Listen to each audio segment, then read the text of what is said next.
Daniel and I are both speaking the truth. That's the problem with you YouTubers.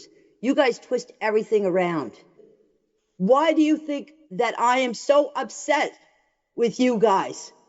Because you guys just made a mockery out of stuff that didn't have to do with Jack and Lily.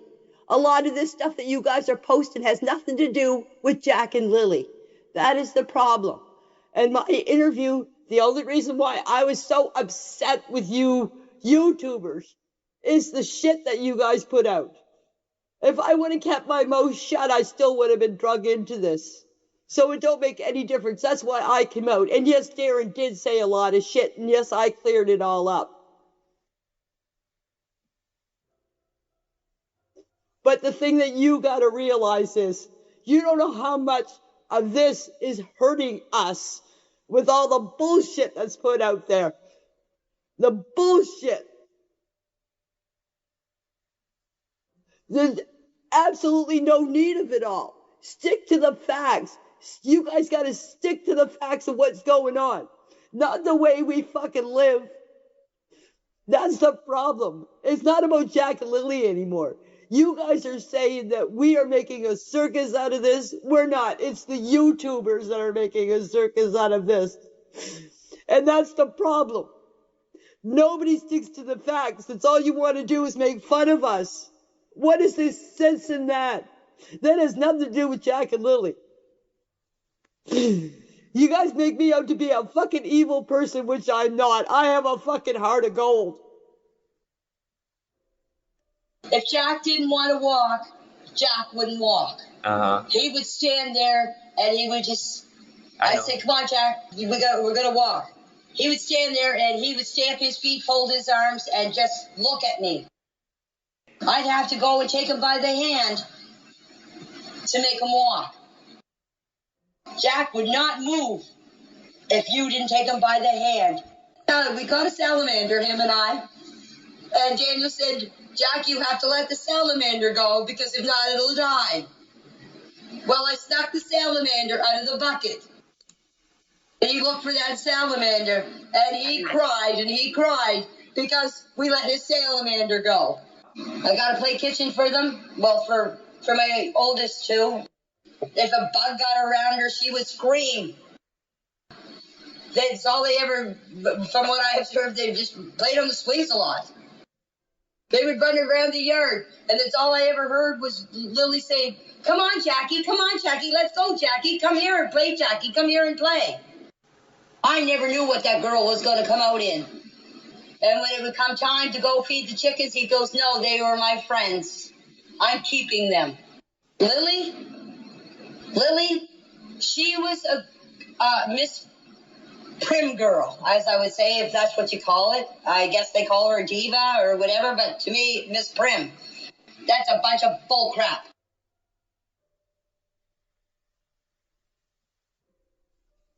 But you guys don't realize that. You know what it would be like if you were in our shoes, being accused of somebody killing kids, which we never did. They left here Friday morning. I don't know where they are. I have no clue if I did, believe me. The first person that would be notified would be the RCMP or the investigators. You gotta stop making fucking us out to be bad people when we're not. There's two sides to this, you gotta realize. You don't see all the YouTubers picking on Balea. No, she's not speaking out. You know why? Because she knows what's going on. And she's gonna bring Daniel down as much as she can. Because if she goes down, she doesn't want Daniel to have Meadow. Look at it. Look at the facts. If she goes away, she's gonna lose custody. So she's gonna do it to Daniel so Daniel don't get custody. She don't want Daniel to have nothing. You look at her background. She pestered Cody so fucking much that he gave up custody to those kids. Don't you realize, don't you guys see the pattern? If you're such a smart man, figure it out. Do your research. She goes to do her laundry on Wednesday over at her grandmother's. She comes back with no clothes. The next thing you know, I'm not supposed to be home Friday morning and the kids go disappearing. Why didn't they go disappearing Thursday morning? Why didn't they go disappearing a long time ago? No, she had this all planned and it backfired on her. She knows where those kids are, I guarantee it. Until you do some research, you're not going to figure it out. You're just going to keep blaming us for something we did not do. If you're so smart, look into it.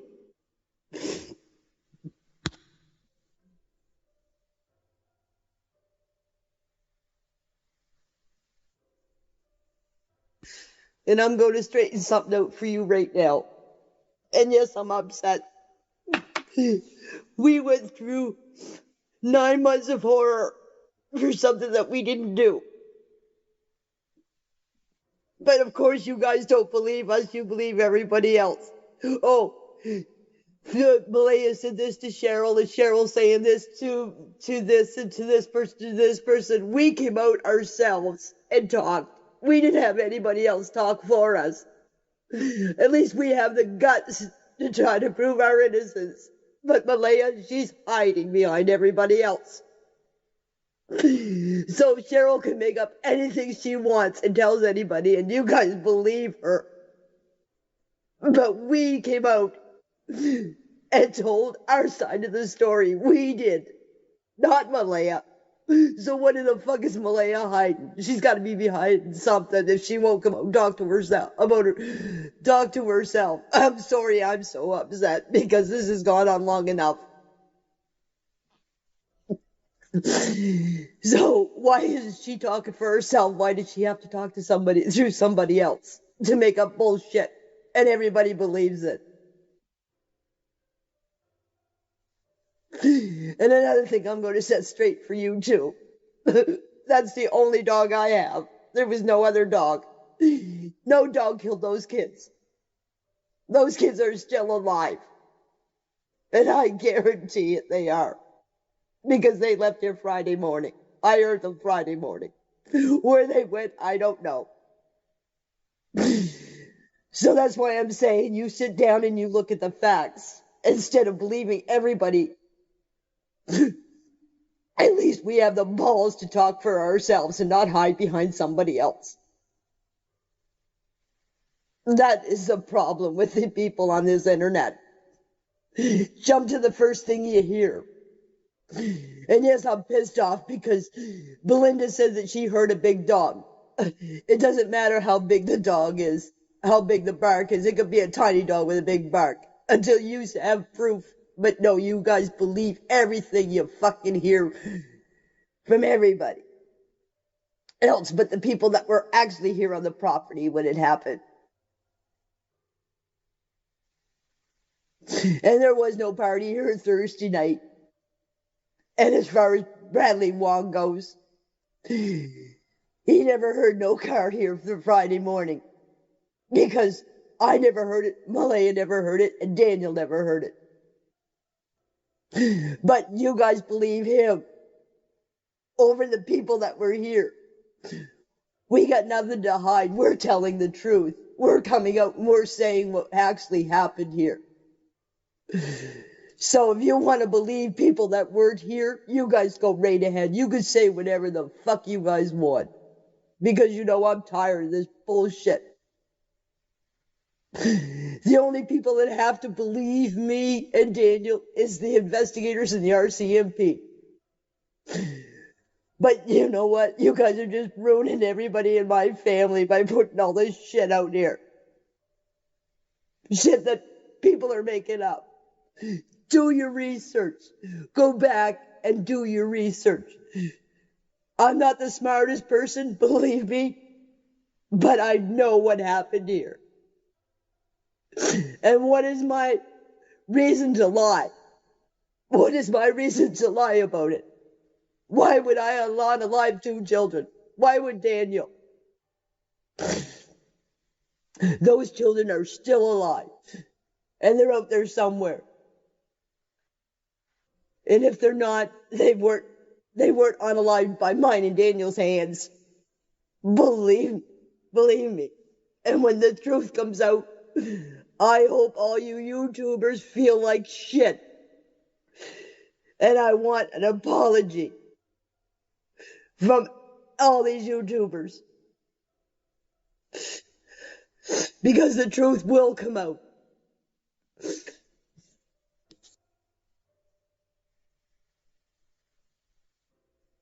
There, I gave you enough information for your next show. Go on and make a fool out of me. Because that's all you guys love to do. Look at the facts, man. Look at the facts. Go back and do your research.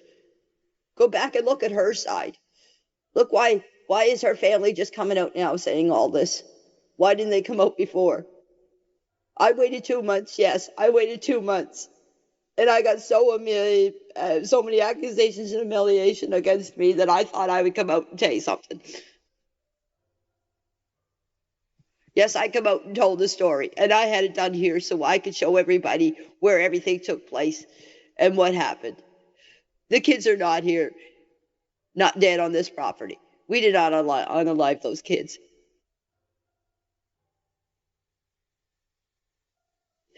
If they did, the cadaver dogs would have found something, don't you think?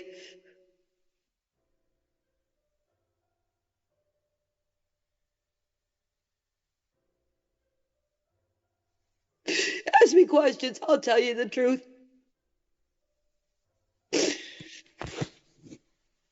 And you think these are fake tears? They're not, buddy. They're not fake tears at all. Do your research, man. Stop listening to all the bullshit. Do your research. Look at all the facts. We told you everything you need to know. Nothing more.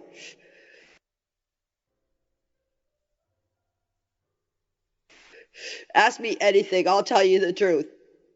Go ahead. Ask me questions if you want to know answers to. Because I got nothing to hide. And I got nothing to lose anymore. You guys just ruined our lives.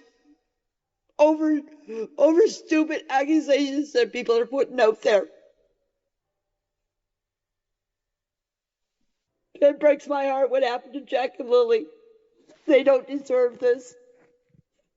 Nobody deserves the humiliation that we're going through over something that somebody did that was so stupid. Came here to introduce my dog to Jack and Lily, and Lily started to scream. Because my dog was near her. Ever since that, I've kept my dog away from the kids, Jack and Lily. When they heard them out in the yard, my dog started barking. I opened the door and let my dog out. My dog is penned in. When they heard them out in the yard, my dog started barking. I opened the door and let my dog out. My dog is penned in. Trying to find the easy way out. The easiest way out that she could have done was just up and left. She didn't have to do it the way she did it. Where's her family? Why isn't her family speaking out? What do they have to hide? Why does Malaya have to go through her friends to say what she has to say? Why can't she come out and tell the truth? Don't you think that's kind of suspicious? Don't you think she's hiding something? That's the point. See? We come out and tell the truth. But she hides behind her crowd of friends that she hasn't seen in 2.5 years. Of course they're all going to blame Daniel. That's the way of getting out of things. Put the blame on somebody else. Put the attention on somebody else. Make him out to be the bad one. Well, sit and look at it. Who's the bad one? Who's the ones not speaking out for themselves? Who's the ones that are getting people to speak out for them? What are they hiding? Have you analyzed that? You go through, if you were in our shoes, you go through this for 9 months, people accusing you of murdering 2 kids. How would you feel? You get to a point where you explode, don't you?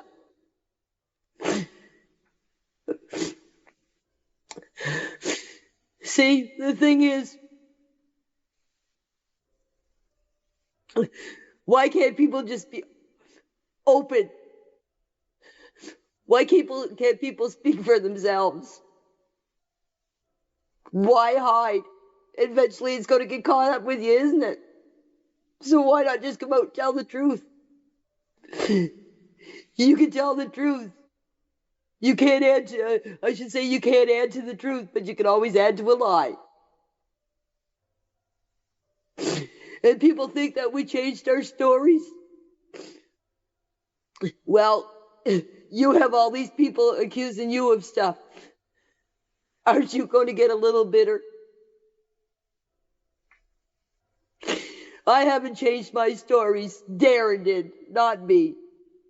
He came up with stuff and said stuff that I never even said to him. He just made up a bunch of bullshit, and you know he's a bullshitter. If somebody knew stuff, why wouldn't they tell the RCMP? Why wouldn't they tell the investigators? We're honest and open with everybody. We have nothing to hide. We're not running like some people are. We're not hiding behind other people.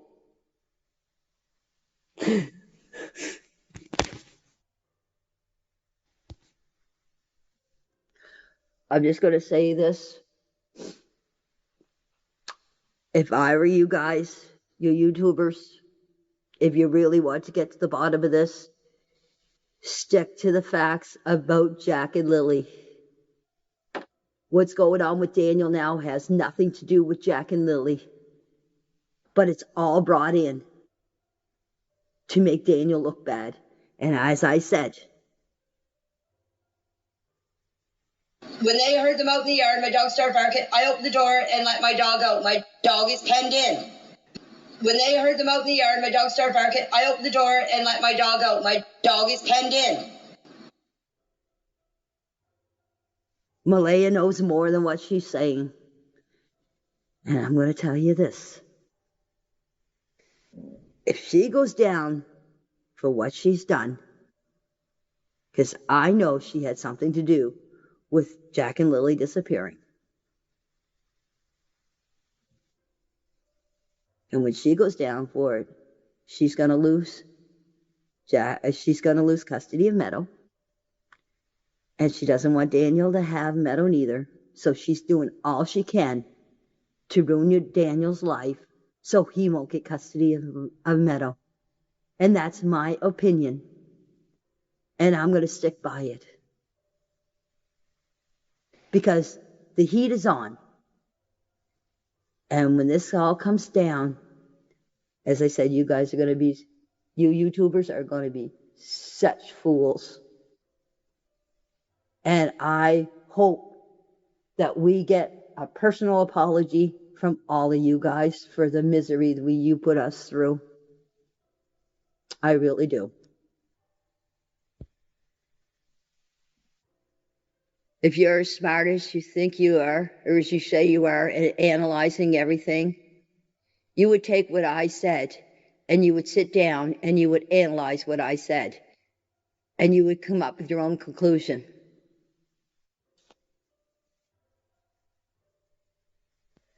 And the reason why I'm asking you this is because all the other YouTubers will just tear me apart again, like they're doing now.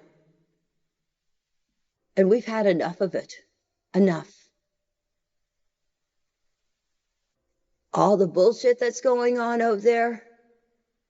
If I knew anything what happened to those kids, if I'm breaking down now to you, don't you think that I would have told long ago if I knew what happened to Jack and Lily?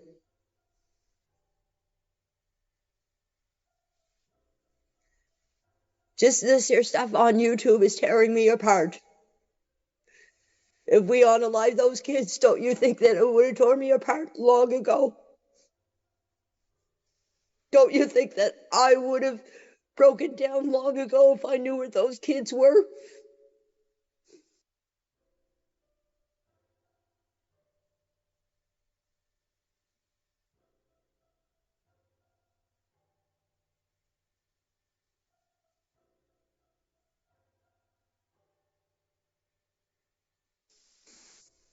Do you know what it's like to go into a store and have people stare at you and have people talk about you?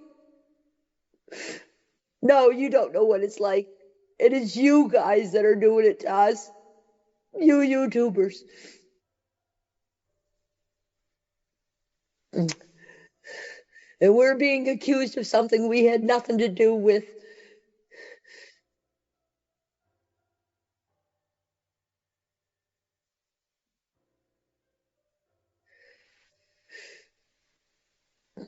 It's not fair.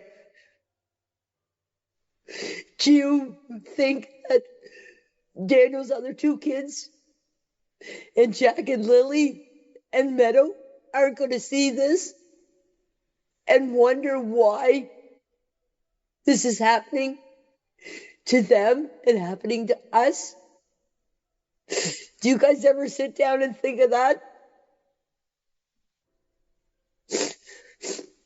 No, you don't, as long as you guys have followers and think you're being big, important people.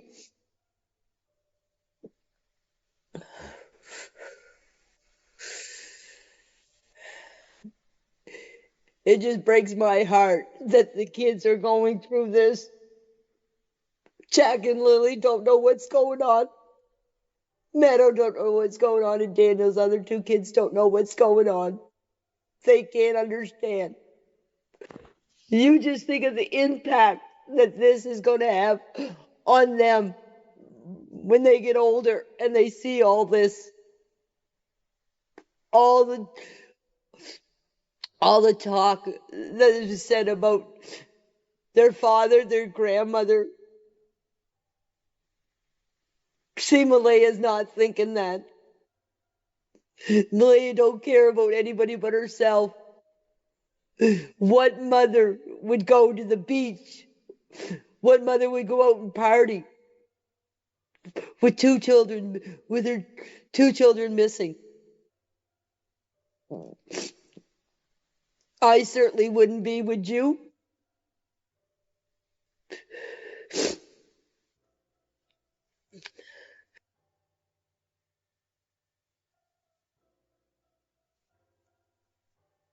Just me talking to you.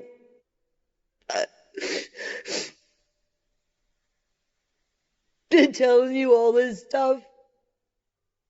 I don't have to.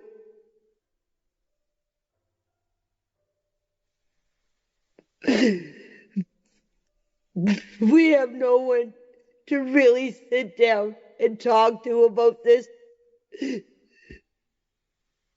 because they don't believe anything we say. They do believe total strangers over the people that were here.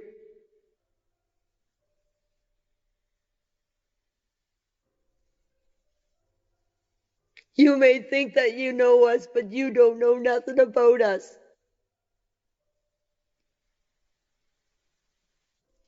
Is all you can do is just go on what people say. Well, now you're getting to know the real me. I do have a heart. And I would not harm those children, and neither would Daniel.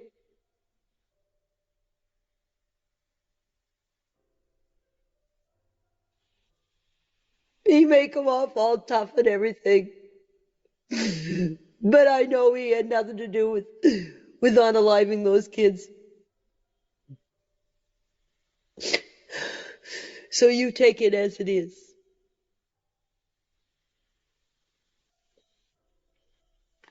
And everybody says, when I said my heart doesn't lie,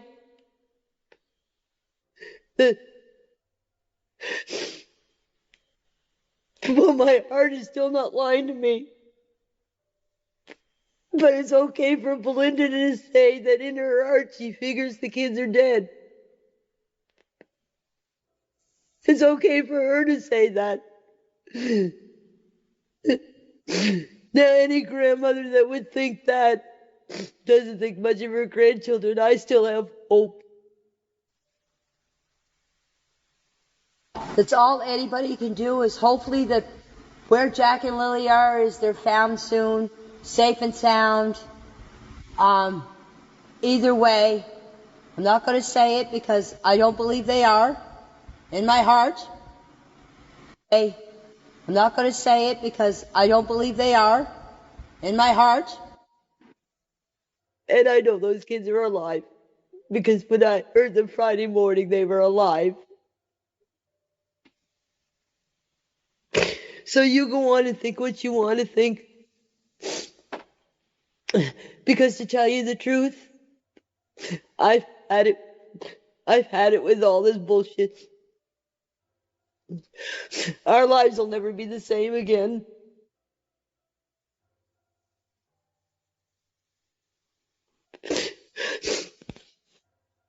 Hi, Charmaine. Thanks for having me on. First, the one thing that I really want to know is, like, why now? Like, why did you decide that you wanted to do this on a live stream? Because I was prepared to do pre-recorded or members only, but you said no, you wanted to do the live thing and you wanted it public. So why now? What's going on now? Well, Charmaine, the thing is when people do record videos and that, they seem to leave out the important parts of what people are trying to say. So I wanted to do this live so people could actually hear what I have to say and get it right from me, and parts aren't being left out. The thing is I went on Mike Demands and I talked to him through recordings and that, like on Messenger and stuff, and he left out a lot of stuff that I said, and he only wanted to put on what he wanted to put on. And he just absolutely made a fool out of me because the things that were important, he left out. So he got to choose what he wanted to put on. So this way, everybody hears what I have to say, and there's no disputing about it. My first question, other than why today, did you see Malaya make that 8:38 a.m. phone call because she would have had to been standing at the window? Or when did you find out about that call? And what are your thoughts about that? Like, were you surprised to hear that she was up at that time of the morning? Okay. Now, we have very little cell service in here in this trailer. We have around this area. You may get a hit and miss in the window, but we go through it's through Starlink. We had an app on our phone. We have apps on our phones. So that's how she would have made the call. No, I did not see her or hear anything about her making a call at that time until I heard it in the chats. So that is new to me, until I heard it in the chats. So did it raise any more questions for you? Because we know that you had a conversation with Ron on the phone 20 minutes later. So obviously you were probably, I don't want to put words in your mouth, but you were probably pretty surprised to learn that she was awake not long before you heard the kids outside, correct? Correct. As I said, my brother called me. I usually go to town with him not every Friday, but mostly every Friday. But that Friday, I didn't need anything in town, and I decided just to stay home, and I would go back to bed because I was tired. I was up at 6 o'clock and just felt like I didn't need anything. Why go to town? But the thing is the Malaya and Daniel usually know that I go to town on Fridays. So there was nothing new about that. It's just that day I didn't feel like going. And, that's my choice. If I didn't feel like going, I don't have to go to town every time somebody asks me to. It might not be, your responsibility, but can you just explain to people how that makes you feel when we're all sitting here saying, Janie must be lying because she didn't go to town, something's up for that day. And I mean, I couldn't imagine the guilt, even though maybe misplaced, but the guilt or how it makes you feel. And I think it's important for people to understand that it's not what we think, you're not, you know what I mean? I know you talked to me a little bit about it earlier today. I don't think it would have made any difference if I was in town or if I was home, because if I would have went to town, they still would have accused me of having something to do with Jack and Lily's disappearance, because they would have said like, oh, she must have knew what happened. She took off before the cops came. So either way, I would have been involved in this, whether I was in town or if I was home. And yes, I am very upset, because usually when I hear the kids outside, I get up and check on them and see what they're doing. But that morning I didn't. And I feel really bad, because if I would have got up that morning, this wouldn't have never happened. Jack and Lily still would have been here with us. Probably it would have been another day, yes. And But then, what I can't understand is Charmaine, is those kids have been homesick numbers of days, as everybody has allegedly has brought up. I just can't understand why that particular day. They were home Wednesday, they were home Thursday, and yet they never went outside. But that particular day that I was supposedly be in town, the kids disappeared. And there's questions that I can't understand, is I can't wrap my brain around, is one, who would know the kids were home? Two, who would know they were outside? And three, why wasn't Malaya more hysterical when two kids were missing? I mean, if it was me, myself, or probably anybody else, they would have been running around with their head cut off like a chicken and screaming and hollering. She wasn't doing that. She was standing out beside in front of the RV, and I opened up the door and I said, "What's up?" She said, "The kids are missing." I said, "How long?" She said, 20 minutes. Well, I got my boots and my coat on and I went up the hill.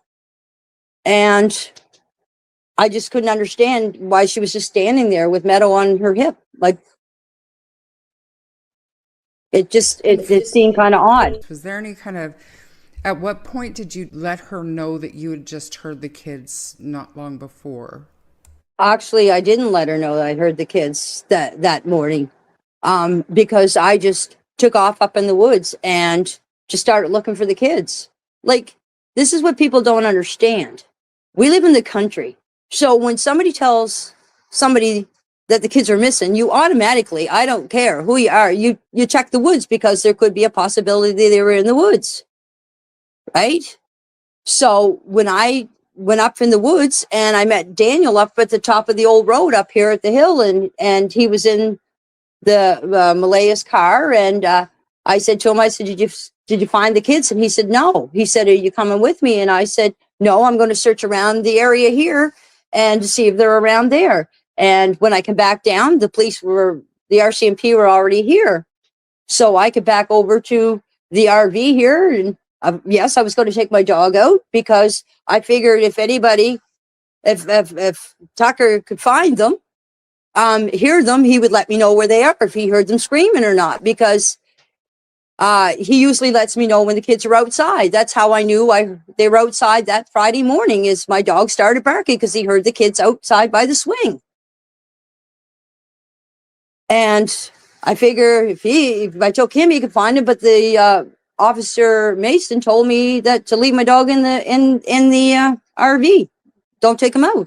So I put him back in, and then I took back up in the woods again and searched up further up in the woods. And what time, can you remind me, what time did Justin show up that day? And please, once and for all, let everybody know if Justin was there staying with you before this day, what time Justin got there.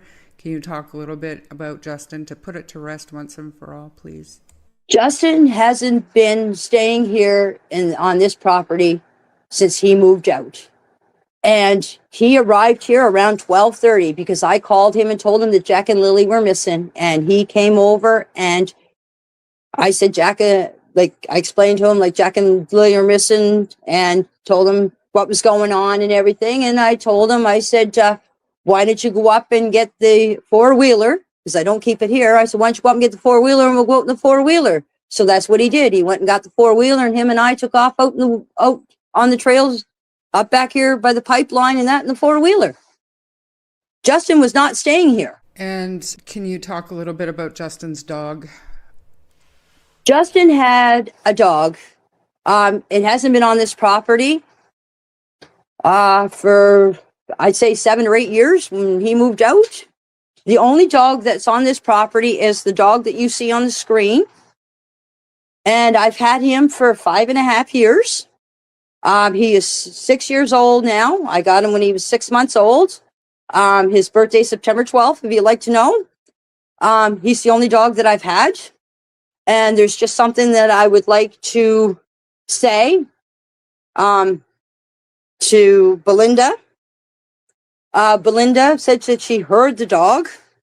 She said her sister seen the dog. Well, if her sister seen the dog, why doesn't she ask her sister if this was the dog that was in the RV window? Now, I also heard that Belinda said that she seen the dog's mouth, but she didn't see the dog's head, but she knew what color it was. And she says it was a pit bull. And there is no pit bull on this property. I do not like pit bulls. I'm a Heinz 57 girl. I have dogs that are mixed breeds. Tucker is part terrier and part chihuahua, or corky. He's a friendly little dog. He lets me know when people are around.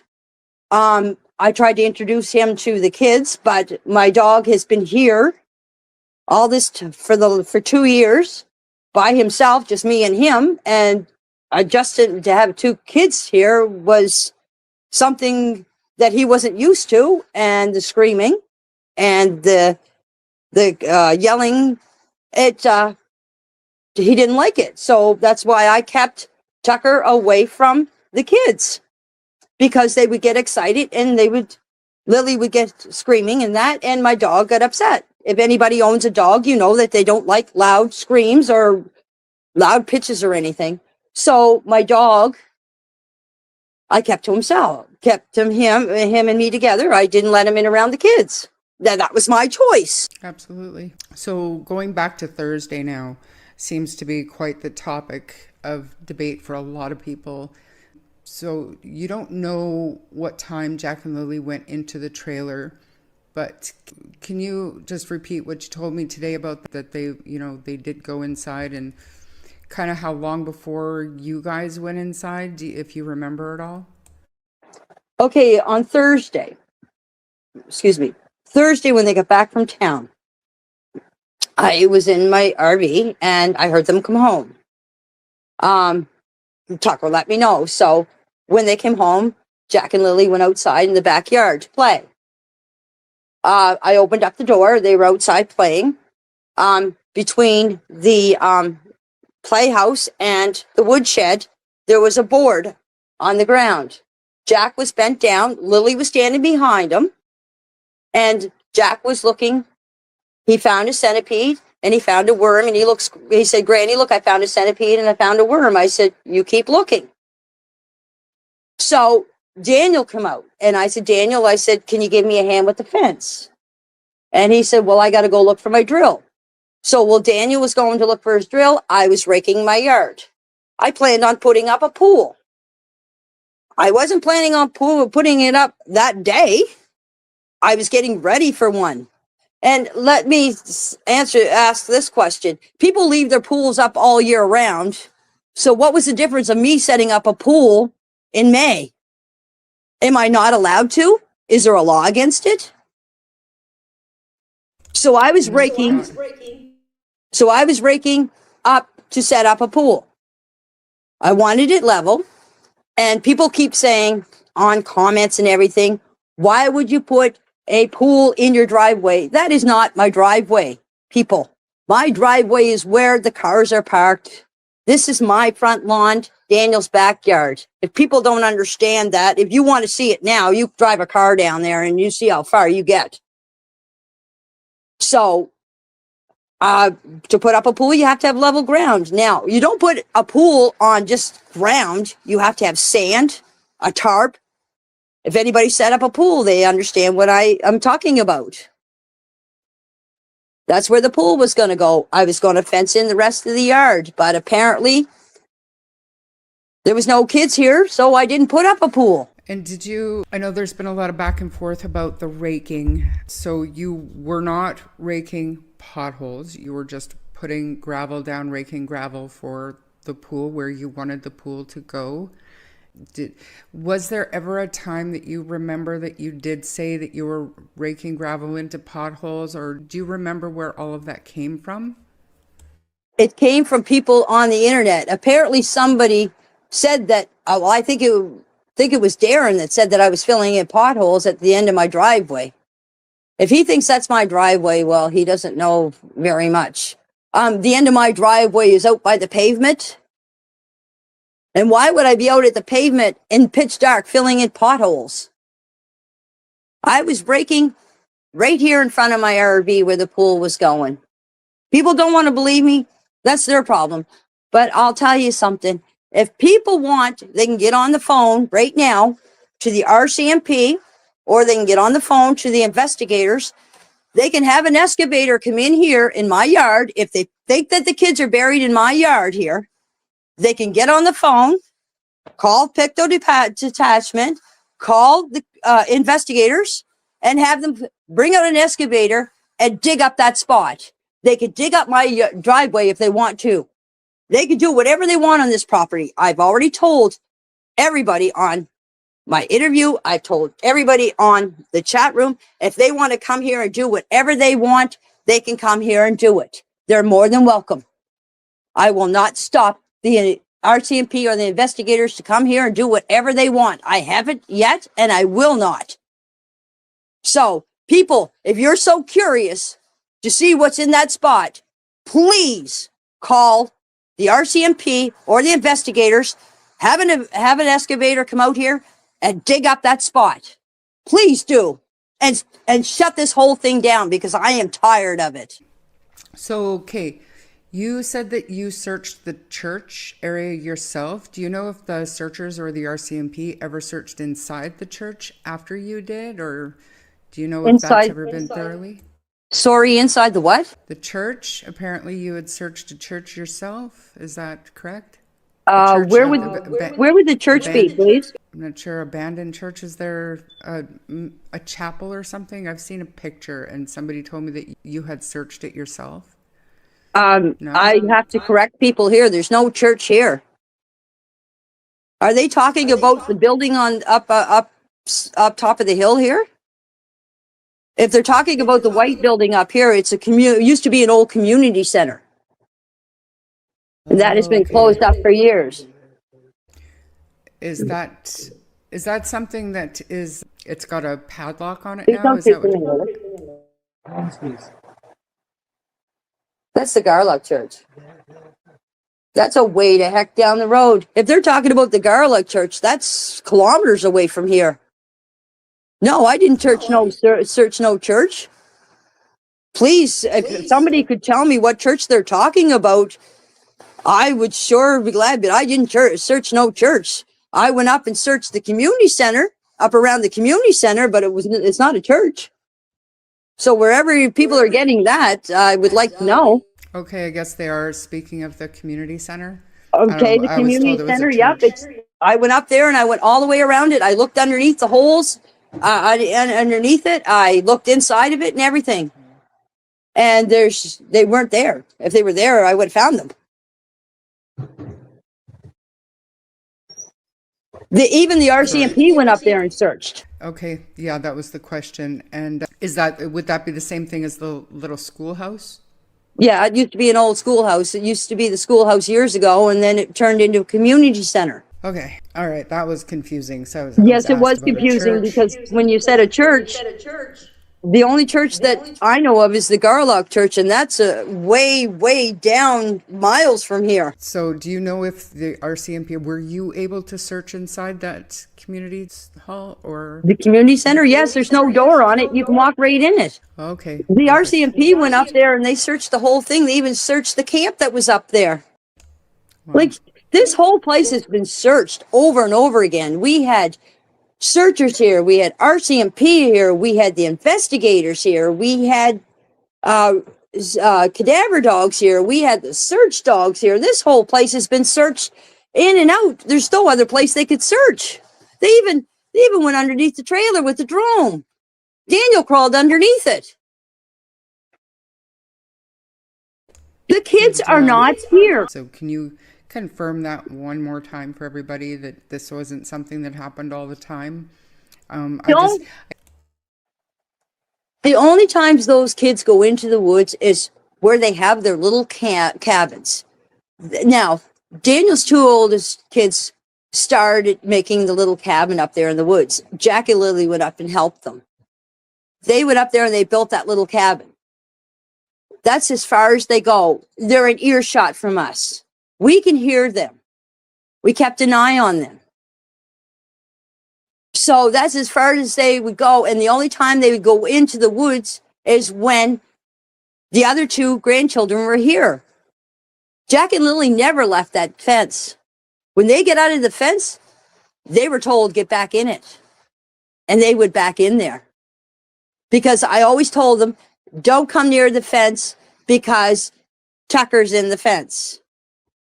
And they knew not to come around the fence when my dog was out. They were taught not to go near the fence. Can I just say something, Charmaine? Absolutely.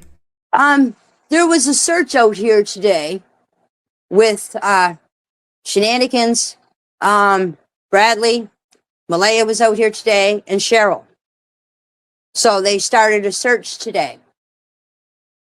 The question that I would like someone to answer me is, why is these people searching out around here, and the RCMP and the investigators are not searching anymore?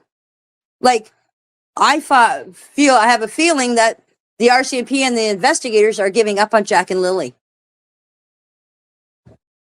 I really do. We haven't heard any more statements about what's going on with the case. They're not telling anybody anything. There was a polygraph test done. Nothing was said about them. There was the blanket found in the tree that they were supposed to do forensics on. There's nothing more about that. There's nothing about that. What happened to it? What came about it? What it came about? It just feels like they've lost interest in Jack and Lily. And I thought it was just the public, but it turns out it's you guys too. Nobody's getting any kind of updates from anybody. No, we're not. And here's another question I would like to ask. If Cheryl or Malaya or any part of their family is listening, here's a question I'd like to ask. Malaya, please tell me how you felt today meeting Bradley Wong, the man that accused us of having a party here Thursday night, and saying that Daniel drove up and down that road. I don't know how many times, I lost count because it changes every minute. Every time somebody says about it, it changes how many times. So I would like to know what her reaction was when she met him today, what her thoughts and feelings were about meeting a man that accused Daniel of taking those kids away. Please, if somebody could ask her that question, I would really like to know the answer to that. Well, how can somebody sit down with a YouTuber for I don't know how many hours and tell her everything, but she can't go on out in public to a news reporter or even a YouTuber and plead for her children? Like Christmas went. She never even went on and said that she missed her kids for Christmas or anything. I thought as a mother myself, I would have been doing that. I would have been out there pleading and saying, like, I miss my kids. I don't care what the RCMP, the investigators, or anybody, or her lawyer said to her. There's nothing wrong with going out and pleading for your children. Does she not realize how much she is hurting people and her children? Like, there's Jack and Lily. They're out there somewhere. And when I say they're alive, people say, oh, she's bullshitting us. She's bullshitting us. Okay. They never found anything. We did not unalive those children. And there was 3 people on this property. Now, I listened to shenanigans tonight, and they were praising Malaya up for going out there looking for her children, being out there for her children. Okay? That's fine. I'm glad she went out. At least she showed an appearance. At least she came out of her little hole she's been hiding in. But, of course, she had to have Cheryl by her side. Okay. Now, the thing is, the point I'm getting at here is why doesn't she just come out and speak for herself? Why does she have to go through somebody else to speak what she wants to say? I know this is an awful thing to say, but did she have her tongue cut off? Like, is her tongue gone? Like, why are you hiding behind somebody? Come out and speak for yourself. Let people hear what you have to say, not what you tell somebody else, because what you tell somebody else, they can add stuff to it. Okay, she said that she believes the kids were alive. Okay, if the kids were alive, why are you out searching for them in the woods after all this time? I believe the kids were alive. I do. And this is what I don't understand. I'm going to say this, but being a grandmother, if my kids were missing, I would have all kinds of hope. I would be hoping every day those kids would be found. I'm sorry, but Belinda believes they are deceased. Belinda, if you're listening to me, have some hope. Until those kids are found, either alive or deceased, have hope. Don't give up. I'm telling you, we did not unalive those children. I heard them Friday morning, once they left here, they were alive Friday morning. How do I have to prove to people that I'm telling the truth? I have talked to Belinda. I got her number now. I got her number from Darren.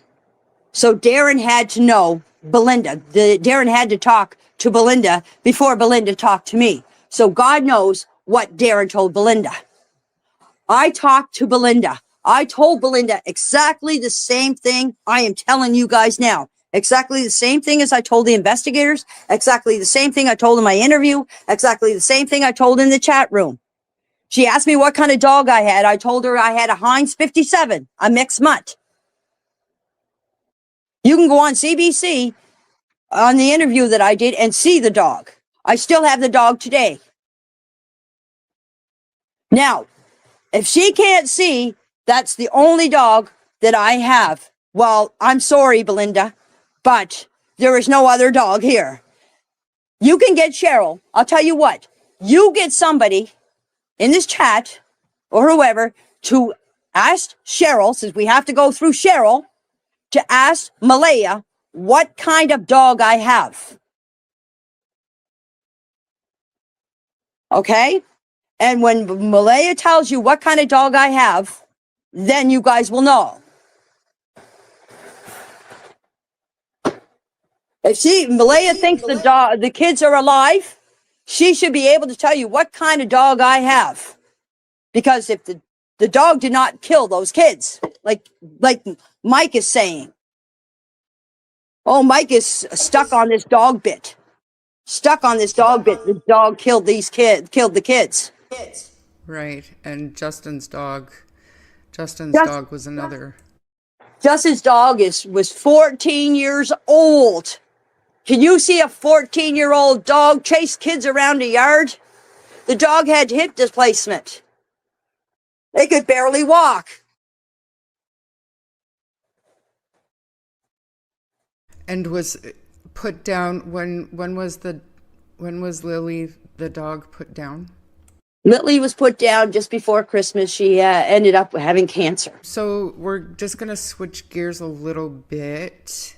How long after May 2nd did you first meet Darren Geddes? Darren came here one day to talk to Daniel. I would say maybe 3 months after this happened. He came to see Daniel, and that's the first time I ever laid eyes on that man. ever laid eyes on that man. I know his girlfriend. She's a very, very nice lady. From what I've seen of Darren, I don't know why she's with him, but anyway. But I'm supposed to be. I can't say much because I'm supposed to be sleeping with Darren, which is a goddamn lie. Come on, people, I have better taste than that. So when I first met Darren, he started talking about this case and everything, and he seemed like really nice at the time, like very nice, polite man and everything.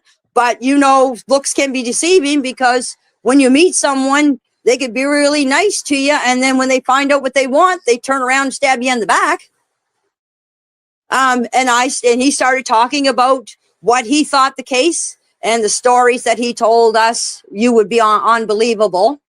But he mostly eventually got them out there where he said he knew, he was 100% sure that he knew where the kids were and they were on the reservation and they were here and there and everywhere. Okay. He gave us a lot of hope that he knew where the kids were. So when he started telling me this, I started opening up to him because he gave us a lot of hope because he knew where the kids were. Because once they left here Friday morning, we don't know where they ended up at. We don't know where those kids are. So if everybody out there keeps asking us where the kids are, well, can I please say, if you find the kids or you know where the kids are, will you please come and tell us? Because we would like to know.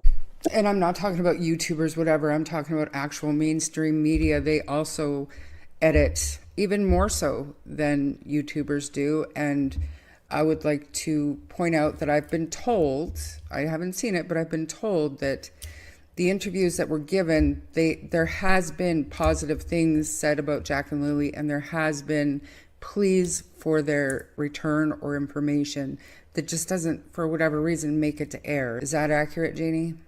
Oh, you're okay. That's a good question because I'm going to tell you.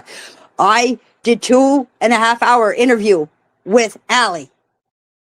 We sat here, we talked for 2.5 hours.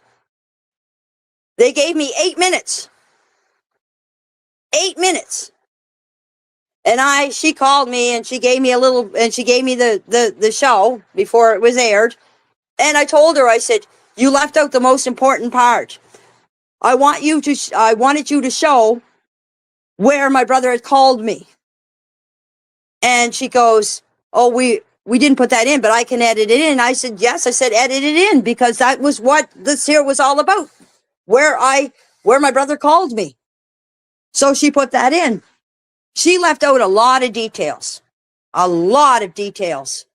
So for 2.5 hours, they put it into 8 minutes. How did Daniel know that 100% that the HRD dogs wouldn't find anything? And I've told everybody that Daniel told me that it's because he believed they were alive, but there's a lot of stuff in that interview that didn't get aired that people just don't even think to ask. Like I've been saying, like, why is nobody asking for help to find the children? Why is nobody saying that they miss the children and they're worried sick and all this stuff?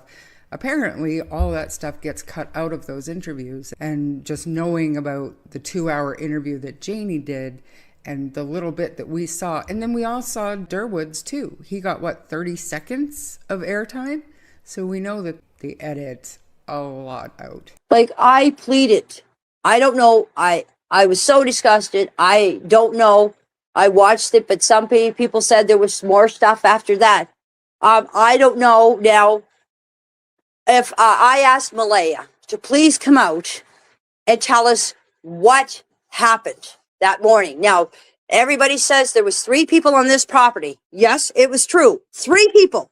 Me, Daniel, and Malaya. Okay? Now, I went on to Shenanigans tonight, and they were saying that they believe Malaya had nothing to do with this. Well, she was part of this. So if she had nothing to do with this, how did I have anything to do with this? So I had nothing to do with this. So why are they saying that I had everything to do with this? Why are they saying I'm the ringleader of this? They weren't my responsibility. Like, I'm going to give you an example. I already said this to you earlier. Okay, people may understand this, people may not. But say if you're living in an apartment building, and there's four people that live in that apartment building. There's four apartments in that building. And I live across from someone that has a child. And that child is outside playing in the hallway. And that child disappeared. Am I responsible for that child because that child disappeared? Because I was the last one to hear it? It's the same property, same building. Am I responsible for that child if it disappeared? Could you please answer me that question? I would say no. If I was living here in the trailer with them, yes, they would be my responsibility because I'm here with them. But I live in my own space out there in my decrepit trailer, like everybody calls. And I'm going to say something about that in a few minutes too. I live out in the camper. So how was I responsible for the kids being outside that morning?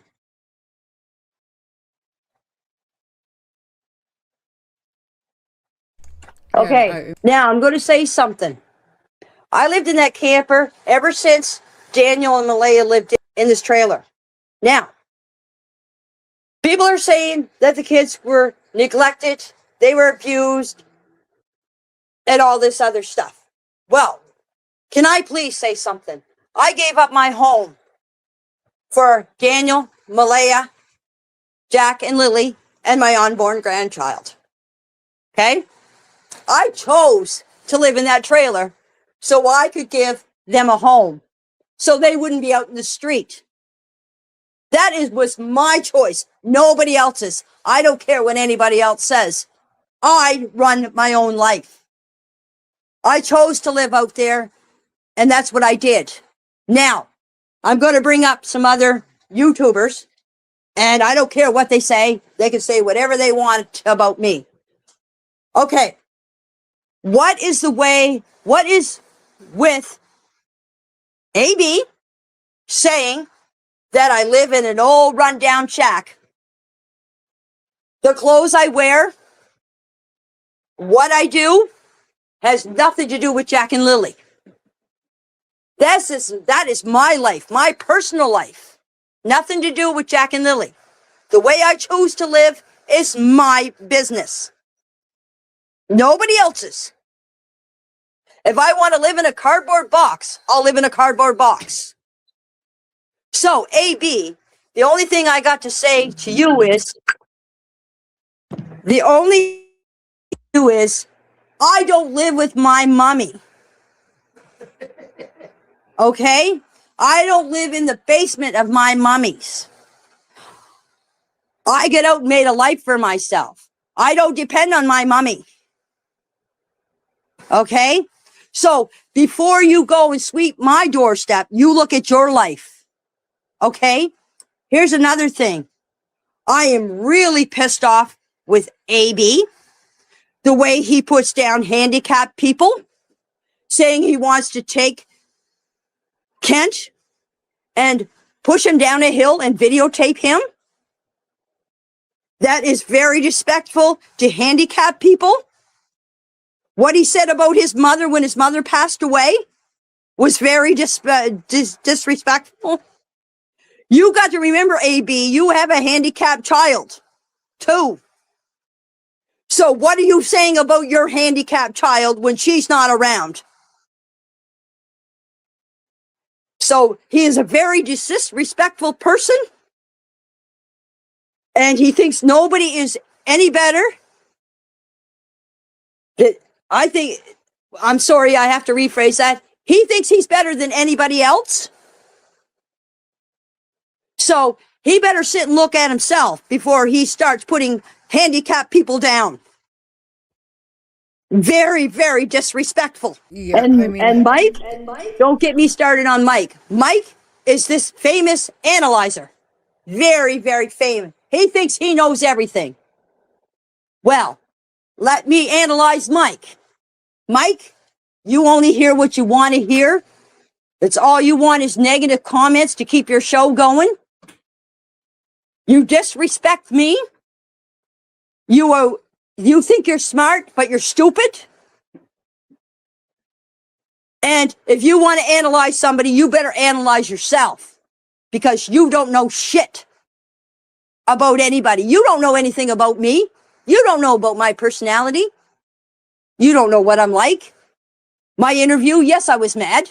I was very mad because I was getting accused of being a child killer. Who wouldn't be mad? Who wouldn't be pissed off? If these people would sit down that are on their typewriters, on their phones or whatever, instead of typing, why don't they listen? Listen for a change. Listen to what people are saying. Don't take and say, oh, I got to write a negative comment about these people. Oh, they're negative. They're negative. How many people in the chat rooms do you hear say positive things about us? And when they do, they get blocked. They don't want to hear it. They don't want to hear nothing positive about us. They want just negativity. That's all YouTubers want to hear. That's all they want to put out there is negativity. No positivity, just negativity. Well, if that is what you make money off of, you're going to make a lot tonight there, YouTubers, because they're going to get a lot. People are going to say a lot of negative shit about me, I guess, tonight. Did your brothers or Earl or anybody have anything to say about Darren Geddes to you?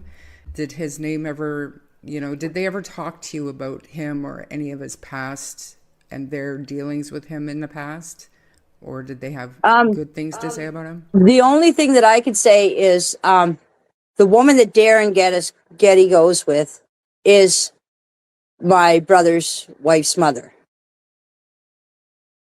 But probably everybody already knew that.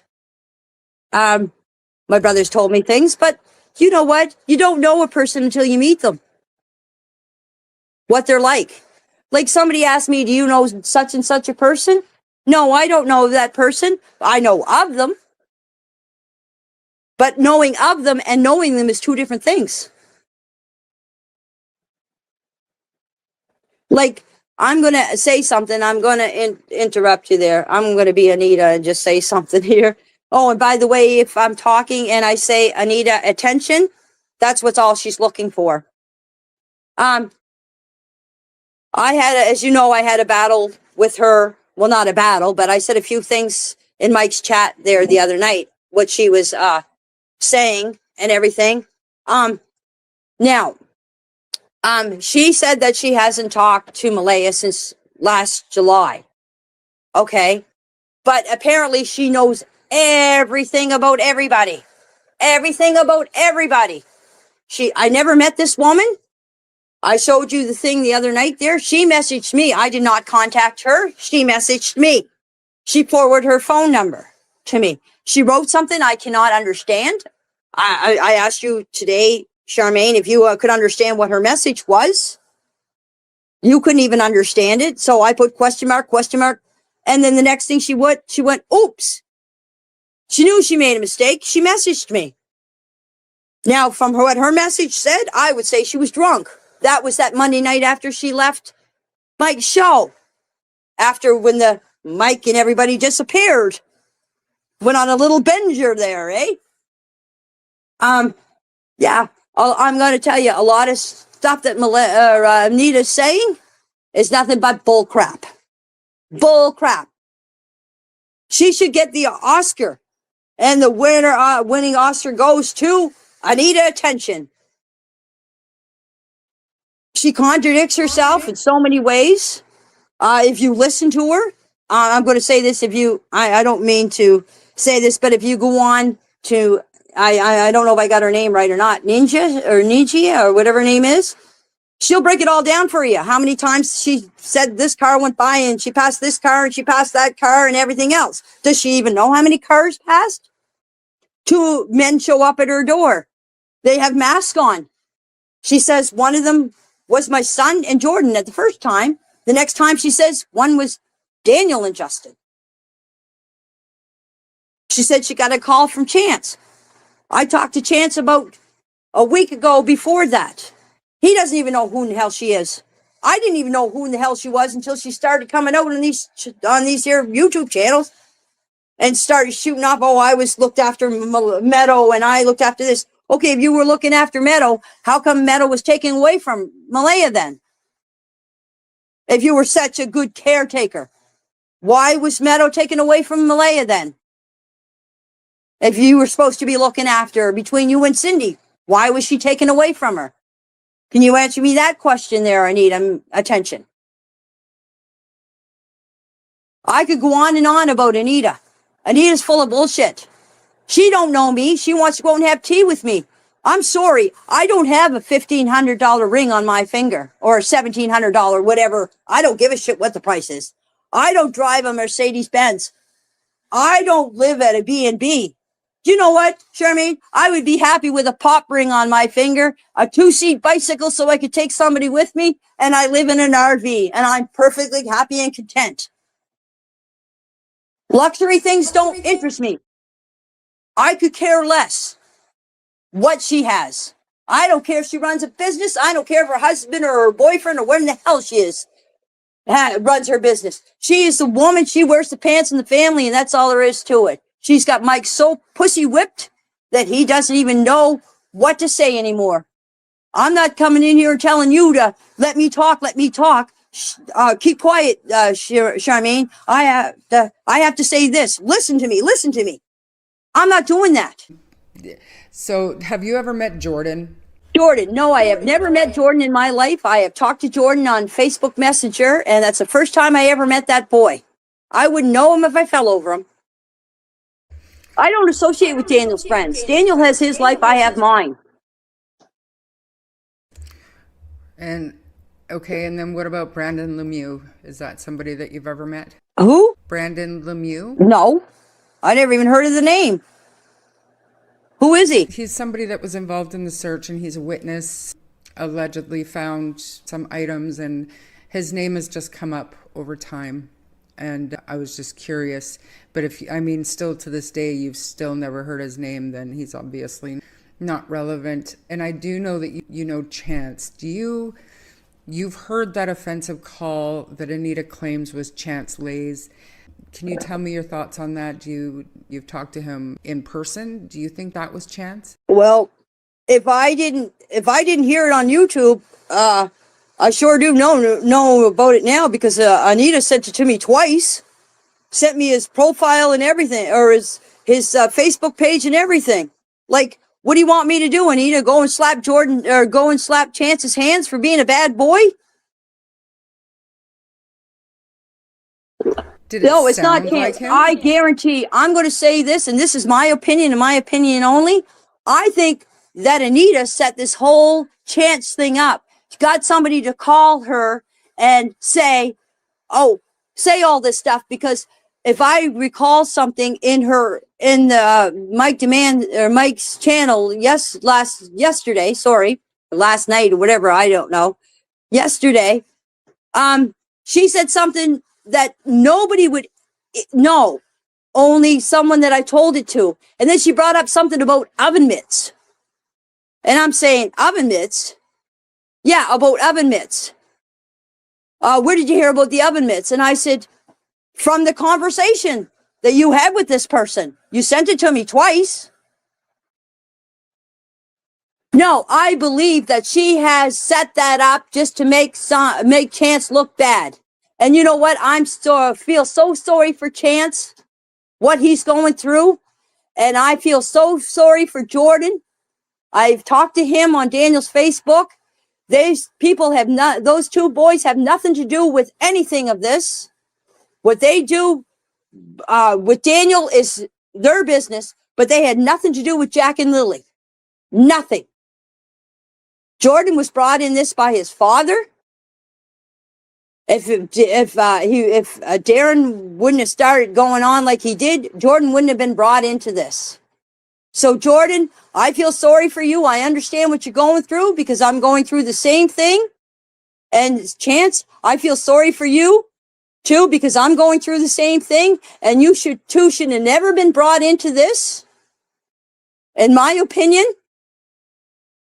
And Anita is just ruining a lot of lives, bringing people into it that have nothing to do with this. Like yesterday, she asked me if I knew a black truck with 2 dogs in it. And I said, why? I said, is it somebody else that you want to ruin their lives over? Like your bullshit? Like she says she's never met Chance, she's never met Jordan, she's never met anybody from this part. Why is she bringing us all into it? Why is she bringing them all into it? Because they're associated with Daniel? So what? I'm associated with a lot. I know a lot of people. Do you want to bring them in on this situation too? Like Anita, if you don't know what you're talking about and you don't have anything to back it up, I advise you to shut your mouth, because you know what? It's going to come back and bite you in the ass. Because once, and I say this, once those kids are found alive, Mike and Anita, you're going to be the two biggest fools that you could ever imagine. And I told him that on his show yesterday. And you know what? I hope and pray when those kids are found that Mike and AB and all these other channels get shut down for all the accusations, all the lies, all the bullshit that they have said against us. So if they haven't found the kids yet dead, it's still a missing person. There's no criminal activity. There's no bodies. There's nothing. So if the RCMP and the investigators gave up on searching for those kids, they must feel the kids are still alive. Right. And I want everybody to know that the other night when we were talking about Anita on my channel, I had made a comment that if it keeps up, Chance could lose his job. And guess what? Chance lost his job.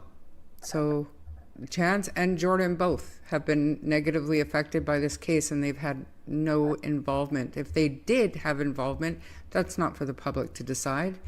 Just real quick before I lose this comment, you talked to me earlier, Janie, about something that Mike DeMann had said, or you said to Mike DeMann about Malaya had done something stupid. Had she not done something stupid?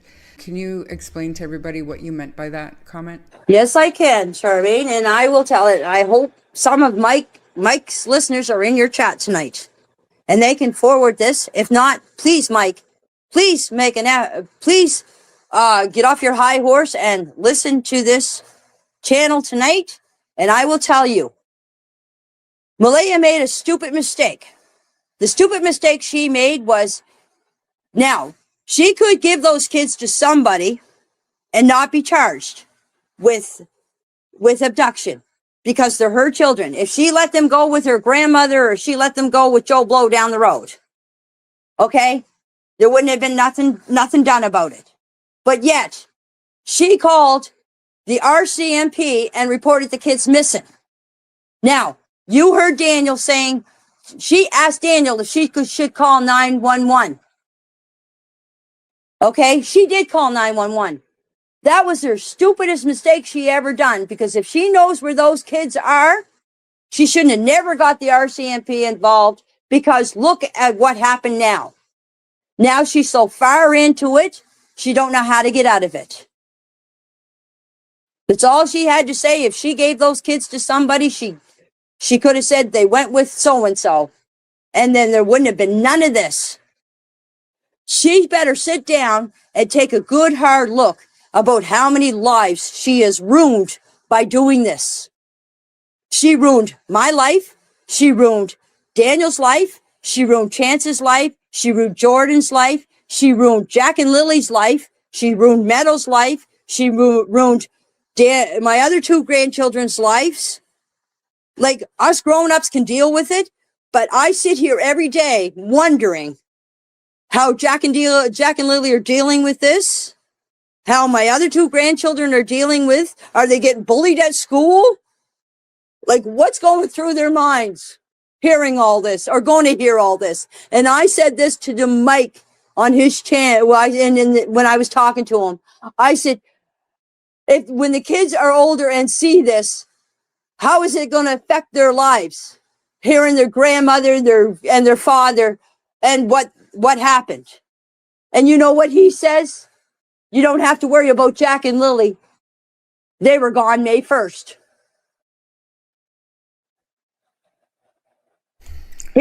It's out there saying, people now are saying that between 8 and 10, this is what Mike DeMann's saying, between 8 and 10, something happened to those kids. And when Daniel checked on them at 12 o'clock, they were deceased.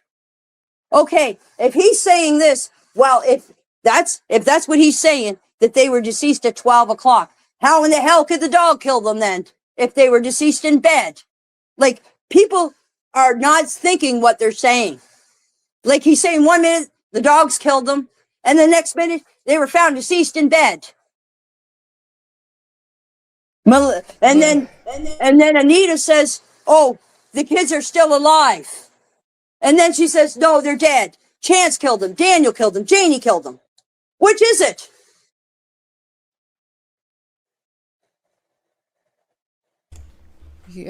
I can tell you which it is nobody killed those kids. Well, here's something you can ask. Somebody get on YouTube or on Brad's Facebook and ask Brad. He said the cars went so far of a distance, this way or that way, right? It changes every time. Ask Bradley how far the car went. If the car only went so far, there's where your area is. They searched, I don't know how many acres of land here to find those kids. So if the car only went up to as far as the railroad tracks and turned, and they went down as far as Lyric Road and turned, and this car kept doing this here route, how many times? I don't know. If he heard the car coming and going, he should know how far the car went. If he says he could hear it all the way down to Lyric Road, and Justin heard it up to the railroad tracks. Okay, if that's where far the car went, there's your distance. Nobody on Lansdowne, from my understanding, ever owned a Kia Rio, and there is a smaller black loud car, but we're not going to discuss who that belongs to. But I mean, the information came from somewhere. Like, he didn't just make it up, right? But whose vehicle it was could have been maybe a misdirection, possibly. Well, apparently Anita said on Mike's show that she found the Kia Rio. So if she found the Kia Rio, where's the proof that she found the Kia Rio? Where's Anita's proof of everything that she's saying? She can't prove a goddamn thing. She has no proof. That's all she's doing is making shit up. That's why I 100%. Sent you my. That's why I sent you my my messages that she sent me, because she said that I messaged her. Did I message her? Did I say anything to her? She couldn't even prove that. She can't even prove that Jordan said to her that it was Chance's voice that she heard. She couldn't even prove that. That's why Chance wouldn't go up the other night and say anything to her, because she didn't have any proof. Where's Anita's proof? I want to see proof. I want to see Anita's proof. Anita, you messaged me already. I'm reaching out to you. You come to me. You came to me at first. But she won't reach out to me because there's no audience for her to have her back, right? She don't have anybody to feel sorry for her. She wants attention. That's all Anita wants. Anita, message me. Tell me where the car is. Show me the proof. You don't know me. You can't judge me. You say I'm a hillbilly. Okay, you're a high-class city slicker. Why would I go have coffee with you? You put me down to the lowest. You got all your fancy jewelry and all your fancy cars and everything. I don't give a shit about material things. I could care less. You know when that's all going to come out, Charmaine? Never. When Mike demands done with her. When Mike has no more use for her, that's when he'll start analyzing her. That's what he'll do. Until then, he's going to let her play because he's getting views and he's believing everything she's saying. She's not putting any proof out there at all about anything, and he just lets her go. And you know what? If I had a YouTube channel and somebody come on my channel and talk to me like she did to him, she would be shut right down. I wouldn't put up with that shit. But you know what? He's pussy whipped. Just like she's got her boyfriend, pussy whipped. He does what she said. I bet you he does what she says. Well, warning, Mike. Warning. When this is all over and those kids are found alive, he's got to be put in his place, because when this is all over, Mike, you better watch yourself, because I'm going on, and you know what? You're going to be teared down to the lowest. Because you know what? You tore me down to the lowest. Same with AB. You said a lot of stuff about me, AB. Guess what? I'm not going to stop people from saying what they want to say about you. So, my fair warning, when this is all over And I got nothing to lose now. But when this is all over, you wait. Your time's coming. I believe in karma. I do. And your times are coming. And that's not a threat. And you know what? That's a promise. And you know what? Promises are meant to be broken. So do you know if the dogs hit on 3 spots in your yard? Like, where exactly did they hit? Dogs hit on 3 spots. Well, let's see. None. The dogs came here. They were free range. The dogs could go anywhere they wanted to. The RCMP fellow that was with them, there was an RCMP officer and there was investigator here with the dog on this property. Up at the other spot, there was the RCMP officer with the dog and 2 search and rescue people. Okay? When the dogs came on here, I'll tell you, when the dogs came on here, he let the dog go. The dog was free range. The dog was free to go wherever he wanted. If this dog stopped somewhere and smelled something, the RCMP fellow went over and checked it. There was no spots. No spots here at all. They never found nothing. The dogs were here part of the day, the first day, then and the other dog was up at the pipeline or up at the blanket. When the guy left here, they all went up to the blanket spot. The dog searched up there. The next day, the buddy that had the dog up at the blanket spot, he took his dog down here. His dog came here the next day. He was free range. He went anywhere he wanted to. The RCMP and the investigator followed him. Then they took both dogs out. Both dogs went around the yard. They sniffed here, then they left, and then they went up to the pipeline. So if there was anything found here on this property, those dogs would have found it. So people, if you still think the kids are buried out here where I was put in the pool, please, as I said, call the RCMP, call the investigators, have an excavator out here, dig up whatever you want in my yard. Please, feel free. Is it true the kids had black eyes, and is it true the school reported abuse and neglect? That's a question you'd have to ask Daniel. I know nothing about the school. I went to pick Jack up a few times from school. That's all I had to do with school. So that's a question that you'll have to, better yet, ask Malaya. Ask Malaya these questions, people, or ask Cheryl. Oh, ask Cheryl. Cheryl speaks for Malaya. Ask Cheryl. Get Cheryl to ask Malaya. Malaya will transfer it to Cheryl, and Cheryl will give you the answer. So please, ask Cheryl. Have you ever considered that Daniel and Malaya had done something together with the kids? No. Do you mean in death-wise? Or disappearance? Or what? Disappearance. I think just they didn't specify. They just said, do you possibly consider that Daniel and Malaya could have done something together? No. I don't believe. Because I'll tell you something right now. I believe my son 100%. And he had nothing to do with the disappearance of Jack and Lily. And he had nothing to do with unaliving those children. Those kids are still alive. And I'll say that to the day I die, or until they're found. Have you ever seen a black eye on Lily or Jack? No, I have not. And if they did get black eyes, it was from each other, because I'll tell you something. I used to come in here, even when I babysat them. They are typical kids. When one kid does something and the other kid doesn't agree with it, of course that kid is going to hit the other kid. I've seen Jack pull Lily's hair before. I've seen Jack throw things at Lily. I've seen Lily do something to Jack, and then Jack would do something to Lily, and then Lily would go cry to her mother and said, Jack did this to me, and Jack did that to me. Or vice versa. Lily did this to me, or Lily did that to me. They're typical kids. They're 4 and 6 years old. I wasn't there. I wasn't over at Patty's when apparently Lily got her black eye. I don't know what happened when she got her black eye. If it happened over at Patty's, it happened at Patty's. Thank you. If I seen any abuse in this house, if I ever seen Malaya or Daniel hit those kids, No, not when I'm around. I have never seen Daniel or Malaya ever hit those kids. I've seen them put in their rooms for being bad or put in the corner for being bad, but I've never seen them hit those kids when I'm around here. And believe me, I'm in here quite a few times during the day. What do you think? Did you hear about Durwood and that toolbox story?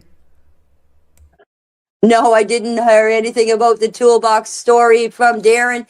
Daniel told me that he was out driving and came across a toolbox and he picked it up and he took what he wanted out of the tools and he gave the rest to Jordan. That's the only thing I know about the toolbox. Can Janie speak a little bit about her relationship with Malaya before this happened?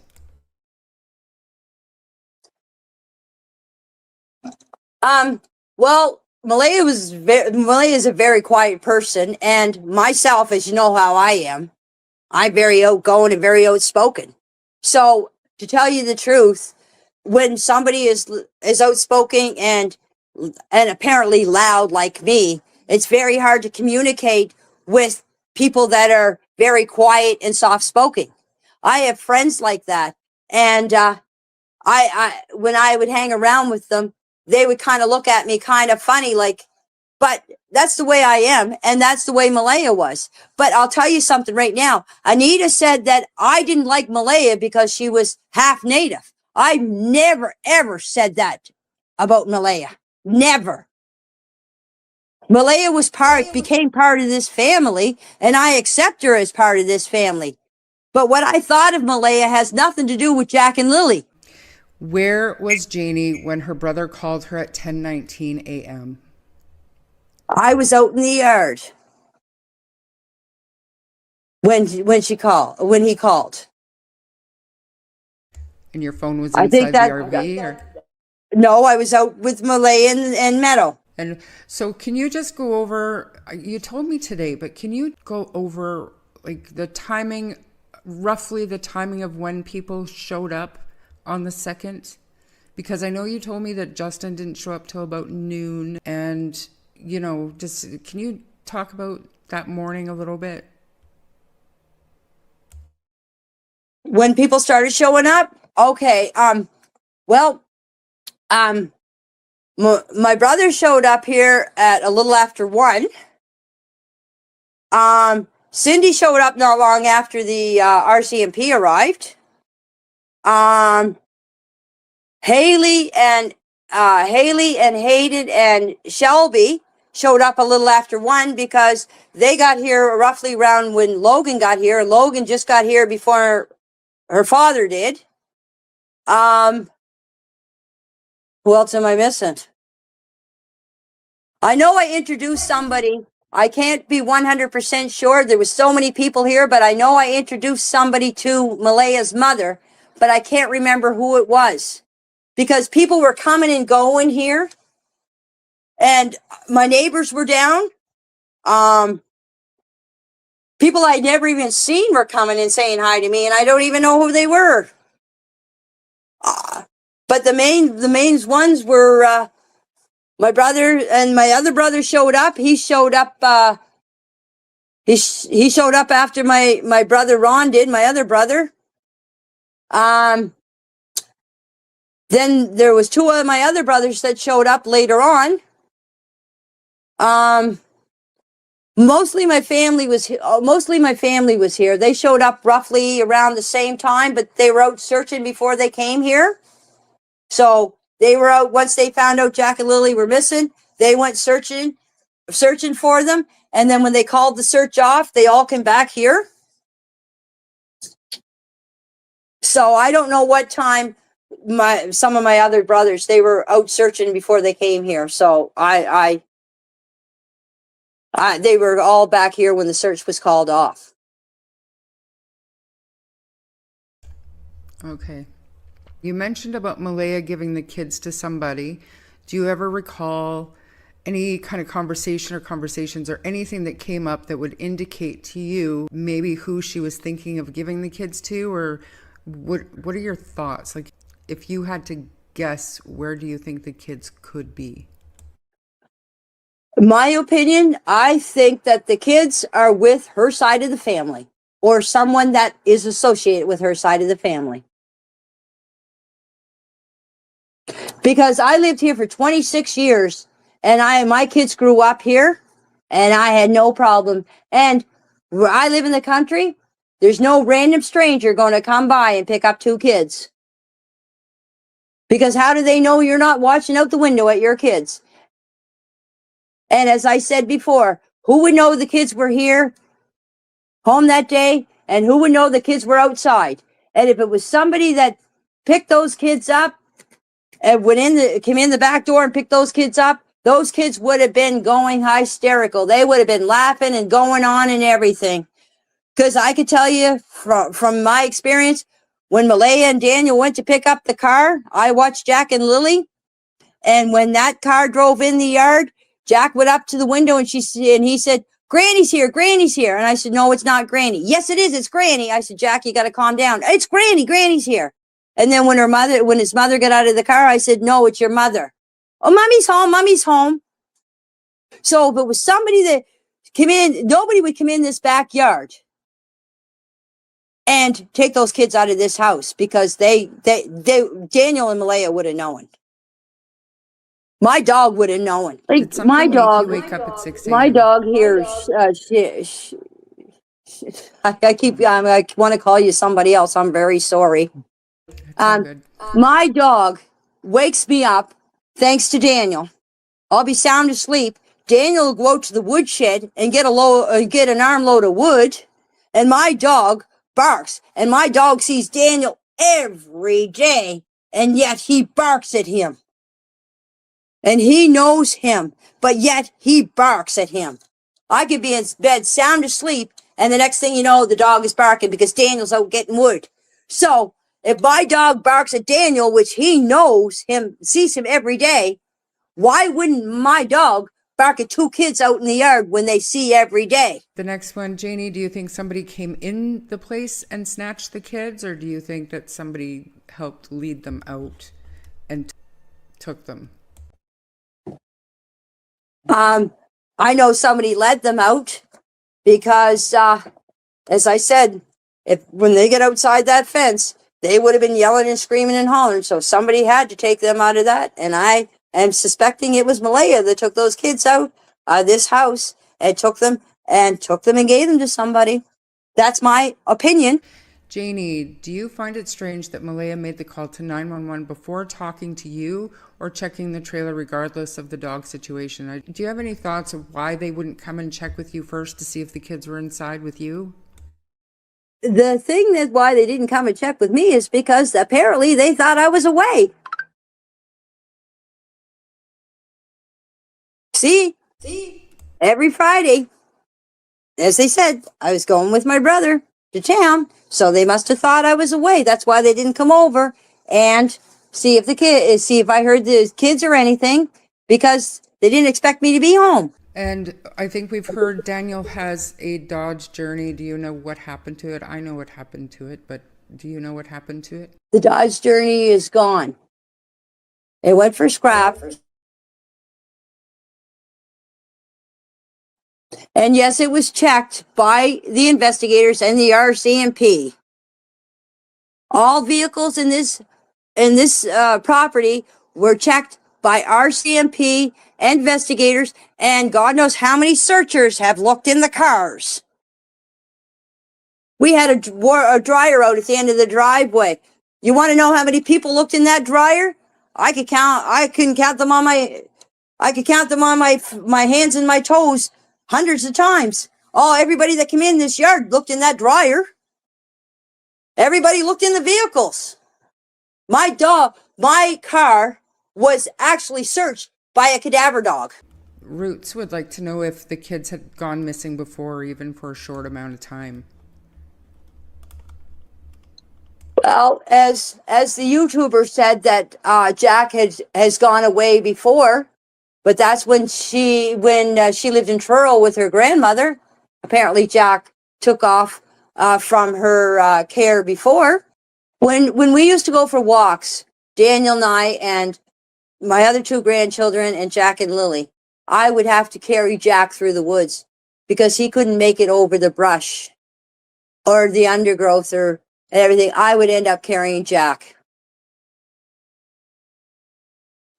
So no, they wouldn't go in the woods. But as I said, when she told me that, the first thing you think of is maybe they went up to their cabins and maybe followed the road, not go through the woods. But Daniel was up there just after they noticed the kids were missing. He went up the road with the vehicle. I went up through the woods.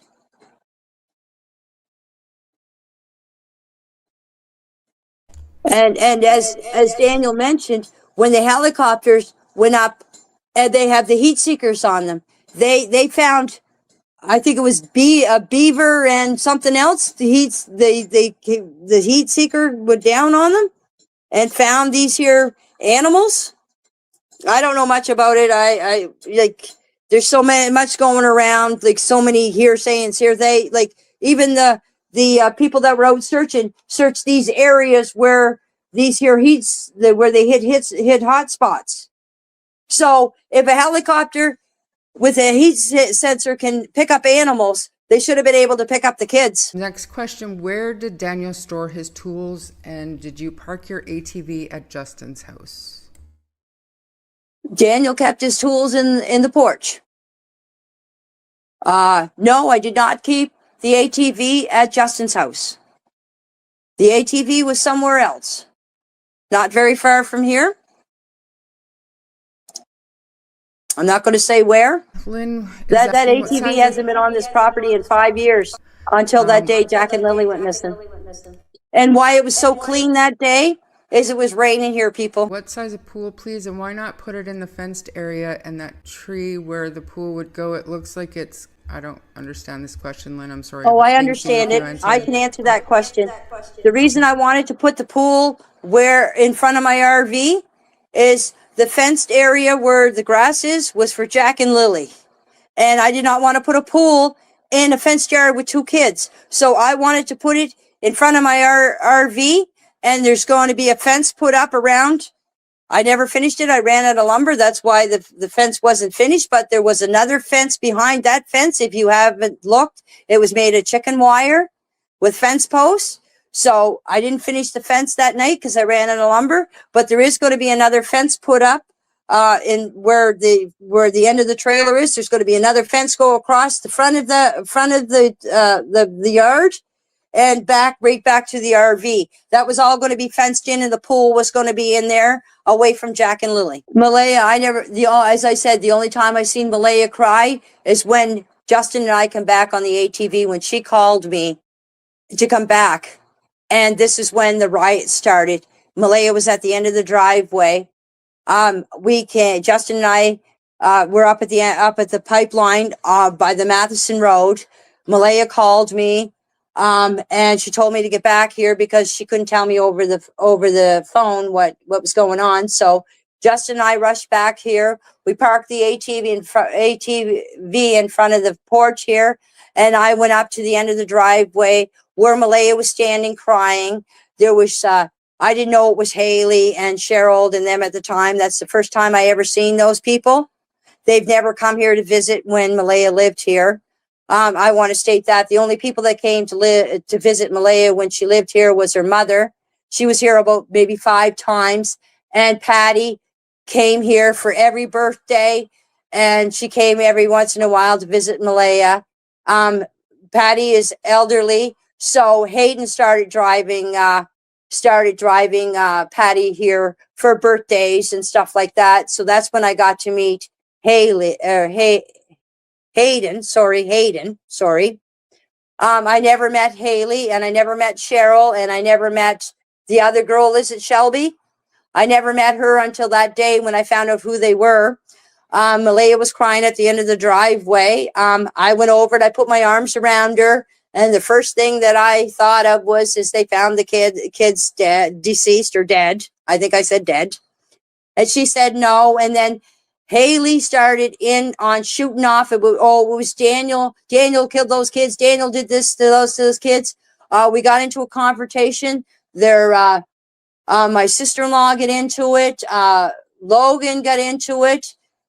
And then Cindy went and got the RCMP to come down. There was 4 RCMP officers come down here and asked what was going on. What was the conversation about? And one of them said who was involved in it. Officer Mason took Malaya down the drive down towards the trailer. Another officer was there. And the other 2 officers, one of them took Margaret aside and one of them took me aside. We told what happened. I said that there was an altercation broke out, and he asked me what it was about. I said I didn't know. Haley just started shooting off. I ordered them off of my property because I didn't want any fighting. It wasn't the time or the place.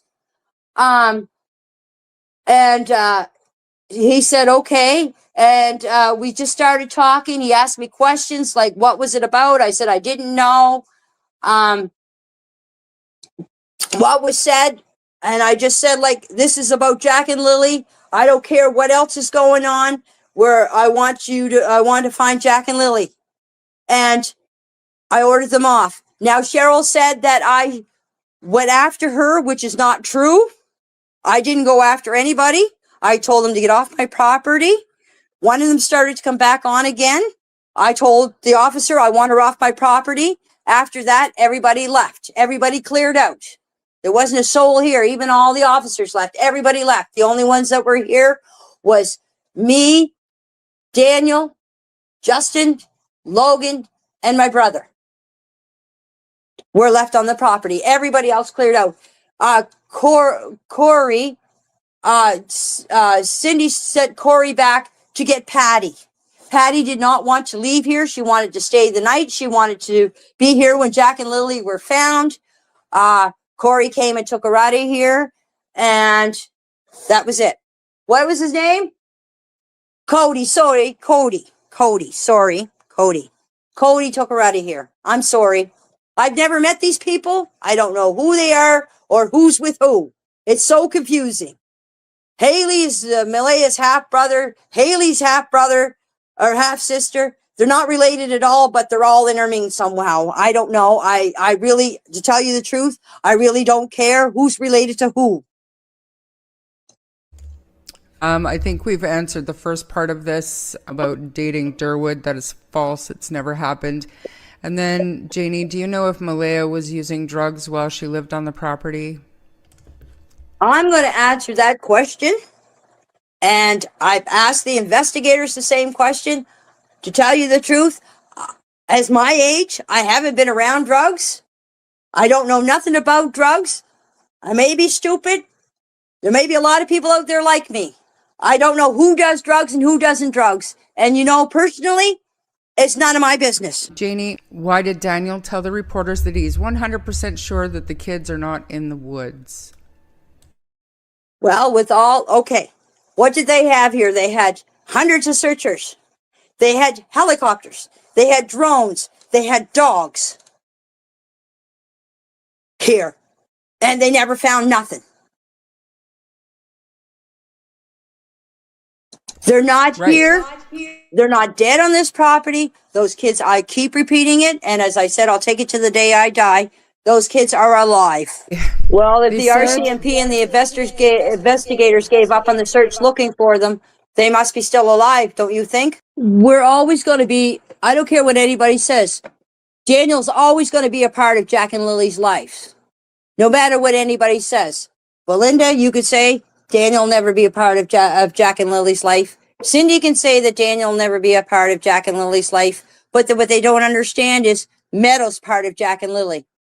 Meadow will always be a part of Jack and Lily, and there's no way when those kids are found that we are going to stop Meadow from seeing Jack and Lily. She has every right to see her half-brother and sister. And if I have my way about it, she will see her brother and sister. Daniel sat down and talked to a YouTuber. Janie talked to YouTubers. Why is it bad that Malaya spoke to a YouTuber? I'll let Janie speak to that. I'm sorry.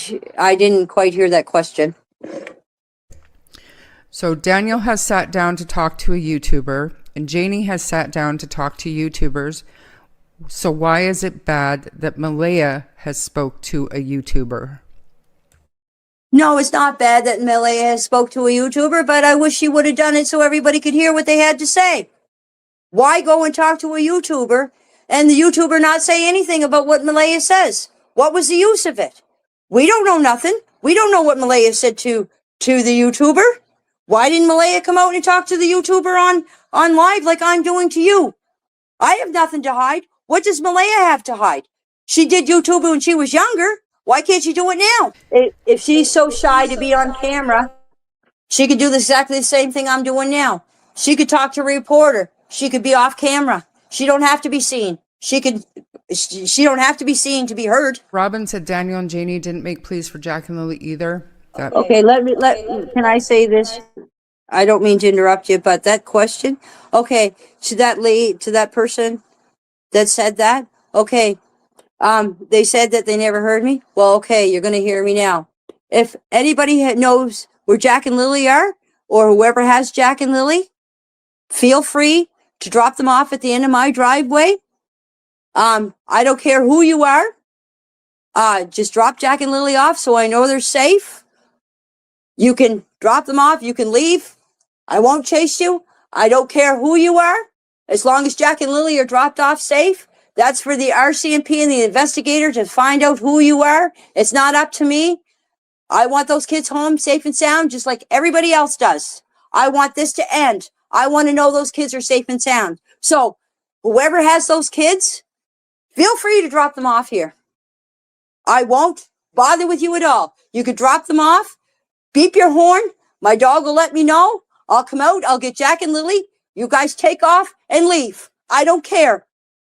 Just tell us where Jack and Lily are. Drop them off. And Ron Mexico, thank you so much for that. I don't know that Janie can answer that because there's no, you weren't specific about what you think Brad Wong lied about. And are you talking about the party? I'm not comfortable asking that here and now. Oh, you can ask. I'll answer it. Okay. Okay. Apparently there's supposed to be a party here Thursday night, according to Mr. Wong. That's the night that the car was supposed to be driving up and down the road. As I said, I don't know how many times it keeps changing. Somebody can figure out, they can let me know. All right. Apparently it was supposed to be all of Malaya's family that was here for the party. Okay? So, if they were here that night of the party, a supposedly, allegedly party, which there was none, okay? Because none of my neighbors heard anything. None of my neighbors know anything about it. Okay. If we supposedly have unalived Jack and Lily, how come they haven't come forward and said anything? Because they're still alive. So, people, apparently, according to Bradley, you keep your enemies close and fuck your friends. You invite your enemies to your parties, not your friends. Apparently, according to Bradley, that we had a party and everybody else is saying that we invited all these other people, but none of the neighbors, none of anybody. Yeah, since I've lived here for all these years, 26 years, and they've been here for 2.5 years. There's been no partying whatsoever. And Chelsea is asking about the dog Haley had mentioned. Do you know what dog Haley mentioned? Apparently the dog that's in the video of the CBC is not the dog that she's seen. She says the dog is black and white. Okay, Haley, if I got that wrong, I'm sorry, but I heard black and white. Okay, I have a black and white cat. Actually, I have 3 black and white cats. Could you have seen a cat in the window? That dog has been in here since 5.5 years, people. 5.5 years. I can show you a photo of that dog back in 2020. My last dog was passed away 6 months before I got this dog. And she was 13 years old. She died of cancer. Then I waited 6 months. I got this dog. This is the only dog I've had for the last 5.5 years. And what is this dog's name, just for the record? I'm going to stress this really, really, really, really hard. And for Mike to hear, Mike, my dog's name is not Fluffy. My dog's name is Tucker. Tucker. Tucker. If you don't hear it, maybe you'll know what it spells. Fair enough. Are the RCMP still updating Daniel in relation to the disappearance of Lily and Jack? No. No, and just we haven't heard nothing from the RCMP or the investigators. And I'm just going to go off of that for a second. What are your thoughts on that? The fact that you guys aren't being updated anymore. Like, how does that make you guys feel? It makes me feel upset, mad, because I feel that the investigators and the RCMP have given up on Jack and Lily. I really do. I asked the investigators, the last time I was talking to them would be a couple of months ago. I asked them how the case was going. No further ahead than when they started. I don't know if they're saying that because they don't want me to know anything, or they actually are nowhere further than they started. I can't disagree with you. Did you charge Daniel and Malaya rent, Janie? No, I did not. I did not charge Daniel and Malaya rent. The only thing that they were responsible for was the power bill, which was every 2 months, and the internet when they came here. Fair. Chris said that she lived in a camper for 4 years and doesn't like how the entire world judged this family for living in a camper or trailer. It was wrong. It is. Do you know there's 2.5 people in Nova Scotia that live in campers. So if Mike DeMann wants to put me down, he's putting down 2.5 camper people that live in the campers now. So, and I lived in it I lived in it since Jack and Lily and Malaya and Daniel moved in here. That would be 2.5 years. No, this is my third winter in the camper. Do you feel, and this wasn't asked, this is my own question, do you feel like there'll be a time when you move back into your trailer, or is this more permanent now for you? For at the moment, I'm very content where I am at. Daniel lives in the trailer, and he has the free range of the trailer. He's here, and he's free to stay as long as he wants. I'm going to stay in my camper as long as I want until I decide to move in back in the trailer. That's now. This is a question. Why does anybody care where I live? Right. I can't answer that. I don't know. No, but that person that asked me to ask me the question, can I just say, like, I'm sorry, but what does it have to do with where I live? Like, can you please reframe your questions to Jack and Lily, not the way that I live? It has nothing to do with Jack and Lily. Yeah, Janie, she was just saying that she also lived in a camper for 4 years, and she didn't think that it was fair to be judging anybody for that, because, I mean, I'm sorry. It happens. Yeah, no, it's I'm sorry there. I didn't. But I'm just saying, like, as I said, like, I choose to live where I want to live, and it's my choice. I'm sorry, I didn't mean to pick you up the wrong way. It's just that I've been so humiliated for the way I live that everybody's been negative thoughts towards the way I live. So I get kind of upset for people saying that I live the way I live, which has nothing to do with Jack and Lily. I get it. And like I said before, like, you can tell the frustration has built up, and you're at a boiling point again here. And I think it's justified. I do. Here's another question. Miss Janie, does it make you mad that the parents didn't keep your home and property clean and nice? We saw pictures from, I don't know, I think they were not drone, but satellite images of your property, and it looked pretty, clean and organized, and the grass was really green. And then we see when Jack and Lily went missing, there was a lot of stuff strewn about the yard. And I think people are wondering if you were upset at the condition of your property, or did you notice? And do you think that it was a dangerous place for the kids to be? The kids had a fenced-in fence where they played. Outside of that, what's anybody else's business how my yard is? Do you want to take a drive around the community? Do you want to go look at other people's houses and judge them how they live? Right. The kids were safe. The kids never got hurt here. The kids had a fenced-in area that they played in. That's why the fence was there. So do you And if you're wondering why the barns are painted before the interview, I got some stain from my mother that she wasn't using after she did her house. She had some extra stain.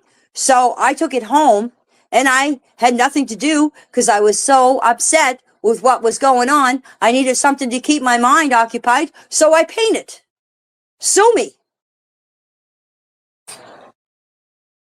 Yeah, I mean, it is what it is. I don't even know what that has to do with anything at all. Because people think that I painted the yards just for the interview. No, I painted up the barns because I was bored, because I was so angry with what was going on that I needed something to occupy my mind to take it off of what was going on, that I just went and started painting.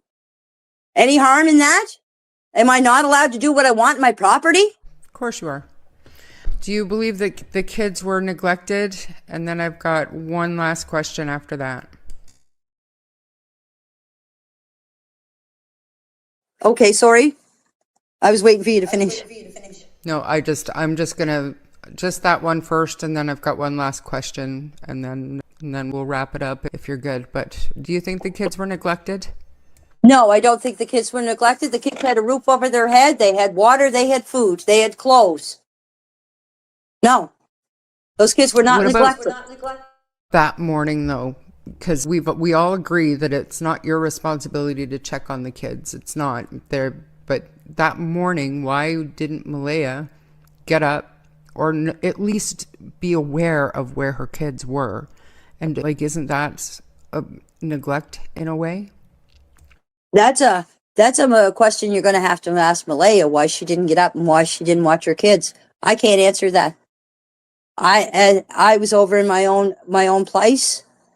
That's a question you're going to have to ask Malaya. That's fair. I'm not responsible for what Malaya does. I'm sorry. Yeah, that's fair enough. Okay, and finally, can you ask Janie her opinion on the lady with the gold car? Is that who she thinks might have them? She seems pretty sure Malaya gave them away. And I do remember this. And then there were rumors that this Natasha, I think her name is, worked with you at Dollarama at some point. Are you aware of that story? And what are your thoughts of that so-called tip that went in? I heard about the brown car. I asked the investigators about the brown car. They said there was nothing to do with Jack and Lily. This Natasha one, I did work with them on Natasha one. I'm not sure if it's the same one or not. But she lives away over in Glengarry, which is quite a piece from here. So I don't know what her story is. I guess the same as everybody else. They're 15 minutes of fame. Okay, and there was one question that I forgot to ask you. Sorry. Do you have the key to the community center, and who may have closed it up if you don't? Because apparently there was a new lock on it. Do you know anything about that lock? Last time I was up there when I was searching for the kids, there was no door on it, so how could there be a lock on it? Well, apparently there was. I don't know if it was Saturday or Sunday. It's been a long time now, but somebody had gone up and put a lock on it. I'm not sure. I'm not there, so Chelsea, I don't know. Well, I haven't been up there since the kids went missing. So if there is a new door and a new lock put on it, that's up to the landowner that owns the property to do whatever he wants to do. So if he put a new door on it and put a new lock on it, that's his business, not mine. I think that you've been more than generous with your time, and you've been open And I told you today that I do believe you. And it looks on the surface like most of the chatters are also thanking you for coming on. And I feel like there's probably questions that I've missed that would be easy for you to answer. Well, I have one question. If anybody knows where Jack and Lily are, please let Daniel and I know so we can all know. Because as far as we know, we don't know where Jack and Lily are. As I said Friday morning, after I heard them, they were alive when they left here, and I still believe they're alive. People may think I'm crazy, but I have hope, and I know they're alive somewhere, and I hope they are returned and are found so they can be brought back home, because there's a lot of people that miss them. And I know a lot of people think that I am lying about a lot of this, which I'm not. If I could get the investigators' report that I gave to them, I would love to show it to you, because what I've told you now is exactly what I told them. And I still believe that if people want to go and search for Jack and Lily, they're more than welcome to. And I feel that, in my opinion, that the RCMP and the investigators have given up on Jack and Lily, and it just are now focused on something else that has nothing to do with Jack and Lily. I'm not going to say what, but you probably already know. And they just don't care anymore. I feel that they just don't care anymore until they start coming out with some answers. Then I'll have faith in them again. I did it first because they were telling us what was going on. They were keeping us updated. They were keeping you guys updated. Now they have nothing to say. And I imagine everybody feels the same way I feel, that they should keep in contact with us and the media and let people know what's happening behind the in the case. But as far as I'm concerned, they have moved on to something else. That Rob fella, the spokesman, he is a spokesman, by the way, Shenanigan. He does not do investigation. I'm not sure his last name, Rob, is it McCann? That Mad Dog. Shenanigans calls him Mad Dog. Yeah, sorry, that's him. He's the spokesperson for the investigators. He is not an investigator. He just reports what the investigators say. So if he says anything, it's just what he's told by the investigators. So. Yeah, so that's a really good thing to clarify too. So this is a spokesperson for the case. He's not, he's not the one we need to be encouraging to continue the investigation, right? All of them as a team, of course, but I think that we have a misguided identification of what his role is in the case, and it's, it is okay. So I don't want to get into Mad Dog, you guys. I know Chad is kind of having their way with that nickname. We don't do that here. We like to call people by their real names. Well, I'm sorry, I couldn't remember his names. I couldn't remember his name, so if I said Mad Dog, I thought somebody would come up with his name because I couldn't remember his last name. I'm sorry. I've met so many investigators in this case, I can't keep track of all of them. Like, I mean, they've been coming and going here. When the investigators started here, one would come, there would be another one with them, and then they'd come again, and there'd be another one with them, and then there would be another one. I don't know how many I've met. Every time they come here, I'll say, and who's this with you today? And they say, oh, you met me before. I've met so many of them, I can't keep track of all of them. No doubt. So we've seen pictures of Lily standing in front of a fridge that appears to have a child lock on it. Was the refrigerator or cupboards in the trailer locked?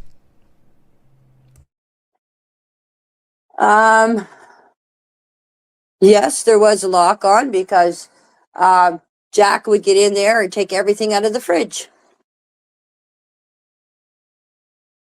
As toddlers do. My granddaughter, she's a toddler right now, and she takes everything out of one of the cupboards and gets into the cupboard. So I understand that the purpose was not to stop them from eating, I assume. Well, why do they make locks for fridge? Why do they make locks for cupboards? It's to keep kids out so they won't get in and make a mess of it. I can remember when my kids were small, they got in my fridge and they had eggs and everything all over the floor. So yeah, that's why they make them, so your kids won't get in and destroy all your food. It wasn't to keep them from not eating. Those kids ate. I mean, they ate. Okay, here's another thing. They were saying that Grampy would take food down to those kids. Well, do you know what? Grandparents do take stuff to their grandkids. They would come over, I would give them stuff. I'd give them treats. I'd give them stuff. They're just kids. Okay, when Malaya would make chili, Daniel would take a bowl over to me. When she'd make stew, Daniel would take a bowl over to me. Does that mean that I'm neglected and I was starving? No. When I go to somebody's house, I usually bring them coffee or donuts. Does that mean that they're starving? No, that's just being nice. Those kids were not neglected. They had, as I said, they had a roof over their head, they had water, they had food, they had clothing. My kids are full grown and they have lives and kids of their own. And anytime I go there, I take groceries. I just do. My mom used to do it for me too, you know. I don't know. I don't even know where that came from. When Earl cooks up at his house, when Earl cooks up at his house and he makes too much, he brings it down to me. And there's another thing that I'm going to, Anita says that Earl abused me when I was with him. Well, Anita, that's a bunch of bullshit.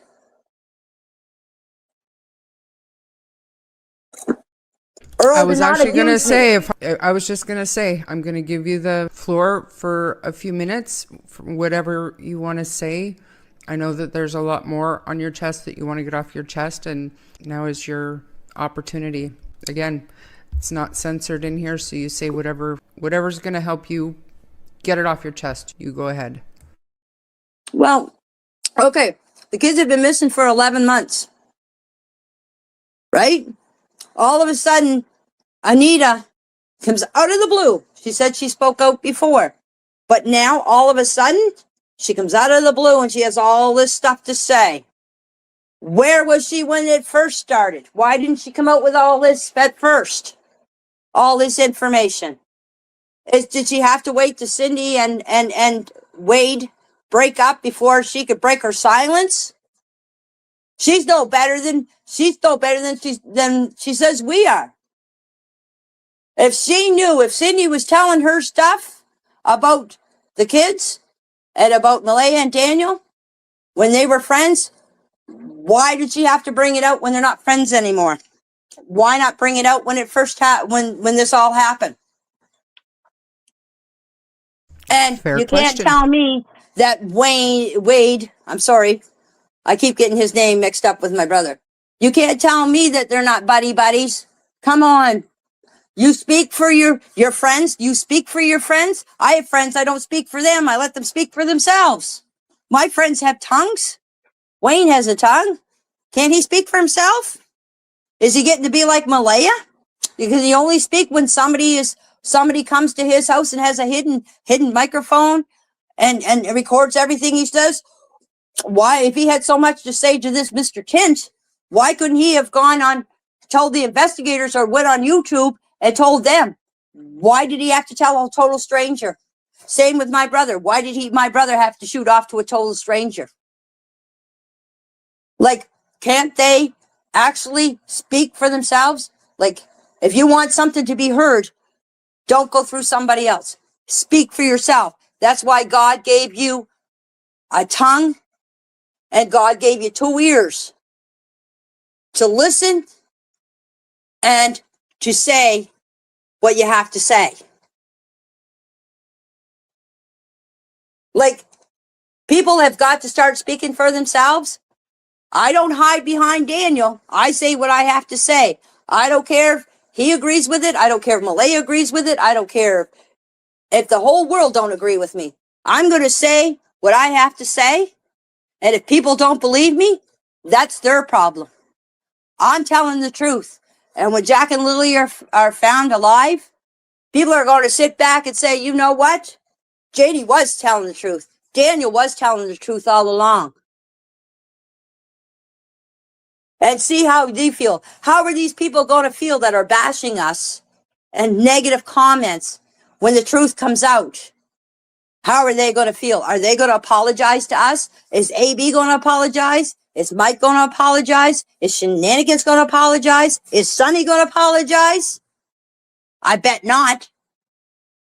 And Mike is apologizing to me right now and wants me to, says he's sorry for treating me the way he is. You know why? He wants me to unblock him so he could talk to me again, so we can get some more stuff, so we can spread more bullshit about me. Well, guess what, Mike? You're staying blocked, and I don't give a shit what you say. And if you don't want me in your chat room, if I pop in, block me. I don't care. I really don't care. I'm tired of these accusations and tired of the bullshit. And Anita, if you don't have things to back you up, keep your mouth shut. If you don't know who was behind those masks that are apparently, allegedly supposed to be at your place, don't accuse people that you think they are unless you know who they are. I had a white car come in my yard today. I don't know who it was. I ain't going to put fingers and say who it was because I don't know who it was. They sat in my yard. I got my camera and went out to take a picture. They see me coming out. They took off. I don't know who it was. I could say, oh, I think who it was, but why would I do that? Because I don't know who it was. So if you don't know who these people are, don't accuse innocent people of something.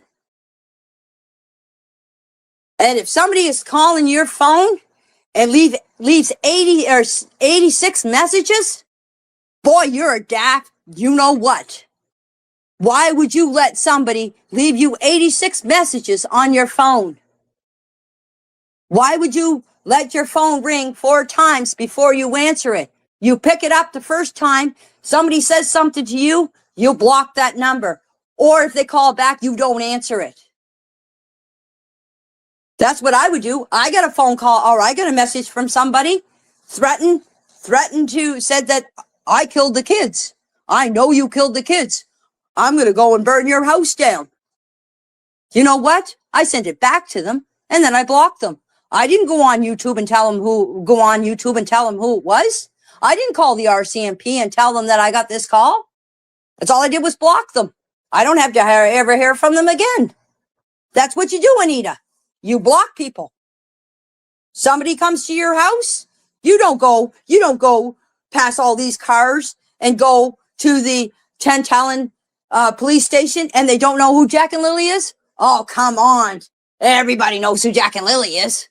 From here to China. The China probably knows who they are. But Talon Police Department didn't know who you were or didn't know who Jack and Lily was. Then they tell you to go to a Tim Hortons and meet the investigators? Bullshit. If you're being chased by somebody, the cops ain't going to tell you to go to Tim Hortons and meet the investigators. They're going to keep you there where you're safe. They're going to take a statement from you. Why would they get investigators involved? They're going to handle it themselves, aren't they? Come on.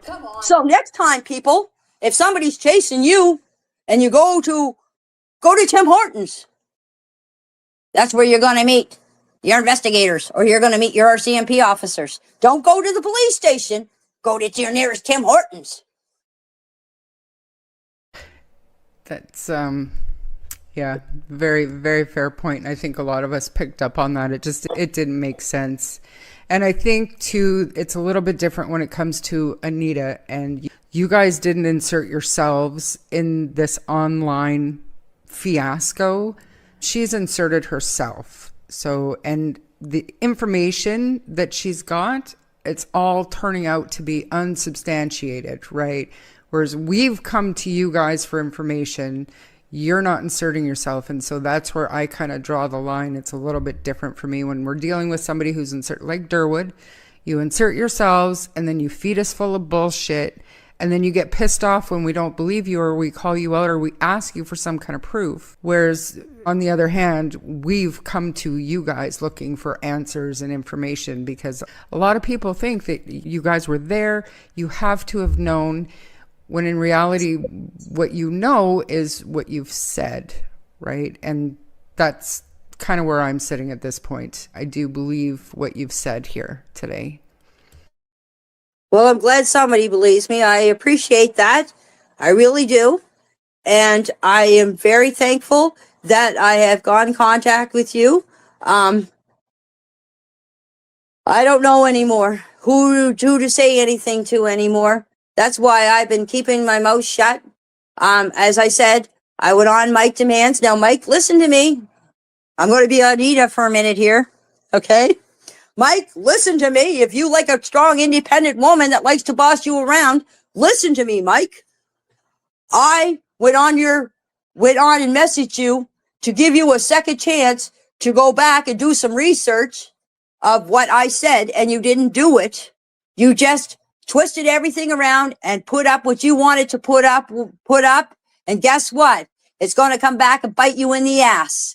So you had your second chance. Do your research, Mike. And by the way, AB, I'm really glad you apologized to Mike for whatever went on, because now you got some content to put on your show, because you're so goddamn lazy to do any investigating yourself. You rely on Mike to put on stuff so you can have a show. So you better stay friends with Mike, because as long as Mike has his channel, you're going to have your channel. When Mike goes down, let's see how long you'll have your channel, because you won't be able to get any information from Mike. And if you watch Mike's show and then you watch AB, they're exactly the same. Only AB is a little bit more ignorant than Mike. Please go and watch Mike and then watch AB. AB puts up exactly what Mike puts up. So I'm glad you apologized to Mike. I give you a round of applause there, AB, for apologizing to him so you can keep your channel going.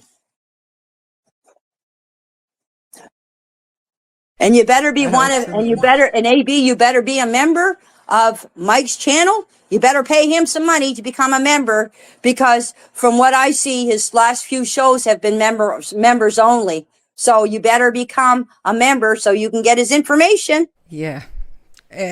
I'm going to refrain from giving my opinion on that. I already know I'm going to be targeted. Yeah, I'm going to be targeted, and I'm good with it, whatever. I felt like it was important to give you a platform that wasn't going to be interrupted and chopped to bits. And, it is what it is. People hopefully will take it fairly and not judge the stupid little details, but take the answers that were given and just try to understand with an open mind that, it's been 11 months and these people are still talking. So that to me says a lot. And I want to thank you, Janie, again for doing this. And hopefully we can get Chance up here. And, Charmaine, yeah. I'll tell you something right now, okay? If Mike and AB comes after you, well, let me just say, Mike and AB, it's me that's speaking, not Charmaine. It's me. If you want to come after anybody, you come after me. It's me saying it, not Charmaine. I just wanted to point that out. And thank you, Charmaine, for taking the time and listening to me go on and getting my views on this and listening to the truth.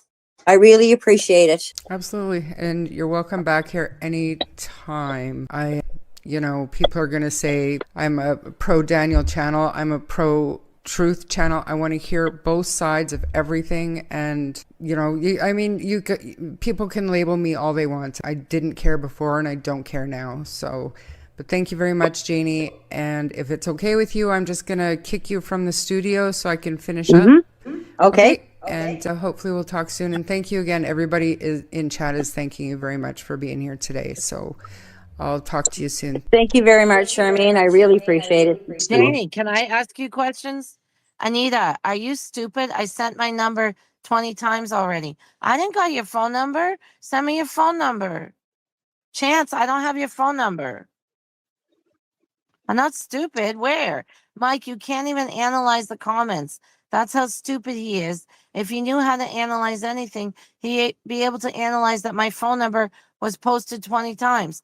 I don't want that. I want you to call on the messenger and talk. We're not going to chase you. I'm not going to talk about pizza. I'm not talking about mustard and pickles and salami. I'm not playing games. I want to know why you were in the driveway. I want to know why you're here. You're involved. You don't like me speaking out.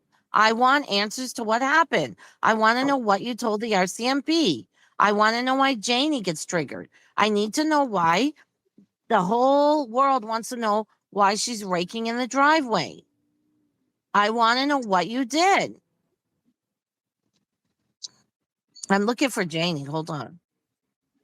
Because I felt like it was to you. Janie says, because I felt like it was up to you. What's that mean, Mike? Because I felt like it was up to you. Up to who, Mike? You? Clarify, Janie. Can you please clarify? Can you unblock me and call Yeah. and Talk clarify? to Mike. Janie, how about this? Listen to me. Mike's not going to yell. You're not going to yell. I don't know what happened out there like you do. Come on, without yelling, and tell us what you know. Tell us what you did. Tell us your involvement and do the right thing. Go and tell the truth. Don't stand on lies. Don't defend him. He's going to jail anyway. Stop blaming him and Malaya for everything when you are the most senior on the property. Tell the truth. Tell me what you're talking about. And I didn't get your number 20 times. And he's playing a game. If you really want to call, you would call Chance. I don't have your phone number.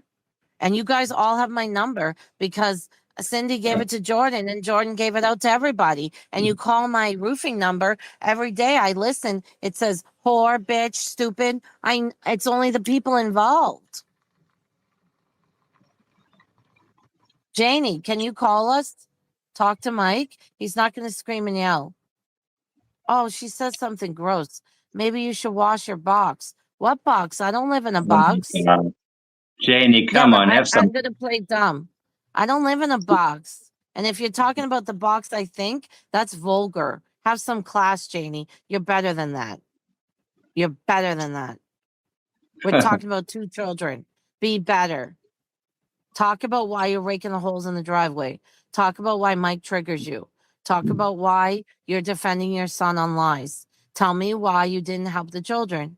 Why it was okay that they were being abused. Why Meadow couldn't walk. Why you didn't reach out to me at Cindy's. Tell me why you didn't like Cindy. Tell me how many times Cindy was there. Tell me why you didn't like Malaya. And tell me why, even now, do you realize, Janie, I took care of your grandbaby? I spent money and fed her? If anything, you should be thankful to me. Don't send me vulgar comments. Don't tell me this. I'm such a nice person, Janie. If I met you and you needed a shower or a bath, I will let you come to my house. Just say, maybe you should wash your box. This is disgusting, disgusting. I want to know why, when you saw Lily's black eye, you didn't say anything. Why Meadow couldn't walk, you didn't say anything. Why they had no food. I want to know why. That Earl had to come with food and treats. I want to know why, when Meadow was taken away and you knew she was at Cindy's, if you can come on here, you can find Cindy on the Facebook. Why didn't you say, where's my grandbaby? I want to send treats, something. Tell me why you didn't reach out to me and say thank you for what you did. Tell me why you think it's okay that your son is lying. And I never said Malaya's innocent. Tell me why she's not innocent. Tell me what she did without screaming, without yelling. Talk nice, talk to Mike. Maybe today's the day that you want to tell the truth. You'll feel better. Your son will feel better. He's going to jail anyway. And what he's going to jail for, they're going to mop him off the floor. It's best that you come forward because eventually I know I've watched many things happen in life. The truth always comes out. The truth always comes to light. What's done in the dark comes to the light. Why are you here, Janie? Why chance are you here? Because both of you are involved. It's been over a year. Wait, I'm here give for me the a second. sandwiches. Yeah. Give me a second. Give me a second. Okay. I just missed the call from her. Janie, please call back. I won't talk. I'll let you and Mike talk. Hey, Janie. Please don't scream How at are me. you? How are you, Janie? What would you like to say? What would you like to ask Anita? Can you tell her to just take her time and keep her mouth shut and let somebody talk? You got the floor. Okay, Anita, we're sick of your shit. And I think it's time that you just lay low and keep your mouth quiet, because what you're saying is totally ridiculous. You're telling a lot of lies, and you weren't here when it happened. And all you're getting is secondhand information from people here, there, everywhere else. Like, just because you know a lot, well, you don't know half the shit that went on here. And it's about time that you start producing some receipts of what you're saying, because you're not. And it's getting time to keep it quiet. And we don't have to answer to you, Anita. You're not an RCMP officer. You're not a detective. You're not an analyzer. So why do we have to answer to you? Why do you need to know everything when you don't? Nobody needs to know anything unless we want to tell you. And we told you everything. What more do you need to know? Get off of Chance's back. He has nothing to do with this. Get off of Jordan's back. He has nothing to do with this. They were helping search for Jack and Lily. That was all. And whatever you heard is bullshit. They were on the pipeline weren't destroying here. evidence. You were raking in the driveway. You're lying. You're lying. You're lying. I was breaking my driveway, my dear sweetheart, because I was planning on putting a pool in. And if I plan on doing that in my own Bullshit. property, that is my Malaya business. said there was no Now talk you of a pool. I'll You give you have a no chance. money for a Listen, I'll pool. answer your question. Bullshit. See, Bullshit. Tell the my truth. my control her. I will give her a chance to talk Okay. when I am done. Go ahead, Janie. Let her talk. I have to cut you off because I can't hear you. Just hold on. I have to close your show out because I can't hear you. Go ahead. Just hold on. Okay, let me get you back up here. Okay. Now, you give me a chance to talk, Anita. You asked me why I was wrecking my driveway. I will tell you. I plan on putting a pool in for the kids. Yes, the kids, Jack, Lily, and the other two grandchildren. Now, just because I was raking doesn't mean I was putting it up that day. I can rake my yard whenever I feel like it. The kids are not dead. They are alive. Because I heard them Friday morning. When they left this property, they were alive. After that, I don't know what happened to them. Now, you can take that through any way you want. I don't have to explain it to you. The investigators got my statement. It's up to the investigators and the RCMP to find out what happened to those kids, not you. Okay? Now, if you got a question, I will answer your question. And then if I have a question, I will ask you. Now, if you want to talk to me, we will do it one at a time. If not, I will hang up. Is that all right with you, Anita and Mike? Sure. I'm good with that. Yes, Okay. I like that. Thank you. Janie, I thank you for Yeah, being here. Go ahead. Did you hear what I said, Janie? It takes Janie. courage to come I here. can barely hear you. Okay, so let me ask one question. I Janie, said I thank you. I thank you for around being here. Go ahead. around what time did you rake? Around what time was that? Just to clarify. I was raking in the evening, and the evening is around here. When I was raking was around 5:30 or so. It wasn't at night. Who would rake in the night? Why would I be raking at night? Can you see raking at night? So it was in the evening around 5:30, 6 o'clock. Okay, I'll get back to this later. Anita, go ahead if you have questions. Otherwise, I'm going to take over. If the kids left the property alive, who picked them up? Well, if I knew who picked them up, my Anita, my dear, I would tell you. Don't you think the kids would be found out by now if I knew where the kids were? I don't have an idea who picked the kids up. I heard them Friday morning, as I said, after they left here. I don't know where they are or what happened to them. Why won't you say who you think? Who I think it is? Well, you want to know who I think it is? To tell you the truth, it could have been aliens. It could have been anybody. As I said, Anita, I don't know who took the kids. If I knew who took the kids, I would tell you. You seem to know everything. You tell me who took the kids. I don't know everything, Janie. That's why I asked you to come here. You seem to know everything. You know everything, my dear. You know exactly. No. You tell so No. many. You tell I so only many know what lies. Malaya said. And I'll catch I you in only so know what many Cindy lies. said. No lies. I think Clown Man or Cindy picked them up. You know who picked them up. Okay, You know what that's what you happened. think. Then you know more than I do. Janie, See you what I mean? You know more than I do. Janie, you were not putting a pool in. Malaya said she never heard of a pool there. Come on, Janie, do better. Malaya didn't know that there was a quote pool there. How in the hell do you know? You haven't talked to Malaya, and you must have did a lot of catching up in a week since you were there. Did you? You must ask her a lot of questions.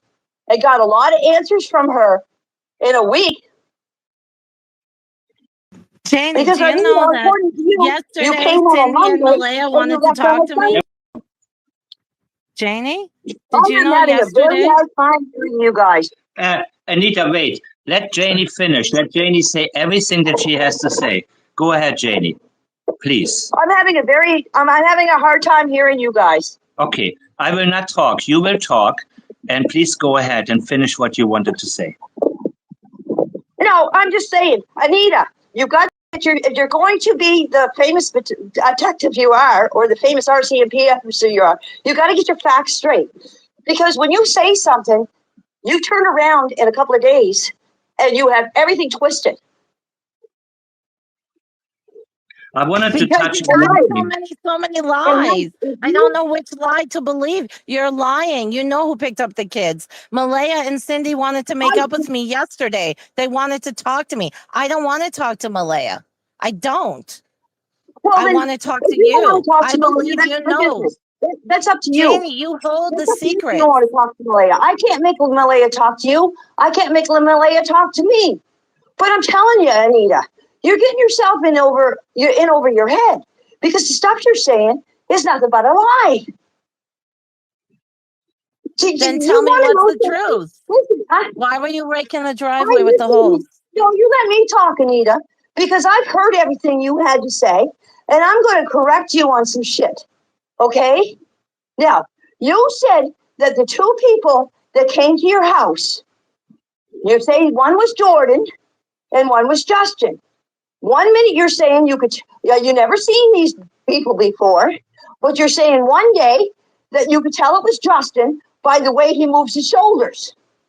The next time you're saying that you say it's Justin because he was long and lanky. Which is it? What's Daniel saying in the back, Janie? Do you know why the police went to Jordan's house? Slow. Sorry? Wait, Anita, okay. Please. I need her statements, okay? We will handle all of this later. Janie, you said something that there was a bad decision that Malaya made. Could you clarify? Yes. The bad decision Malaya was calling 911 when she knew what was going on.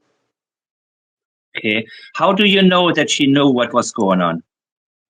Oh, come on, Mike, by her actions. What stands out to you the most? The most is no mother would act like that. And you know it. You're supposed to be the great analyzer. You would know the way she was acting. I want to hear it from you. No mother would act like that. Because I wasn't there. I want to hear anything that I could. You're right. You said it, Mike. You weren't here. You weren't here. And I want you to fill in the blanks for us. Because, sometimes there are questions that we all have. You can look at my chat. People want answers. And if you say you think that Malaya had something to do with it. Well, by the way she acted, that's not enough. You know what I mean? I want more. I want you to tell me what else have you heard, overheard? What makes you suspicious? You want more? You want more? You want more answers? Well, okay. Anita's giving you answers. Do you believe everything she says? My mind right now is so open because I'm so happy that you called me. And I know I didn't handle things well with you. And so I'm trying to shut up as much as possible because I want you to clarify what you can clarify. And well, I'm trying. Mike, you don't understand. Everything we say, you guys tear it apart. And what I mean by you guys, I mean you and Anita and everybody else. You and Anita included. But you don't seem to be tearing her apart. All the stuff that she's saying, I know is a bunch of lies. Because she wasn't here. Cindy wasn't here. Wade wasn't here. The only three people that know what happened on this property is me, Daniel, and Malaya. And if it didn't come directly from one of us, then it's not true. And what I'm most interested in, Janie, is Thursday night. And nobody has... Go ahead. I told you what happened Thursday night. I can't tell you anything more, Mike. I told you. I was out. They came home from town. I was in my trailer. I came out. Jack and Lily were playing beside the playhouse, looking for bugs and worms, or centipedes and worms. They played in the yard. I was raking. I was working on my fence. I went inside. They came inside. After that, I don't know what happened. When was the fence? In this trailer. Go ahead. I know they came in. They probably came in the house and went to bed. That's what Malaya and Daniel are saying. They went to bed. I heard them Friday morning. That's all I can tell you, Mike, is I heard them Friday morning. They were alive when they left here Friday morning. When was the last time that you saw them on Thursday? Thursday around 6 o'clock when I came in, around 5:30, 6 o'clock when I went into the house, when I was out there raking. Did you hear anything afterwards? No, I didn't hear anything after that because I went in the house and I went on Facebook. What time do you go to... Okay, so what time do you normally go to sleep, if I may ask? Just in general. I can go to bed anytime I want. I don't have a regular bedtime.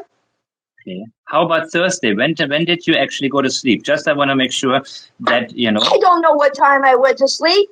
I don't look at my clock every 5 friggin' minutes. I lay in my bed and watch Facebook or watch a movie or whatever I want to do. I don't know. I don't check my clock to see what time I go to bed. Do you? Not lately, no. Well, do you know what time you go to bed? Well, see? Thursday is such a sensitive day. I would think that you try to recollect anything that you possibly can. Why would I remember what time I went to bed, Mike, Thursday night? How did I know this was going to happen Friday morning? Oh, excuse me, I should go back to Thursday night and find out what time I went to bed. So, I should know what time I went to bed Thursday night because the kids are going to go missing Friday morning. Are you that stunned? Are you that stunned? I'm asking you. I want you to clarify. Well, I'm telling you my answers, whether you like them or not.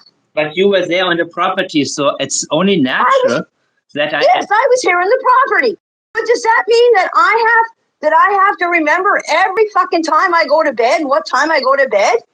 Like, come on, Mike. Christ, okay. I might go to bed 2 or 3 or 4 o'clock in the morning. I don't fucking know. When I get interested in a movie, I watch it. I may fall asleep through a movie. Are you going to check the time? Oh, I put a movie on. Yeah, I put a movie on, and then I go to fall asleep, and I have to check the time to see what time I'm falling asleep when I'm watching a movie? Okay, I have one more question. Come on, Mike. Janie, you're smarter than that. I'm trying. Janie, when was the fence finally finished? There were some disagreements there. When did Daniel actually finish the fence? We finished the fence when I got some more boards. Was that around? I didn't finish it Thursday night, but there was another fence behind that, Mike. Okay. The kids knew not to go out of that fence.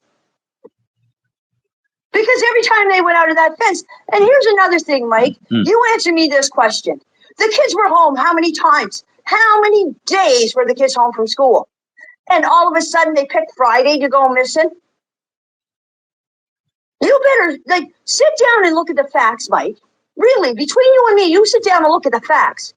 The kids, they went over to their grandmother's on Wednesday, did laundry. The laundry didn't come back. Her laundry didn't come back. Thursday morning, how come the kids didn't go missing Thursday morning? Okay. Friday morning, I wasn't supposed to be home. Thursday night. Come on, Mike. You see, we have got to clarify only a couple more things. And I want to know about, you said Justin wasn't staying there. Is that correct? No, Justin wasn't here, Mike, and neither was his dog. Come on, I told you that numbers of times. The only dog I have is my dog Tucker, and his name is Tucker, and get it right. Okay, Tucker. His name is Tucker, and I've had him for 5.5 years, and he's the only dog that I've had in the last 5.5 years. I got him when he was 6 months old, and I've had him ever since, and he's the only dog I had. Got it. I miss talking to you. I'm happy that you're talking, and I'm afraid to say the whole... Well, you treat me right, Mike. I'll treat you right, but I'm tired of this bullshit. I'm tired of Anita ruining people's lives. And I'm going to tell you something, Mike. Janie. You go back and you sit and you go through your channel, or you go through your life and pick out the bullshit that she said. You make it anything right. Let Anita defend herself, please. One moment. Anita, go ahead. Janie, I didn't ruin anybody's life. Yes, you have, Tell me Anita. what I did. How? Tell me. You ruined Jordan's life. How? I didn't have the guns at his house. He had the guns there. Look at the bullshit you put him through. You ruined Chance's life. Look at Chance's life. Chance lost his job. Chance has been in trouble since he was 14. He lost his job way before me. The difference now, Anita, 14 years ago has nothing to do with now. Janie, you said your turn and then mine. Can I have my turn? Can you slow down? Sure, go ahead. Chance lost his job long before me. He shouldn't have been hired. He had a criminal record. You know these guys. As far as Jordan, his father ruined his life. He's a clown. He had guns there on his own accord. Nobody told Chance to call me. You didn't tell him to do it. And nobody told Jordan to threaten me. Don't you dare say I ruined people's lives. Jordan made a choice by having the guns and threatened me. I didn't ruin anybody's life. Clown Man ruined his life. As far as Danny boy, he made choices. He shouldn't have moved in with Malaya or dated her. And you should have told Danny when he showed up with her, wait a minute, Janie, I gave you your turn. Give me mine. Hold on a second. Hold on a second. I'm going to have to call you back. I have to get my phone. My phone, I can hardly hear you guys. You sound like you're millions of miles away. Anita, one moment. Okay, Let me no problem. Okay. So, God, Mike, I was going to ask you. Mike, yeah, please. Mike, she's here. She's here. Mike, go soft, go easy, tread easy, tread easy. Listen to me. Let me do this, Mike. Go easy. I am. Don't lose her. We need her. No. Go easy. I will shut myself off, and you're going to do this, okay? When it's hot, you got to get them when it's hot. Danny's right there. They told her to call. Let me do this. I got to go easy, too. Yeah, let her, and please let her talk. I need her statements. Like, take a pen and write down some thoughts if you have to, so you don't lose them. But I want the full answer from her. Go ahead. One moment. Okay, welcome back, Janie. Anita will ask some questions. Anita, go slow and then sorry. Sorry, I couldn't hear you guys. I don't know if it's the internet or what. Okay, go ahead. Janie, am I clear now? Can you hear me? Yes, I can hear you. Who couldn't hear your voice? Okay, I'm going to repeat what I said. I'm sorry. Janie, be nice. I'm nice to you. I'm not being rude to you. Be I don't nice. have a Okay, horrible be voice. nice. Yeah, all the stuff you said about me and you want me to be nice. I'll be nice to you today, Anita, and get this settled because I'm tired of it. Janie, I did not Go ahead. ruin Chance's job. He shouldn't have been hired. He had a criminal record. He chose to call me. You didn't tell him to call me and threaten me. He made choices. He has to be accountable. Jordan made choices and called me. He did a death threat. Yes, it was sent by Belinda and Daylene. Daylene is going to be disbarred. She's an attorney. She shouldn't do that. Okay, you done? Oh, no, I'm not done. I don't go fast like Okay, you. tell me when you're done. Okay. Also, Janie, the reason why I have discrepancies, but maybe Malaya was lying to me. Malaya said you were never putting in a pool, but maybe you were. Also, I never hurt Jordan. His father did by being a clown. I have 3 sons. You have 2. I didn't ruin anybody's life. People make choices. If he has illegal guns in his house and the police go with a search warrant and find them, that's not my fault. I didn't say anything horrible about you. I'm not rude to you. I'm not like that. I asked you to meet me Okay, for a well, coffee. I would still meet you for a coffee. I would talk to you. I wasn't raised to be disgusting. I said nice things about you. I said you're doing your job as a mother. You're protecting your son. You can laugh. well, I never, well, maybe well, it is all well, Malaya. Maybe well, Daniel's innocent, but tell me why. I believe they're both involved. Cindy also told me, okay. is it true?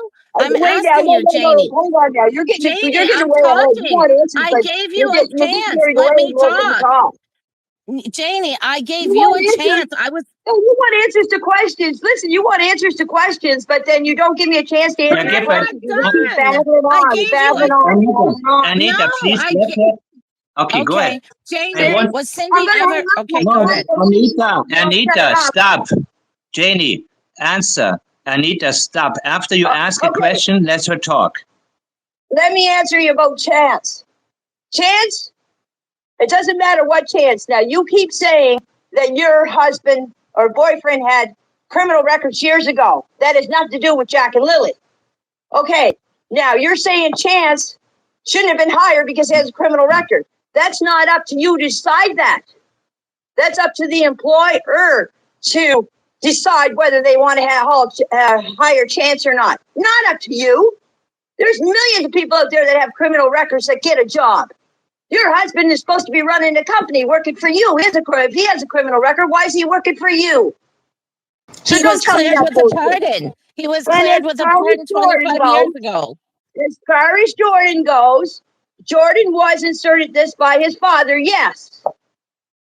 But what went on between him and Daylene has nothing to do with you. How do you know it was Daylene that got Jordan to call you? Jordan People don't told have to me. see what other Jordan people told tell them to me. do. Jordan told me. Daylene I'm told sick and me. tired of you. You say that you had nothing bad to say about me. I had nothing bad to say. You had nothing bad to say about me. Come on, Anita. Might go back in your friggin' goddamn live shows and review what she said about me. Hillbilly. You're even making my You called rooster me a angry, city Anita. slicker. You called me a city slicker. You say that you never said nothing bad about me. That's bullshit. Come on, Anita. You haven't said anything nice about anybody. Yes, I have. Can I talk And no, now? I will not meet you for a coffee. I will not meet you for a coffee. And I will not get a lawyer Anita, because you tell me to. I will get a lawyer if I need one. I don't need your help. I don't need a new house. I don't need a new car.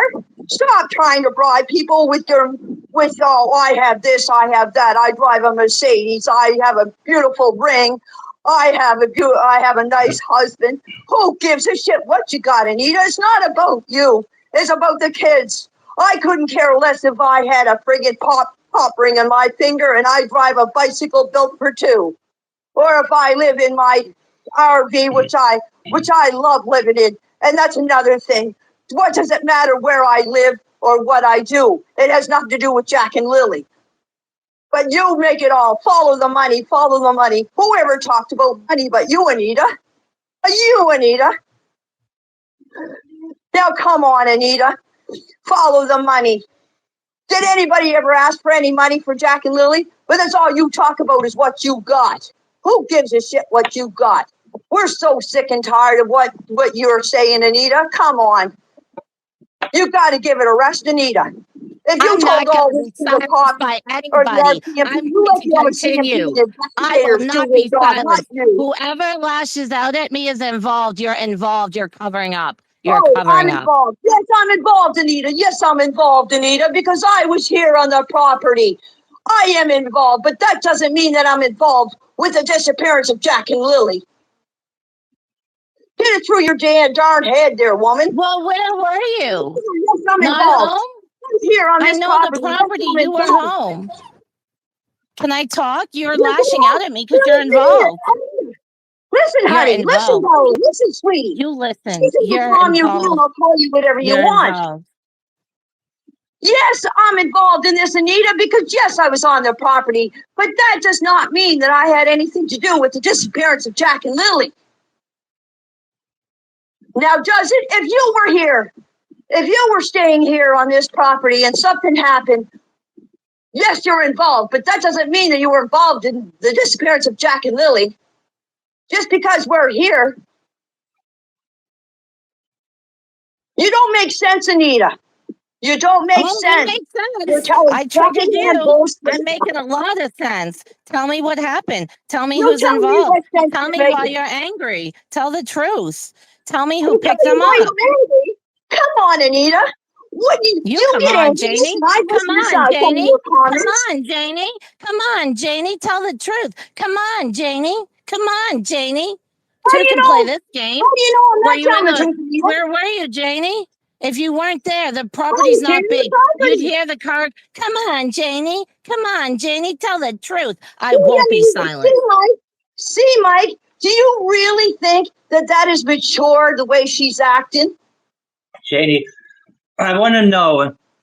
Wait. Yeah, Mike. Listen. Go ahead. Listen.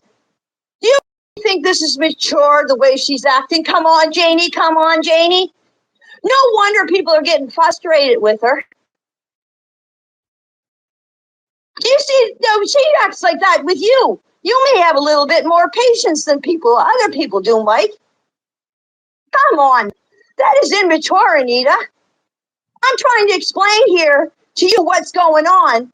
You're saying, come on, Janie, come on, Janie, come on. Come on, Anita. You're 54 years old. And how do I know that? Because you advertise it every time you come on the internet. Do you want to have a civil conversation? Yes, I'm getting upset, Anita. Look at the way you're talking to me. You want answers? Be a little bit nicer. If you want me to continue talking to you guys, Mike, calm her down. Take her to obedience school.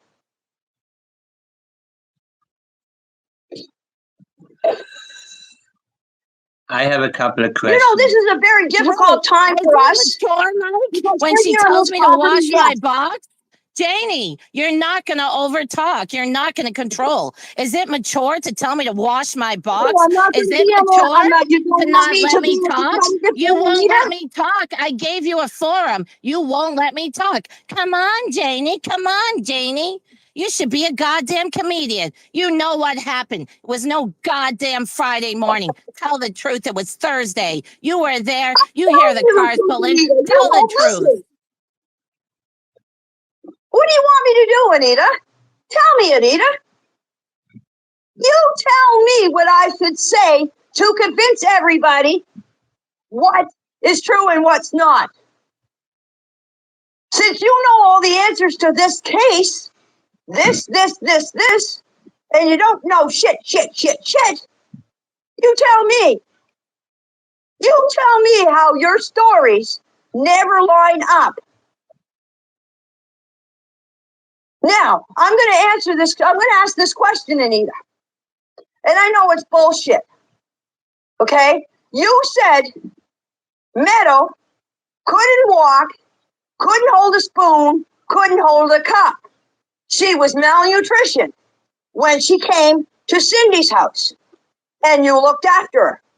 Well, when this SPC or when the CPS came here and told Malaya that she and Meadow had to leave, if they looked at that baby when they came here, how come they didn't take that baby then, there, and now? When You they ask took CPS when that. they took her Ask to CPS Cindy, that. when they went to Ask Cindy's CPS house, that. Ask how come CPS the that. CPS Ask didn't take CPS Meadow that. there if she Ask was in bad CPS that. condition? I don't work for CPS. How Ask them come they that. didn't take the baby then, before they sent it to Cindy's house? Because How they come had you to make didn't arrangements to notice? see How the come you baby. didn't notice Lily's black eye? How come you didn't notice? How come you I don't lie? know. How The come only you thing won't I let me know talk? about Lily's black How come eye is you're because lashing out at when me? You she was won't over calm the down. time, You won't let me I talk. wasn't there. I wasn't there. I'm only going on what Daniel told me about Lily's black eye.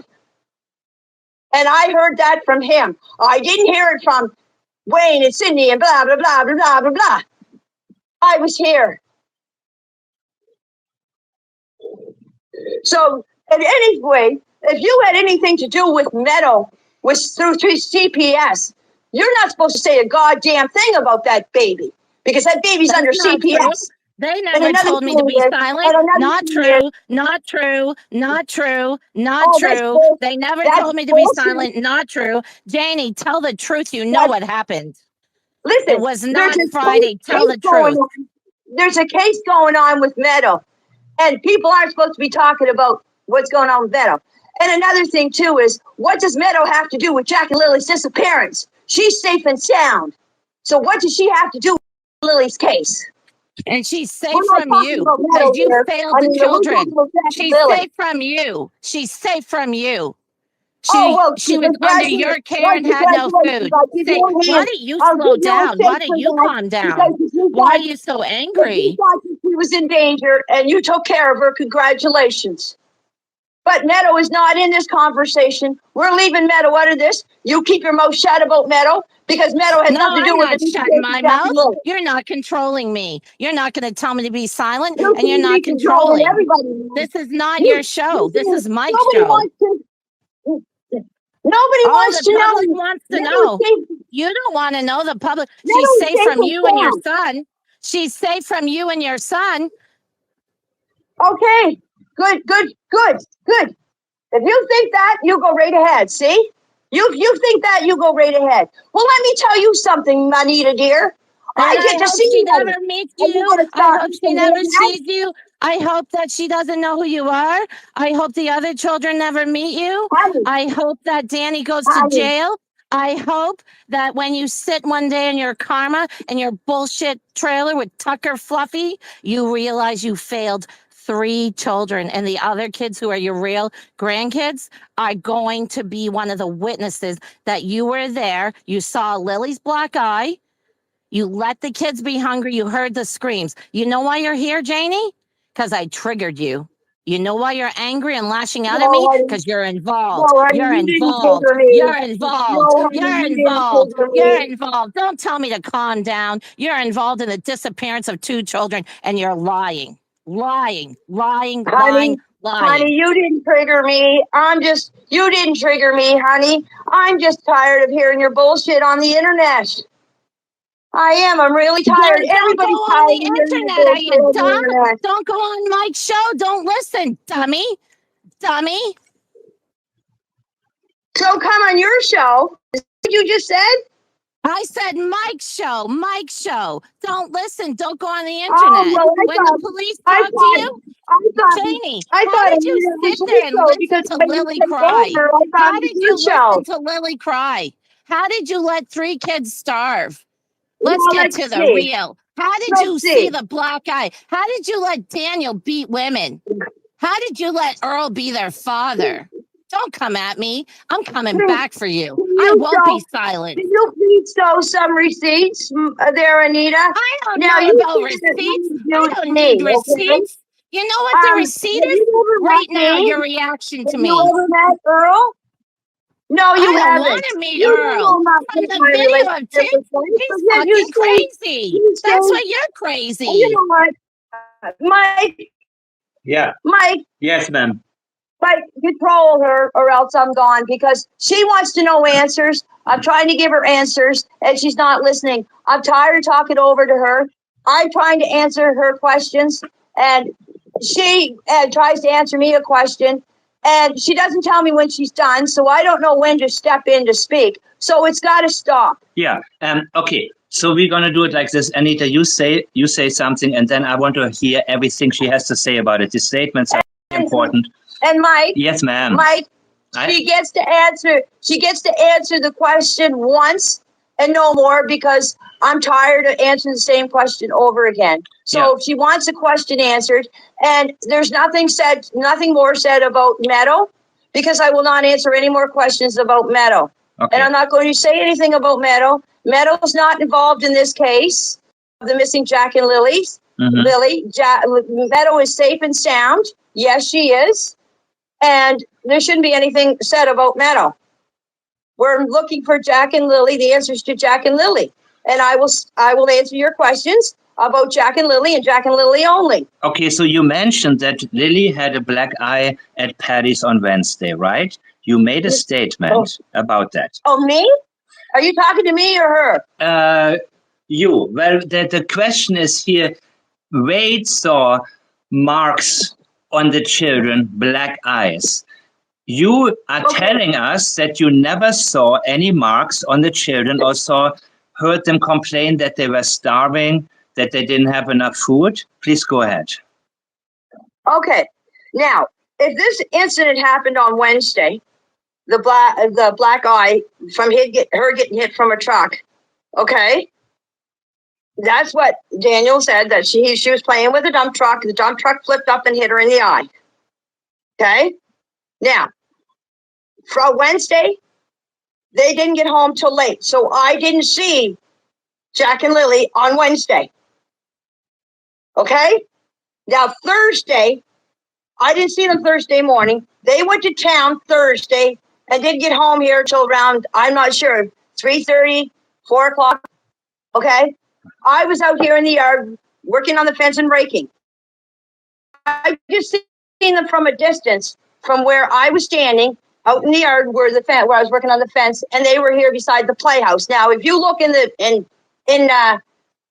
the aerial thing, you'll see where the playhouse is and the woodshed. Well, I was over in the fence. Okay. Mm-hmm. Now I came out of my trailer and they were playing there. I didn't go up to the kids. I went straight out to work on the fence. And besides, how long does it take a black eye to show up? It takes a little bit, right? It takes a couple of hours. I don't know. You tell me. Okay. Well, I didn't go and talk to the kids Thursday. I go up and talk to them. I just asked them what they were doing, and they said they found a centipede and a worm. I was continuing working. I was working. They were out here playing. Then when I came in, they went in. So I did not see no black eye, Anita. I did not see no black eye. So Daniel said they got a black eye on Wednesday, but you didn't see it on Thursday?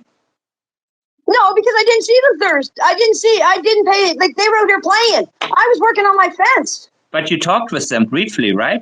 I talked to them when I came out of my trailer. When I came out of my RV, they were over here playing by the playhouse. And Jack said, I found a worm. I said, I found a centipede. I said, good boy, you keep looking. I went straight out and started working on my fence. Now, they were busy playing. Okay. Several people said... No, I didn't see any black eye. But Daniel said he had a black eye from the Tonka truck. Okay, Dan. I'm saying I didn't see a black eye. Okay? Now, there's the difference. I'm saying I didn't see a black eye. Whatever Daniel says, he says. And as far as Wayne goes, I don't know. Or Wade, I don't know. And besides, if they haven't seen the kids... Now, here's another thing. If they never seen the kids since Easter, how would they know that black eye if they never seen the kids since Easter? Well, Daniel said it. Your son said it. Well, I don't know then. Okay, did you ever? Because the last time the other two grandchildren were down here, they all went over to Cindy's for Easter. Mm-hmm. Okay? Okay. I keep saying okay because that's the way I enter and in my sentence. And you can analyze that whatever you like, Mike, because I'm going to say okay. Everybody says okay. Huh. Okay, I say okay. There you go. So when you analyze me and when I say okay, I say okay. So if the last time the kids were over at Cindy and Wade's was Easter, well, how did they see the kids since Easter? Because Cindy and Wade weren't here. Well, is that the reason that they didn't go to school on Thursday? You said they were good, they were well? I have no idea why they didn't go to school on Thursday. I do not ask questions about why the kids don't go to school. Got you. Did you ever see a black eye on Jack before? No, and I'll tell you about Jack. If you look at Jack, Jack has very black bags under his eyes anyways. Okay. You know how some people have dark under their eyes? Go ahead. Well, that's the way Jack was. If you look at his school pictures, you could see that kid didn't have black eye. It looked like he was more like tired. And Mike, I'll tell you something else too. Those kids, most of those photos or those videos that people are showing around on the internet with Jack and Lily dancing and twirling and everything, those photos are taken in that trailer. Now, you answer me a question since you're the big analyzer, Mike. If those kids were abused, do you think they would be dancing around as happy-go-lucky as they are? It could happen. Kids.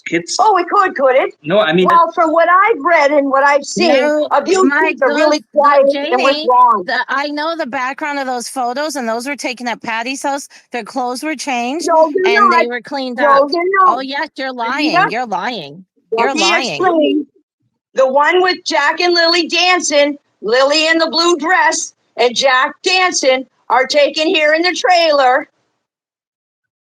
Okay, but they could still clean them up and say smile for the camera. You're lying. You're not here to tell the truth. You're here as a cover-up, distraction, and to silence me and to discredit me. I won't be silenced. You're welcome for taking care of your granddaughter who is malnourished. You allowed 3 children on the property to be abused. I don't care what you want to talk about. I don't care. Well, good. Guess what? Anita? You just ended this call because nobody wants to hear what you think about Meadow. Meadow is taken care of now. Meadow's in CPS. It's up to the CPS to decide what happens to Meadow. Not you, not Mike, not Gary Doug or whatever. So it's up to them to decide what happens to Meadow. Not you. Not you. You have no say in what happens to Meadow. I have no say in what happens to Meadow. That's up to CPS, not you. Hey, Janie, what did you like about Jack and Lily? Jack and Lily were here for 2.5 years. They became part of this family, Mike. I watched them day in and day out run around here and play and scream and holler and laugh. And I even babysit those kids when they went to town. But you still They were great little kids. Jack was a little, how can I put it? A little sometimes hard to get along with because when I'd ask him to do something like put his boots on, you know how kids are, he would just stamp his feet and say no. So I'd call Malaya and tell Malaya to come out and tell him to put his boots on or put his coat on. The kids and I used to walk through the woods. I'd have to carry Jack because he was too small to walk through them. He wouldn't walk through the woods. What did you like the most about Lily? Most about Lily? Lily was always happy-go-lucky. She would play with her dolls. She'd come out and every time I seen that girl, she had a different outfit on. I think she was going to be a fashionist or something because she'd come out one day with a pair of pants on. Next thing you know, she'd come out with a pair of pajamas on. She was always changing her clothes. She was a happy little girl. They were both happy kids. Were you happy to They have? weren't abused. Those kids weren't abused. They weren't withdrawn. They were happy. Go look at the videos. You tell me, Mike, you tell me how an abusive child would act. They act in different ways. It depends on how they're predisposed. You know, some kids,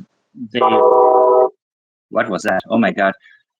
Did you like having them on your property? Were you happy that Jack and Lily were on your property? Mike, when they called me and asked me if they could come and live here, they asked me if they come and live here. I didn't ask them because I didn't know what was going on. They asked me if they could come and live here. I will not see people out in the cold. Okay. And Malaya was pregnant at the time. So I said, yes, you guys can come and live here. Was Malaya I will not see anybody out in the cold, Mike. Whether it's my son, whether it's my friend, whether it's my neighbor. If I have a place for them to come, they're sure more than welcome to come live here. I would not turn anybody away.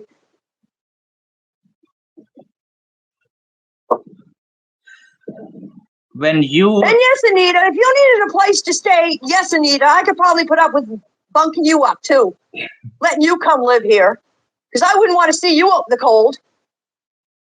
You guys don't think I have a heart, but I do have a heart.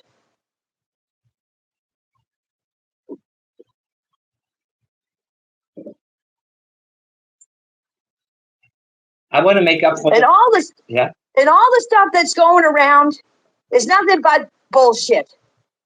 If you guys don't want to believe what we're saying, and you want to believe everybody else, you're more than entitled to do that. You could go ahead. But when Lily and Jack are found, there's going to be a lot of people that are going to be friggin' disappointed in what they said about us. Because deep down in my heart, those kids are alive somewhere. Where would you search? Where should we search? I don't know, Mike. If I knew, I would tell you. Well, not tell you guys, but I would tell the investigators in the RCMP where they are. I would. Like, do you think that I like living this life? Do you think that I don't sit and I don't cry and I don't pray for Lily and Jack? Where they are, how they're doing? I had nothing to do with this. And I'm going to stick to that till the day I die. I hear the chicken. Those kids are alive. I heard them Friday morning. Whether people believe me or not, that's up to them. It's what the investigators in the RCMP believe. Not the YouTubers, not the people listening to the YouTubers. It's up to the investigators in the RCMP to solve this case. Not you guys. We don't have to tell you guys anything. Not a damn thing. But you know what? Where would you search if you were in charge of the operations? What would you want the RCMP to go after? What lead? What would it be in your opinion? Mike, I'm not an investigator. You should ask that to Anita. She knows all the answers.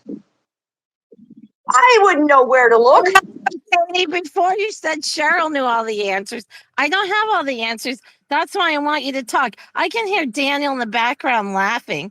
And there's so many lies. And you won't let me talk. You want to see something? Well, then maybe it's the chicken. Okay? Okay, wait. I'm going to show you something. I am outside. Okay? Do you see? Look, Anita, look. Can you guys see me? Yes. Hi, everybody. Your hair looks nice. Can you see me? You changed your hair. Cool. Can you see me? Okay. Do you see Daniel outside? Oh, wait, sorry. I got to turn the camera around. Do you see Daniel outside? Can you get him to come and talk to us? Can you see Daniel outside? Oh, say hi to JJ, everybody. Hi, JJ. There's JJ. Say hi. Say hi to Chris. Say hi to Speckles. Hi, Speckles. Say hi to Mikey. Oh yes, Mikey, you have a chicken named Mikey. Yeah. See, I have chickens. See, I have chickens, everybody. Cool. Your You hair could looks have nice. easily went outside.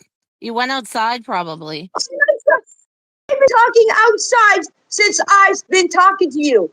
I had to go inside, and when I let you go, I had to go in, and I let you guys go because I had to find out what was wrong with my phone because I couldn't hear you guys.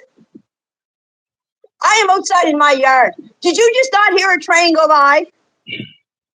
Yeah, I did.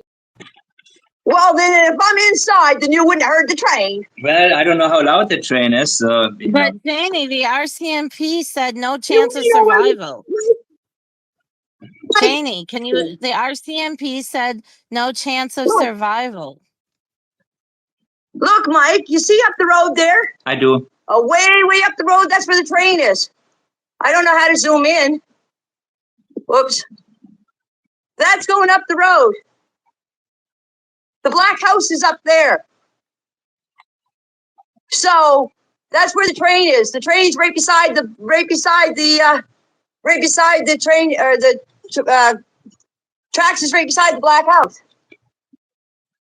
So if you can hear the train, then I'm outside. I wanted to ask about the search. Just one question. How long were you on the pipeline area when Malaya tried to call you? How long was I on the pipeline? Yeah, Malaya tried to call you, and then 2 hours later she called you back, right? I can tell you exactly. Justin and I rode on the bike. Malaya called me when we were at the end of the pipeline on the Madison Road. Uh-huh. She called me and told me to get back here. Right. Because she couldn't tell me over the phone. So we came back from the Madison Road at the end of the pipeline at Madison Road and drove down here and came back in the yard. Now I can tell you exactly what time she called me, if you want me to. No, how long were you on the pipeline area, all total? What would you say? Also, I was on the pipeline first thing after Justin went and got the bike. I would say all from Friday at 1 o'clock till about 7 o'clock Friday night. And was everybody there? And we were driving around on the bike. Okay. On the pipeline and everything. And then again on Saturday, we took off on the bike again on Saturday. And why was it so important to search on the pipeline area specifically? Well, according to everybody, it was important because they found footprints. So that's where everybody thought the kids were. So that's where everybody headed. So everybody was there for hours and hours and hours. Mm-hmm. And it was an open area where you would have seen the kids and everybody just focused on that one particular. But the footprint was found 500 yards away, or do I get this right? Where was the footprint exactly? It was in the middle of it was between the Lansdowne Road and there's another road that's up back there. I'm not quite sure of what the name of it is, but it leads to the West River Station Road. So it was between the road that leads out to the back of West River Station and the Lansdowne Road. So it was halfway in between there.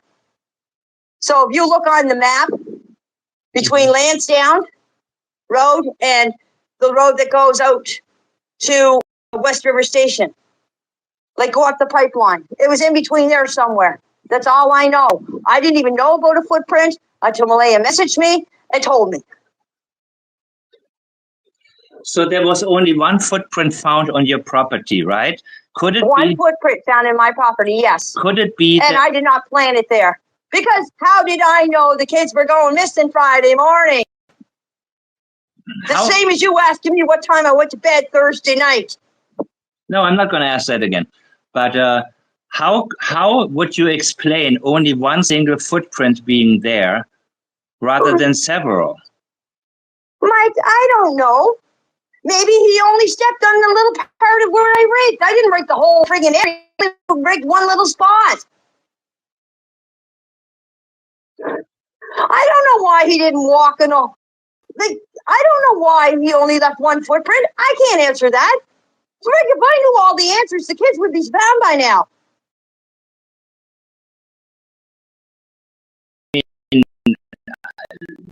What? So what is the one? The answers would have been solved long ago. But I don't know the answers, Mike. That's all I can tell you is Friday morning I heard the kids. After that, I don't know what happened to them. God. How many times do I have to tell you guys that? Everybody keeps saying that I didn't hear the kids. I did hear those kids. I heard those kids Friday morning. Everybody in the audience, is there anything specific that I'm reading some comments here to see? Janie, why did you not?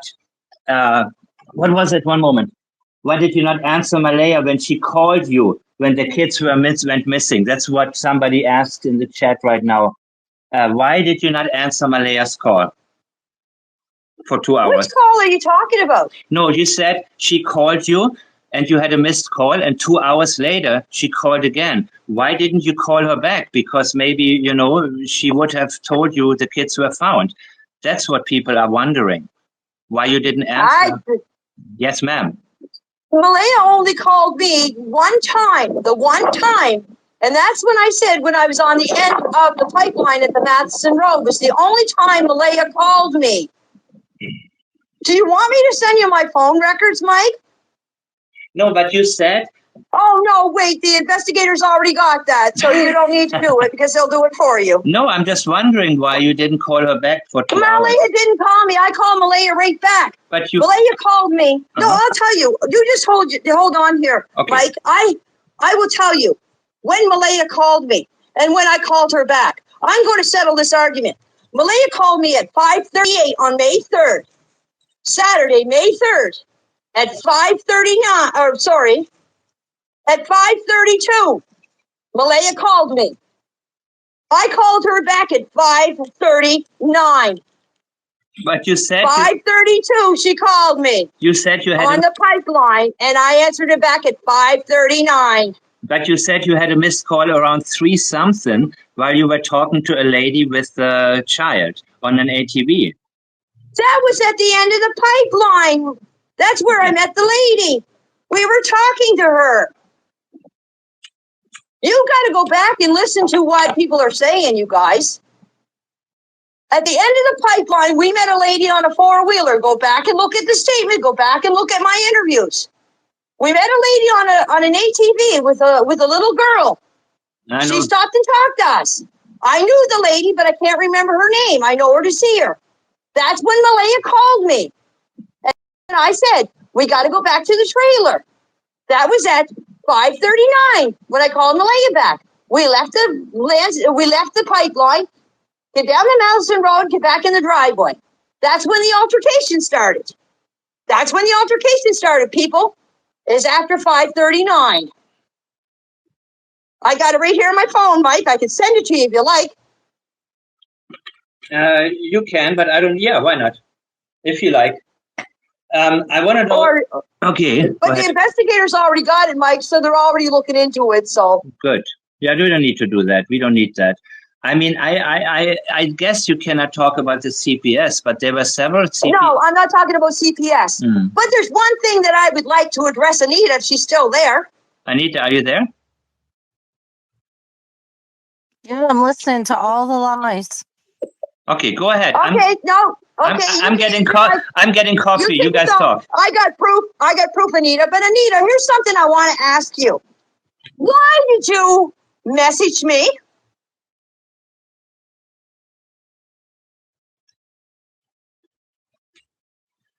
Anita. Yes, why are you yelling? Can you stop yelling? Can you stop yelling, please? I don't know if you're there or not. Can you stop yelling at you to see if you're awake. Yeah, but he doesn't need to yell either. Can you please stop yelling? You're giving me a headache. Please. Why did you call me or why did you message me, Anita? Can you stop yelling and give me a chance to answer? Calm down. You're going to take a stroke. You didn't give me one. Yes, I did. I let you talk all this time. Because Mike was asking me questions, not you, Anita. You're not letting me talk. Can you be quiet for 10 minutes, maybe? Breathe deep. Whoever You don't comes like for it when me it's is on the foot, do triggered. you, Anita? You want me silenced because you're lying. The RCMP said no Okay. chance of survival. You're lying. Oh, okay. That's what they think. Yeah, there's no chance of survival because they're not in the woods, my honey, my dear, my darling. I never thought they were in the woods. You know what happened. You're lying. Well, then why are you saying there's no chance of survival?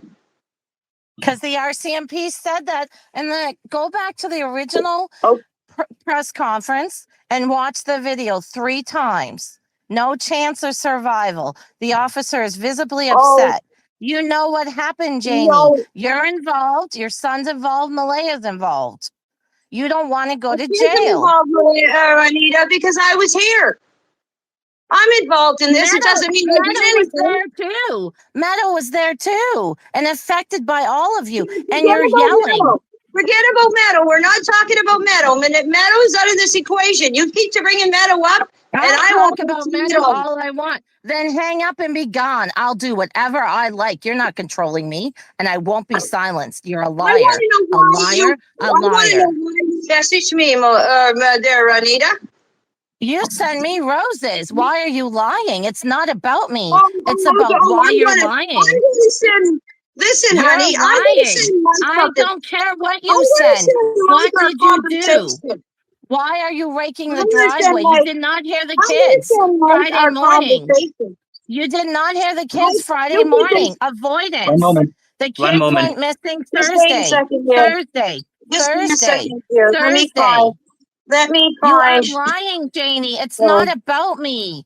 What did happened on Thursday night? You did not hear the kids Sunday. Don't make it about me. Stop lying. Okay, whatever you say, Anita, you're right. You don't I'm have wrong. money for a pool. You're not going to put a pool in. That's a ridiculous statement. You were here. I wasn't. You were here. I wasn't, Anita. You know everything that happened. No, yes, you know everything. Yes, you know won't everything. Come clean. You don't want to go to jail. You don't want your son to go to jail. You're lying. You did not hear the kids. Sweetie, if I go to jail, if I'm found guilty of something, which I'm not, if I go to jail, what's it to you? What's it to you if I go to jail, sweetie? Is it going to make you happy? Yes, if you starve the children and involve, yes, I'll be very happy. You were there when they were starving the children. I saw Meadow. I'll be very happy. You're going to jail. You're going to jail. Do you know why you're going to jail? Because I'm not going to be silenced. Okay. You know you what? Tell me why I'm going to a jail, Anita. You tell me, Anita. Investigators. For lying to investigators. You obstruction of justice. You got us proven guilty before we. You got us proven guilty before the detectives know you're lying. Obstruction of justice, it's called. Okay, Anita. Whatever you say, darling. I'm so happy I can make you happy. Now, who sent me the friend's request? Here, Mike. It's not about me, Janie. What happened on Thursday? Why were you raking? Why are you lying for your son? Why did you let the kids be starved? Anita. You're trying to manipulate me and Mike. I don't have a skull to get through. You ask the same stupid questions over and over and over again. No, you're avoiding. You're avoiding. Different questions. I already answered them. Get off your high horse, Anita, and ask me different questions because I already told you the goddamn answer. Why I was raking my yard.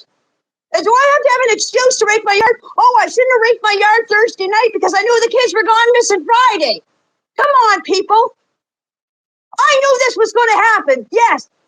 Really? Come on.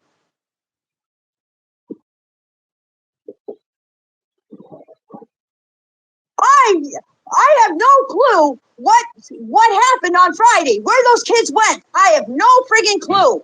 You're making me so damn angry, Anita, because you're not listening. I already told you what I was doing Thursday night. I was raking the yard for a pool. Am I not allowed to rake my yard? Is there a law against it?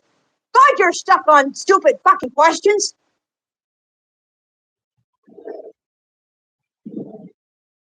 Answer me a question that makes sense. I'm trying to find something here for you, Mike. Yeah. He's trying to send, Anita, why don't you send Mike our conversation that you sent to me, and please explain to me what the first question you were trying to ask me on your messages, because I have no clue what you're trying to ask me. I have, Janie, if somebody did that, my account No, was hacked. no, I have Anita, never. do me a favor. Shut your lips for a second. Oh my Send God.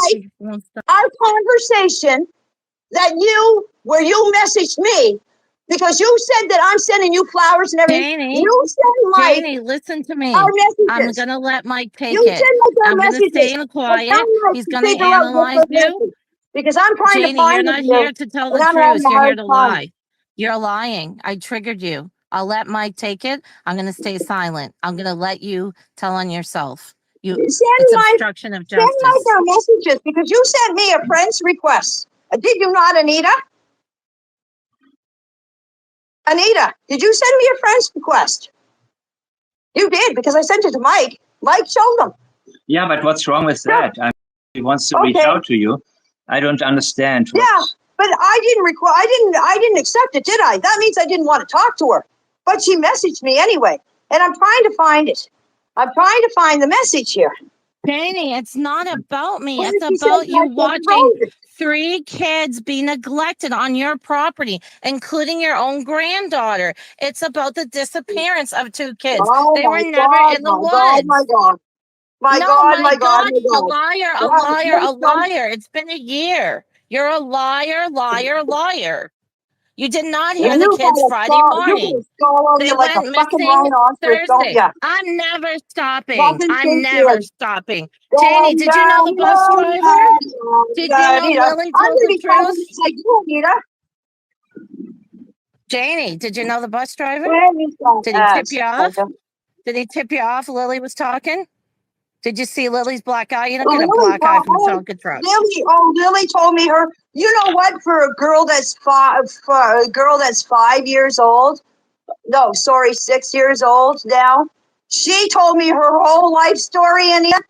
We sat down when we had a tea party and cookies, and she sat down and she told me her whole life story from the time she was a baby till the day that they disappeared.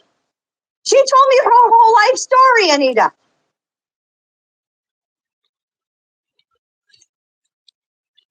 Yeah, she told me her whole life story. Yeah. Like a 5-year-old knows what. You're so delirious. You're delirious. You don't have money Anita. for a toilet. How you putting a pool in? You're a liar. You're protecting your son. You're delirious. You're rude. You're a liar. You let children be starved on your property, including a baby that I took care of your grandbaby. You're welcome, Janie. I don't even want to talk to you anymore because you're trash. Your son's trash, and I am not going to be silenced. When you're ready to tell the truth, call the show. Does this mean you're not picking me up for coffee in your beautiful Mercedes? I'll pick you up in 2 hours. Get ready. I dare you to be. Janie, be at the end of the driveway. I'll pick you up. I'm not afraid of you. Make sure you have a shower and wash your mouth out with soap. Do you have soap, Janie? Do you have Your soap? goddamn Wash your mouth Mercedes, out. that's just a piece of shit to me. You think that money buy everything? You think that you could buy me a new place, a new car, just to get me to fucking tell everybody the truth? I'll tell the truth for nothing there, Anita. I don't need anything. You're going to stand on your lies. That's a true statement. You're going to stand on your lies. You're going to lie for your son. I said something nice about you. You're going to protect your son to the bitter end. You're standing on lies. You're a liar. You're welcome. You're welcome. Meadow's safe because of me. You're welcome. You didn't like Jack and Oh, Lily. man, Oh, no come on, street Jackie card. boy, come on. No You're a street card. liar. You were mean to Meadow the kids Street too. because of Janie, you. meet me Meadow tomorrow. Street Let me give you because a black Meadow eye. Street Let me be because mean to you. asked him to leave. Asked the baby to take the baby out of here. That's why the baby's safe. It wasn't because of you, Anita, dear. You better go and get your facts straight. You better get your Oh, facts yes, straight. it The baby's was. You not better safe get your because of facts straight. you. You're Obstruction full of of justice. shit. Obstruction of justice. You're a liar. You heard Lily cry and scream. Oh, You know Daniel beat the kids. You watched it. You knew yeah, they were hungry. yeah, You're a liar. You knew Earl yeah. beat your kids. Okay, Earl whatever beat you you. say. You're a Whatever liar. you say, And darling. you know what? Whatever If you you do say, get arrested, darling. Oh, here, I'm look, going to I have a finally party. found what I want to send Mike. Mike, here you go. Let me see if I can find you here on my thing here to send you this. Where are you? I finally found the right thing to send you, Mike. I just gotta It's not figure out about me, how. Janie. Okay, here It's we go. about why you We still have to have a go. black eyes. Why did you let your Yes, son let's beat the hold on children in there, Malaya? Mike. Janie, why did Could you Daniel beat please up get the Malaya? mouthpiece? Could Answer you me. please get the mouthpiece to No, explain you to take me? your mouth and wash it with soap. Answer my Oh, questions. you know Why what? did your You know son beat what, the Anita? children? I must love soap because you know that soap gum that you buy at the dollar store tastes like gum, man, or tastes like soap, man. I love that. If you're ever down this way and you happen to come by this way, why don't you pick me up some and drop it off? I'll pick you up tomorrow when you're ready to tell me the truth. I'm not afraid of you. I'm telling you the truth. Why do I need you to pick me up, Anita? We're talking fine here and here.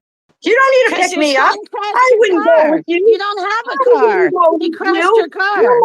He crashed your You might car. take me He in crashed your somewhere and car. fucking leave He me. crashed your car. He crashed your car. Did you not tell But your what brother does you that were have to do sick with of him? Jack and Lily?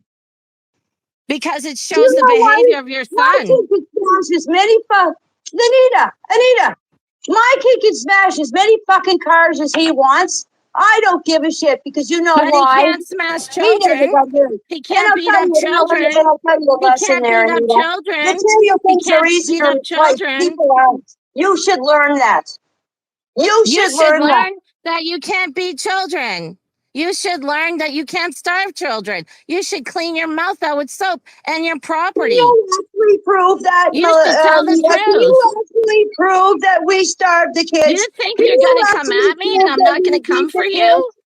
Why You did you raise actually a prove son that it. abuses children? Why did you keep over Why don't talking you me? prove Why that? did you let It's him not give up the to you kids a to black prove that, you eye? damn bitch. Tell me why, Listen, Janie. Why do the kids have no I don't food? know why, Why was Anita. there a It's lock on not the up to you to bedroom? fucking try to prove it. And it's up to the fucking RCMP, the CPS, and the investigator. Janie, you know Get who it through your destroyed head your that the life? best friend is going to Earl answer that and bullshit. Daniel. You're making me pissed off. Because you failed to I protect will your have to two send you kids. that later. Janie, let me I can't. talk. She's You getting me failed all to fucked up protect here. I Daniel and don't even know what I'm Justin. looking for now. Do you know why Daniel's violent? Because of you. Oh, and how's that? How's You that? didn't leave Earl. You didn't leave Earl in time. So he Oh, learned to oh, beat you're children telling and me that I women. should have left Earl. Does he disrespect You're women? such Did a the lovely children have a lady. black eye from Daniel? Are you lying? Yes. I don't know how. I already told you how Lily and them got Lily got the black eye. When You're are you going to lying. get You off the don't get a tip? When are black you going to eye stop from a repeating the Tonka same truck. fucking questions over and over and over again? You You're don't like a go get fucking soap and wash your rhinoceros. mouth You're in a out. fucking head as thick as a fucking rhinoceros. Nothing fucking sinks in. If Janie, somebody do you hits you want on me the to fucking come head and and you bring just you a feel it, bottle of whiskey and some treats and you'll meet me tomorrow? I'll bring you a bottle of whiskey, carton of cigarettes. I don't fucking drink, you silly bitch. Okay, you want some pills? You Oh my want? I don't I can God. bring fucking you a drink, you silly toilet. bitch. I can bring you I a don't even toilet and fucking soap and some beer. clean clothes. And I said something nice about you. I liked your purple top, lady. But I don't like that you were on a You property know what? and allowed I'll kids tell to you be something. If starved. you really like it, you can order it on TV. You know what happened today? Jordan and them sicked you onto me. Daniel and them said, Mom, get her. You ain't getting me. I won't be silenced. You allowed children to be starved on your property. You knew what was going on. You're over talking me. You're over talking me. You're over talking me. I let you talk. I'm going to fucking over you because you had the floor long enough. You spread it enough lies. You want to fucking know what happened, you'll fucking let me talk. You shut the fuck up and let me talk. I'm fucking 60 years old, Anita, not 54. And Malaya told you I was 54. Malaya knows how old I am, so you're fucking lying there. Malaya knows I'm 60, not 54. So that's a fucking lie there. So Malaya didn't tell you I was 54. I'm fucking 16 years old. Yes, I she don't fucking did. need You anybody even to said tell me Malaya what to fucking lies. do. You said Malaya lies. Does Malaya lie? You said that Malaya told you I was 54 years old. She did. Right. When you're angry, you can't hear. Janie, breathe. I don't want you to take a stroke on the live. No, Malaya knows I'm 60. So Malaya would have told you if Malaya would have told you, Malaya would have told you I was She 60. also said you not were mean to the 54. children. So you She fucking said lied you were because mean Malaya to the didn't tell children. you. She said you were mean to You the don't children talk and to Malaya her. like you She say said you you do, were you mean to lying her and the bitch. children. She said you were mean to her and the You don't children. fucking talk to She Malaya said like you you were say mean you to do, her you and the fucking bitch. children. Were You're you mean to lying. her and the children? Malaya wouldn't fucking talk to you, and you haven't seen Yes, Malaya she in 20 did. years. You don't She fucking know called. nothing about Oh my Malaya in 20 years. Yes, she did. She trusted me enough to take care of her baby. Yeah, You're oh, welcome. yeah, he Your trusts you enough. grandbaby Oh, I that bet you couldn't she's walk. fucking regretting that now, Janie, isn't were she? you in If the I was RV with Malaya, Clown if Man I was Malaya, I'd be drinking on your and fucking back ignoring? like a fucking tick on a fucking dog, suing your fucking ass for all the You fucking don't lies have you're money saying. from pool. How are you going to sue me? You don't even have a You're toilet. fucking I'll bring you a lying. toilet. You're a fucking liar, fucking Anita. No, You know I'm not a too much liar. your fucking I lies. am not a liar. I have You triggered you fucking lies. so You bad fucking that don't you've know come fuck on the all. show to discredit You me. win. You want Thank you some new very much. clothes? I'll bring you clothes too. I'll fix your No, hair too. I don't need nothing from you. I You wouldn't want a fucking new take man? anything from you if my fucking life depended on it. Yes, you would. I'm just a You long took time. cigarettes from the I've you lived the took last cigarettes 60 from the years on my reporter. own, doing well You on my took own. cigarettes and I dog fucking treats from don't the need nothing reporter. from you, fuzzy old Oh, fucking bag. you need help.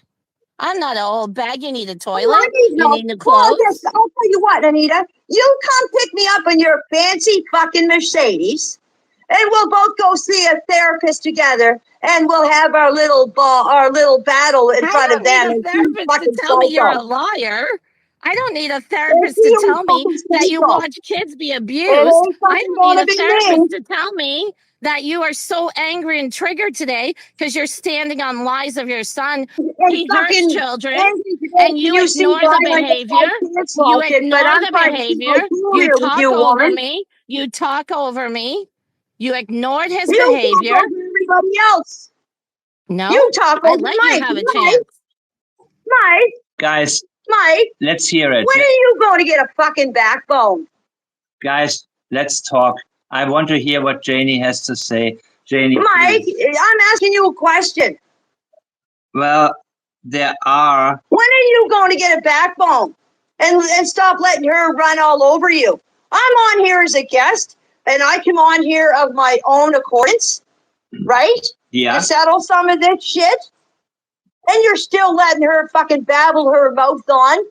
If you want me to leave, I'll leave. No. We're going to be. But you have no control. I think you should get one of those fucking cattle progs and start zapping her every fucking time she opens her fucking mouth. You know what? Janie, you were here to obviously reply to things Anita had said in the past.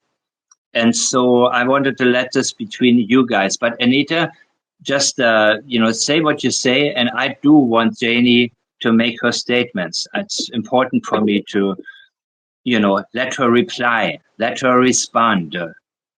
I want to hear everything she has to say. Well, thank you very much, Mike, for letting me have the floor. I appreciate it.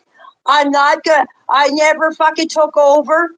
I'm not going to take over like Anita does. And I'm trying to answer your questions, but that fucking mouthpiece won't shut up long enough for her to answer anything. And she keeps when she does ask me a question, it's the same goddamn question over and over and over again. Like, she's got nothing else to say because she doesn't know shit.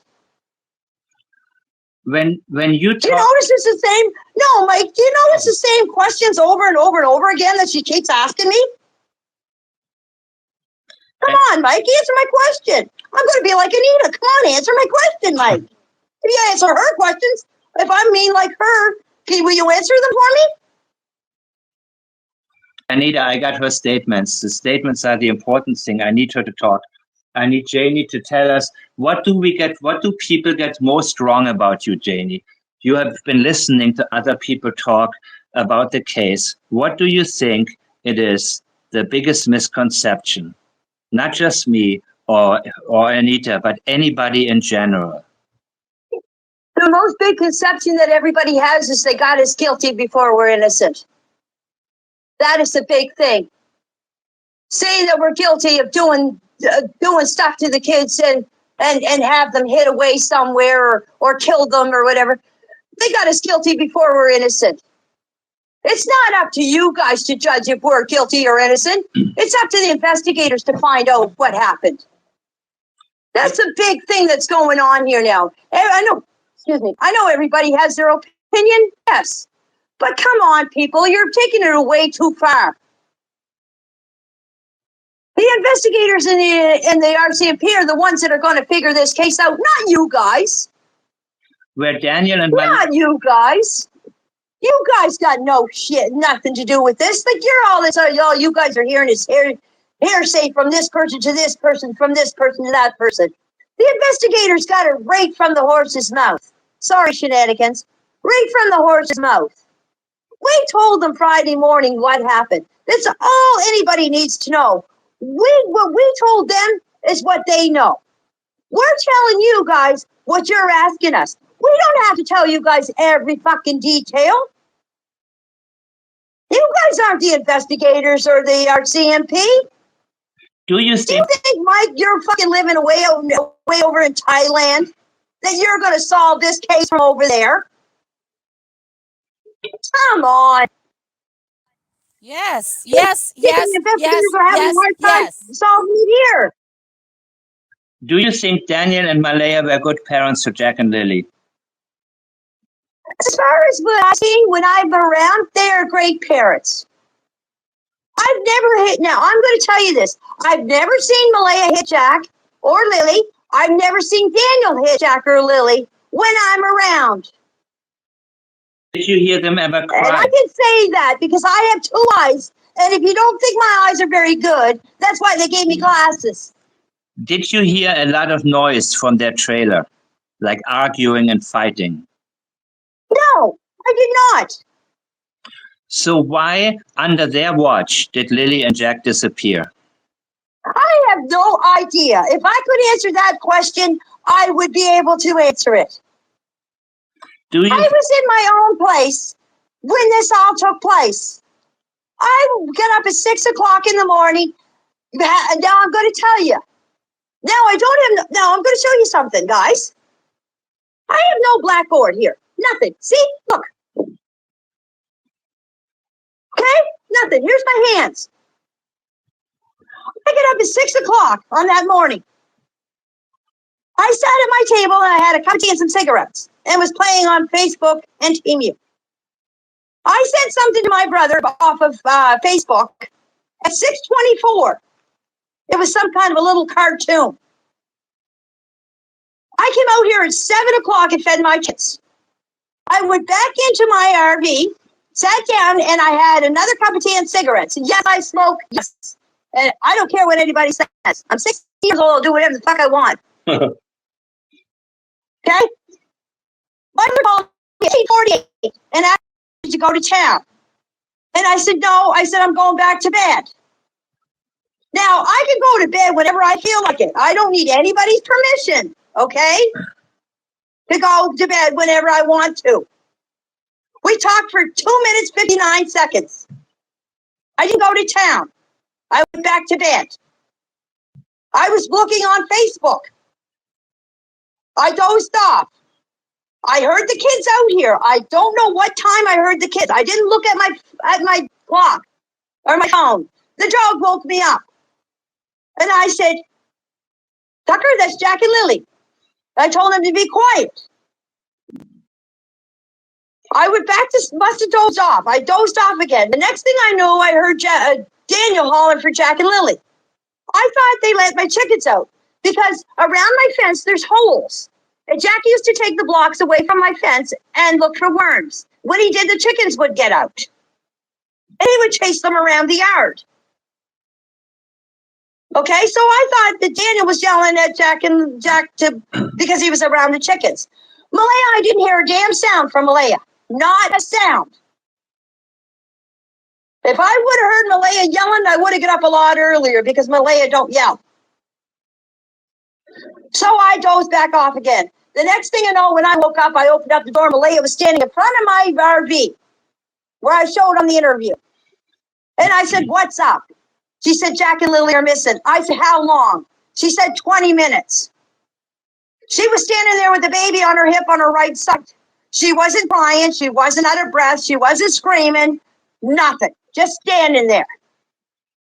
Now, they know I go away on Friday mornings.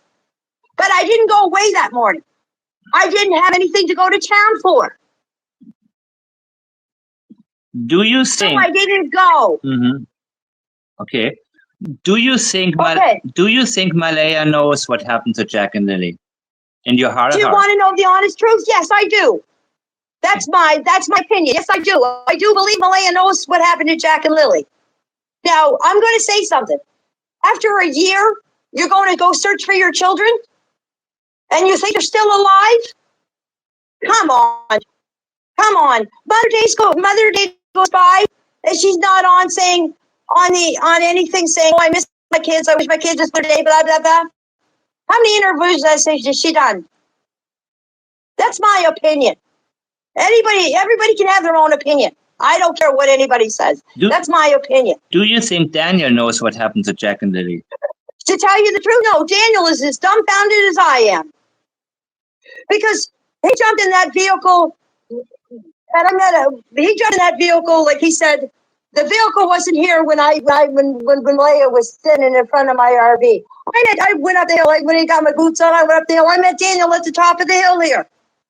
Up at the old road. If you look up at my house, there's a road to go up back of my place here, up at the top of my house. I met him up there. I said, did you find the kids? He said, no. He said, you coming with me? I said, no. I said, I'm going to walk around here. And I walked around where the kids' little houses were. And they came back down. By that time, the cops were here. Did you hear? The first thing that we thought of, now, okay, I'll ask you a question. Yes. If somebody said the kids were missing and you lived in a wooded area, what would be the first thing you would do, Mike? The things that you said, run around and see if I can find them close by or run down the street. Okay. So why is everybody saying we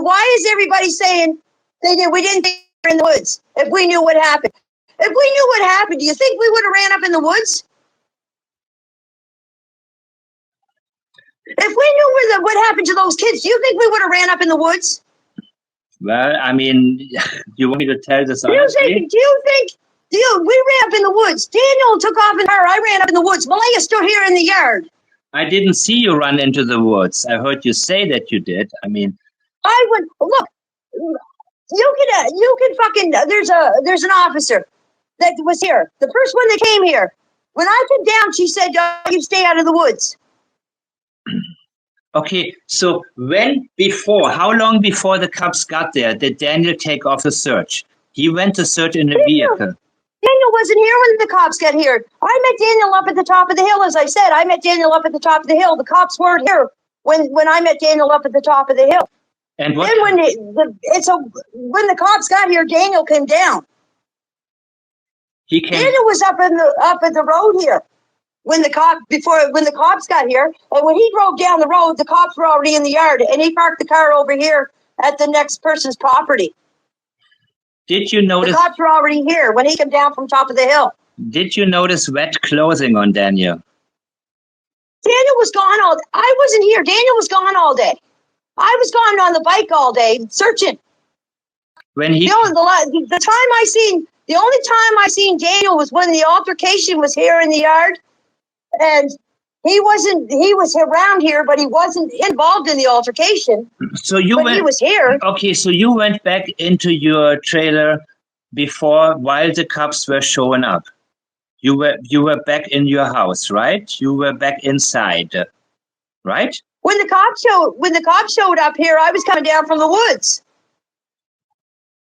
And Daniel also came out. So when you saw him, was it? I didn't see Daniel. I didn't see Daniel when he came here, when the cops were here, because I went back in my trailer and I got some snacks for Meadow there, Anita. I got her goldfish and Fruit Loops, and I gave them to her. And then Daniel came, and I don't know what Daniel was doing. I wasn't paying attention because Cindy showed up, and my other son showed up, and some of my family showed up, so I was busy with them. And then I said to Justin, I said, go get the bike. We're going out in the bike. So he went and got the bike, and he came back down here, and I said, where's the helmets? And the officer said, you don't need them. He said, go find the kids. So that's what we did. We took off on the bike to look for the kids. Now, I'll tell you something else here. When Justin and I went up back here in the woods, if you go on the Google map, and you'll see the V in the road up by my house, we went off to the left-hand side. Mm-hmm. Okay, we met Cheryl, Haley, and I believe it was Shelby, and 2 kids walking down towards the trailer. Because we stopped, we talked to them, and they said they were friends of Malaya's. And we said, I don't know what we were saying, like they were talking and that. We were talking, can't remember exact words what we were talking about. But anyways, they kept walking, and Justin and I took off on the friggin' ATV. Okay. And can I ask you, how do you feel about the court case Daniel has coming up? Are you hopeful? Oh, I ain't gonna comment on that. That has nothing to do with Jack and Lily. We're gonna leave that alone. It's a separate situation altogether, and it shouldn't even be brought That's up. Avoidance has everything to do with Jack and Lily, especially if they were home. Yes, You're it does. Avoidance. I'm not going to talk about it, Anita, because it has nothing to do with Jack and Lily.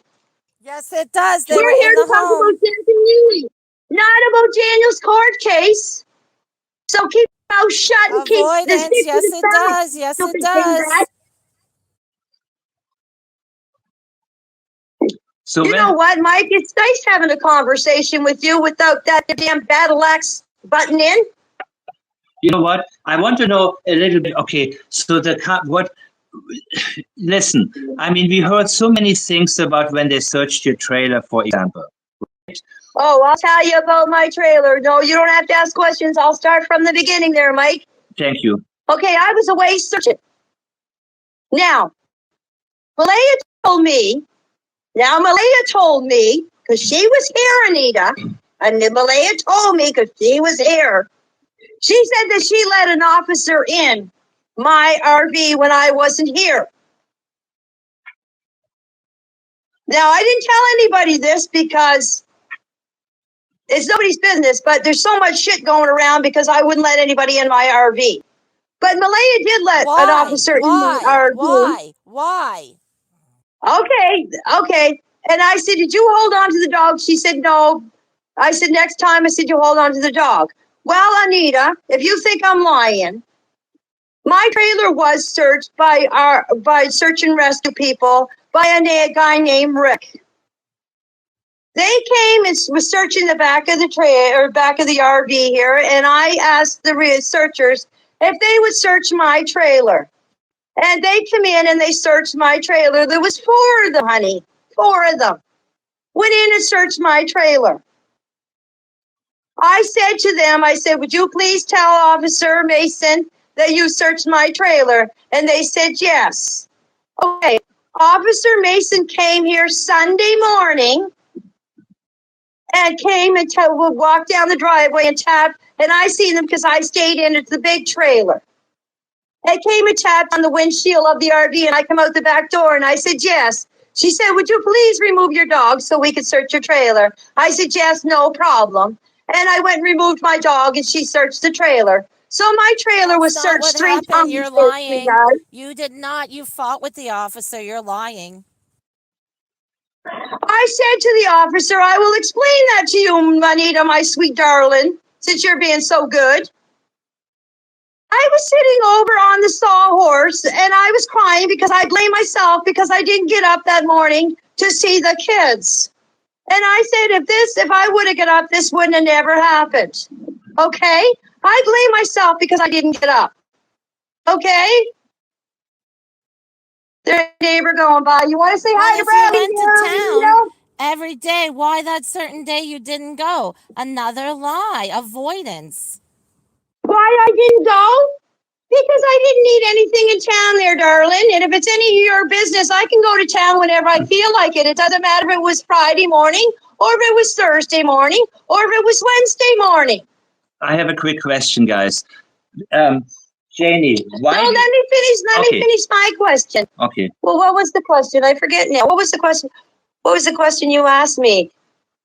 Anyway, I can't remember because Anita got me all friggin' jumbled there. Anyways, go ahead, Mike. About the trailer, the search of the trailer. But I want to ask you, why do you think Haley and Belinda said that there was a pit bull type of dog? Why do you think they made those statements? Oh, that's a question you're going to have to ask Belinda. I think Belinda needs new glasses there, Mike. Because I read and I also heard that Belinda said that she's seen the mouth of the dog. Well, if you can see a dog's mouth, can't you see a head? Haley has glasses. So, what? Haley is wearing glasses. The stepsister of Malaya's. I'm talking about Belinda, my darling. Okay, Belinda. Belinda said that Belinda said that she's seen a pit bull, a big dog. She said it was a pit bull. Okay. Now, if you've seen a dog's mouth, you should know what kind of a dog it was. You should know what kind of color it was. You should know things unless the fucking mouth is on the dog's arse. She said to me Maybe she was looking at the dog's arse. I don't know. But I have no pit bull. There was never a pit bull here. Haley. And you know what? You're going to find this all out, Mike. When this all comes out, you're going to find out that a lot of shit that was saying, it is a lot of lie. A lot of lies. So I just want to know why Malaya's stepsister would say something similar. She also said she saw the dog that she saw in your interview, not the same dog that she saw that day. That was Malaya's stepsister. Cheryl said the dog was black and white, didn't she not? I didn't hear Cheryl at all about that. I only heard Haley.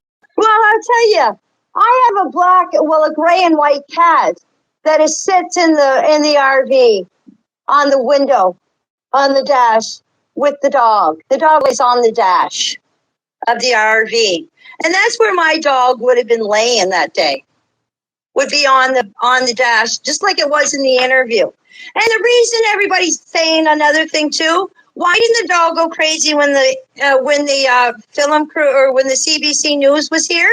Is because I introduced the dog to the crew before they started interviewing me. Oh, I have another question. Was Darren there during your interview? Darren was here during the interview, yes. Was he not allowed to be? He was, but I'm just wondering, with all the statements he made, what was the connection? Where you, later on, you spoke out against him, but in the beginning, everybody went along, or he was... Well, Darren did say a lot of misinformation that I have said. He said a lot of misinformation, but I've cleared that up with him. And I hopefully set things straight. And Belinda and Darren, if you are listening, I did not hear anybody shush the kids that morning. But let me just say something, okay? Okay, go ahead. did hear somebody shush the kids, would it made any difference?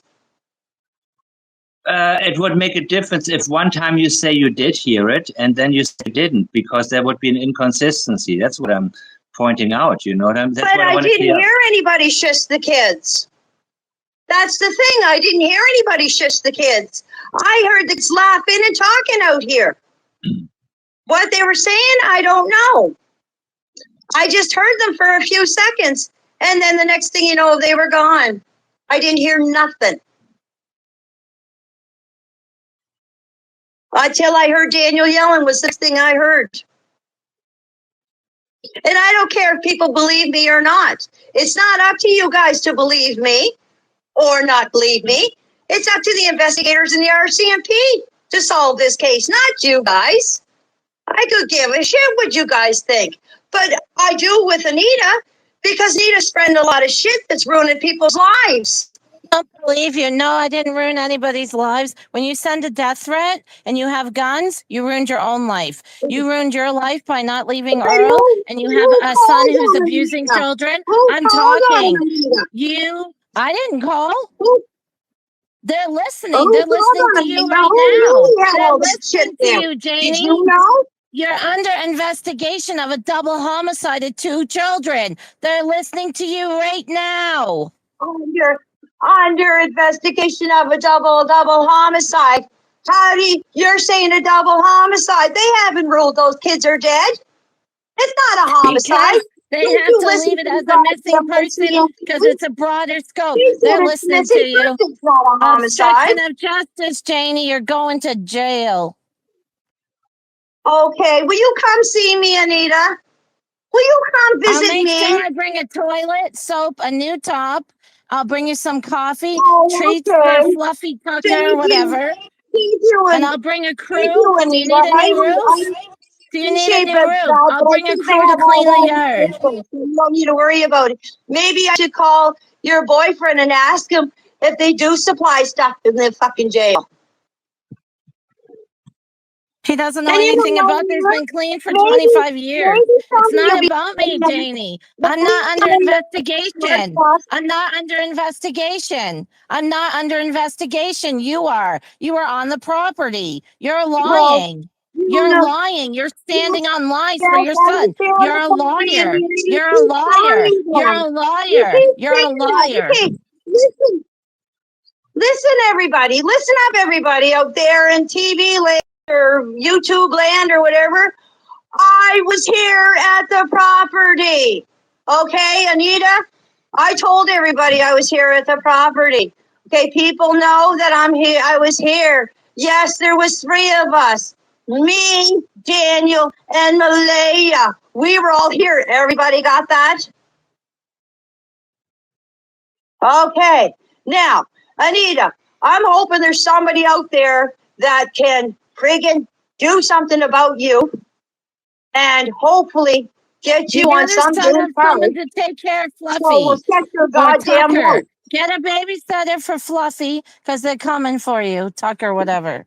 Why don't you come? Since you're so good with children there, Anita, why don't you come babysit them? No, he's nasty like you. He's nasty like you. He's mean like you. Oh, no. You can't look after him because I wouldn't let a fucking liar around my dog. If you do, you would probably kill him. No, I don't kill anything. You guys did something to the children. You did it. Now, come on. Come on now. We don't know that for sure. I know you're involved. That's why you're on the show. That's why you're lashing out at me. That's why Chance lashes out at me. You're involved. You're involved. Anita, you're like a fucking you're fucking like a fucking parrot. You're worse than fucking Cheryl. Anita, what's your best question right now? Her best question is, why is she such a my best question is, why is she such a goddamn liar and ruining everybody's lives? Why were you raking in the driveway? Why were you raking in the driveway? Sorry. Oh my God, Mike. Fuck. Would you take listen. Yeah. Would you please do something with that head of hers? She already asked me that question how many goddamn times? How many goddamn times are you going to ask me what I was doing raking in the goddamn yard?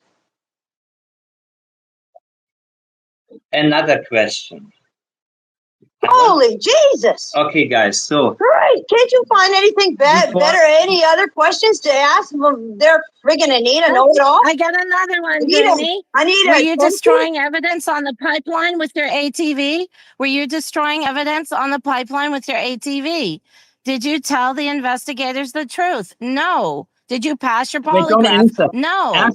Ask her the question and let her answer. Go ahead. How do you know what I told the investigators, Anita? Were you there? Do you think it was only me and Justin and Daniel and Chance and Jordan and how many other searchers were out there on the pipeline? God, do you think that it was only the 5 of us or 6 of us out there that day? You weren't searching. You So, knew the kids weren't in the woods. You were destroying evidence. You weren't searching. Please. So Jordan was there. You said it was Jordan was there at the pipeline. Oh, no, fucking not Jordan, Adam. Sorry, Adam. Not Jordan, Adam. Go ahead, Anita. You were destroying evidence on the pipeline. You were destroying evidence on the pipeline. You were not searching for children. Stop. You knew they weren't in the woods. Anita, no, enough. Anita, stop. Now, okay. So you were all there, but if it was a crime, if there were so many people, if there was any evidence or anything there, wouldn't it be reasonable to assume that many people, their ATVs, would have destroyed any kind of tracks that could have been made there that had something to do with the disappearance of Jack and Lily? Okay, Mike, listen. We were up there Friday, okay? Friday? When did they find the footprints? They found the footprints, wasn't it on May 3rd? So if we were driving the, let me think right now. Here, let me look. I have a picture here. Let me see. I'll tell you when they found the What footprints. about May 2nd? Did you go there May 2nd? All right, wait a second. Go ahead. Wait, just hold on there a second. Just hold on there a sec, Mikey. On May 3rd, they found the footprints at, Malaya sent me a picture, May 3rd at 10:16. Okay? Okay. They found the footprints, I think it was Friday night, in the middle of the night or something. I'm not quite sure. So if we were driving the ATVs up there and down on the road, on the pipeline, well, how did they find if we were destroying evidence, how would they find the footprints if we were driving the ATVs? Like, wouldn't somebody run over them? If we were Daniel went back with a boot. Footprint? Daniel went back with a boot and made the print.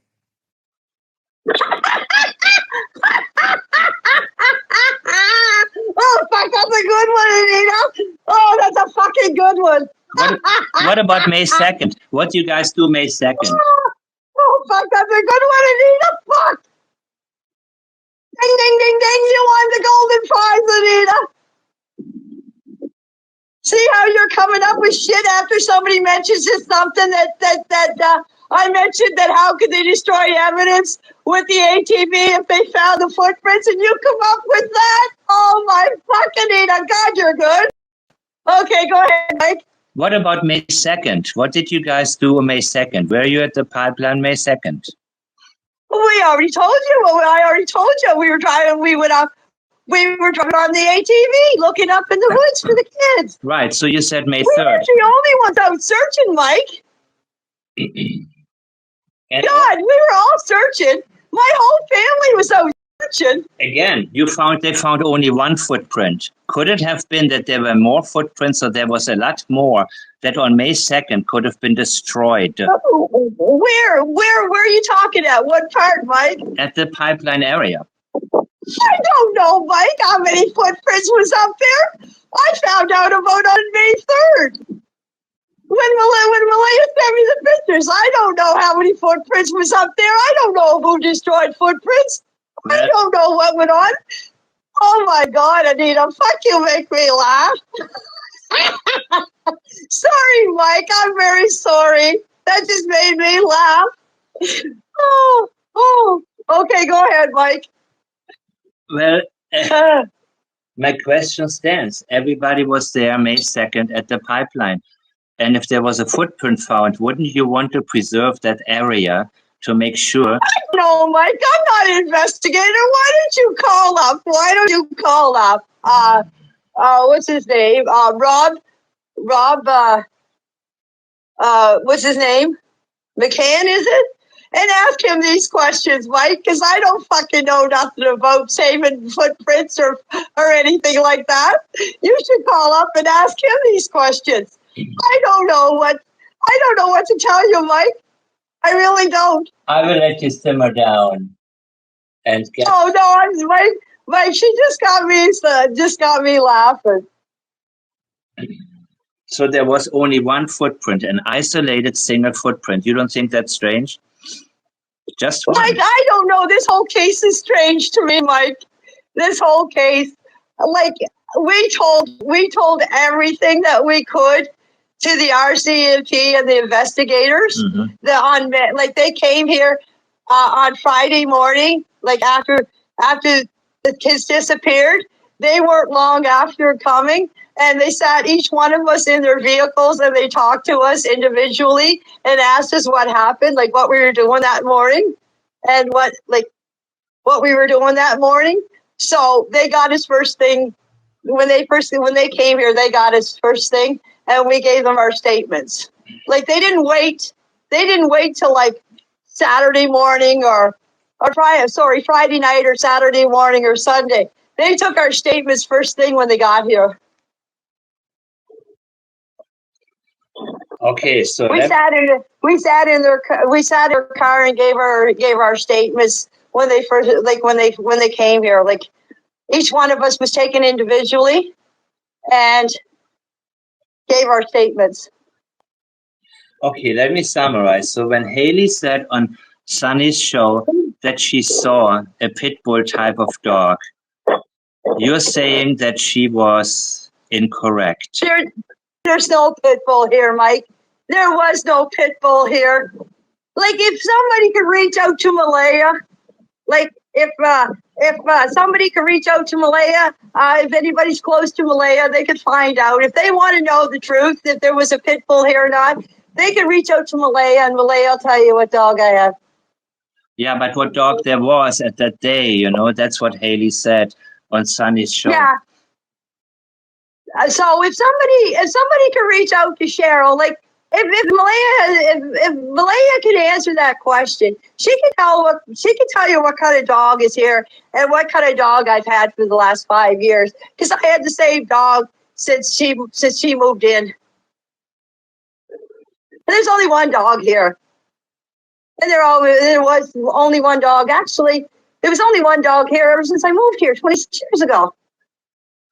Not the same dog. I mean, I've only had one dog at a time. So, like my last dog, it passed away, and let's see, I got Fluffy. Now you have to call him Fluffy. And you know what? When I call my dog Fluffy, he comes to Fluffy. If I call him Tucker, he still comes, but his real name's Tucker. Okay. Now you're saying it so much, but Mike, his name is Tucker. Yeah, but you said Fluffy. You got to sample that into a song. No, I'm kidding. I'm not going to do this. Yes, and please stop playing that stupid song. Mike, you accomplish anything by playing that stupid song? You know what? I had a question, man. No, really. Okay. Like, if you really thought, like, what is it accomplishing? Like, everybody's making up songs about us. Like, what is the use of it? It's fucking childish and stupid. Oh, shit, I had a question, man, and I had to laugh, and I lost it, man. I had what was it? It was about help me out, Janie. What did we cover? What kind of question do you think would be reasonable in your opinion? Now here you're gonna hear my dog, Mike. Here. Okay. Now you tell me if it sounds like a pit bull. No, but I mean that particular day. Why would Haley say that? You know, I mean, is that a reasonable question? You're listening to my dog, Mike. Look, you're listening to my dog. Yeah, I want to see your dog. I want to say hi, and I will call him Tucker. No, my dog doesn't want to see you. Okay, thank you. No, look. Okay, here. I'll stay away from him so you don't scare him. Hold on. Okay. All right. There's my dog, Mike. There's my dog. There's my cat. Look, there's my cat. Oh, look, there's another cat over there. Oh, okay, cool. Look. Oh, yeah, I have the. Okay. I wanted to. Do you want to see anything else? There's my dog, Mike. Okay. There's my big fucking pit bull. Wait. Come on. When was Justin's dog put down? What Christmas? Was it Christmas of 25 or 24? It was last year, Mike. In 2025, so the dog was alive. Yeah. Okay, the dog was alive when Jack and Lily disappeared. Yeah, but Mike, that dog hasn't been here in 7 or 8 years. Yeah, because you said the dog was put down, and it sounded like the dog hadn't been alive when Jack and Lily disappeared, and that was one of your arguments. I wanted to clarify that the dog was alive, in fact, when at the time Jack and Lily disappeared.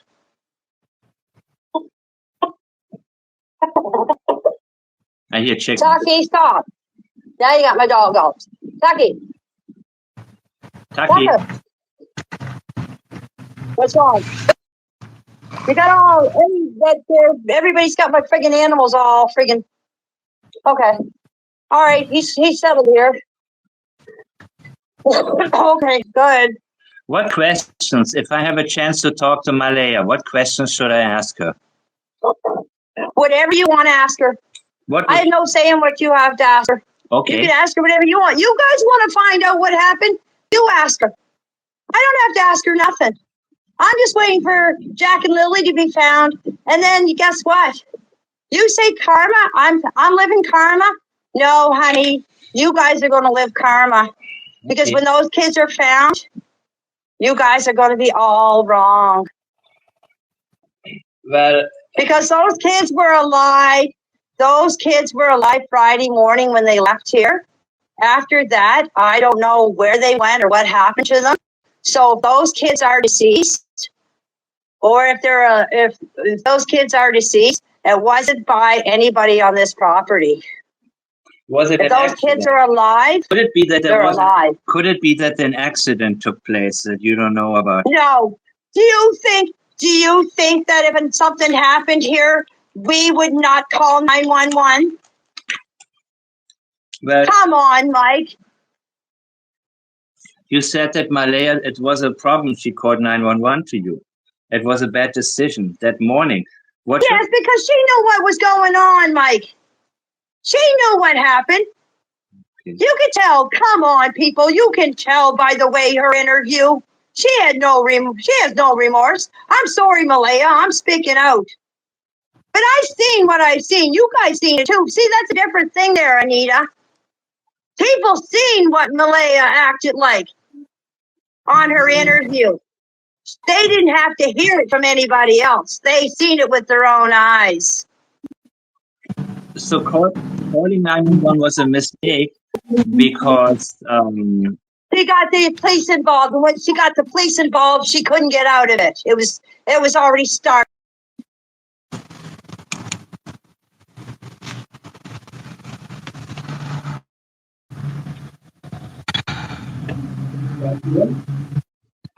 You must have gave the thing a treat or something, did you there, Mike? You must have gave the old hound dog there a treat or something. She's awful quiet.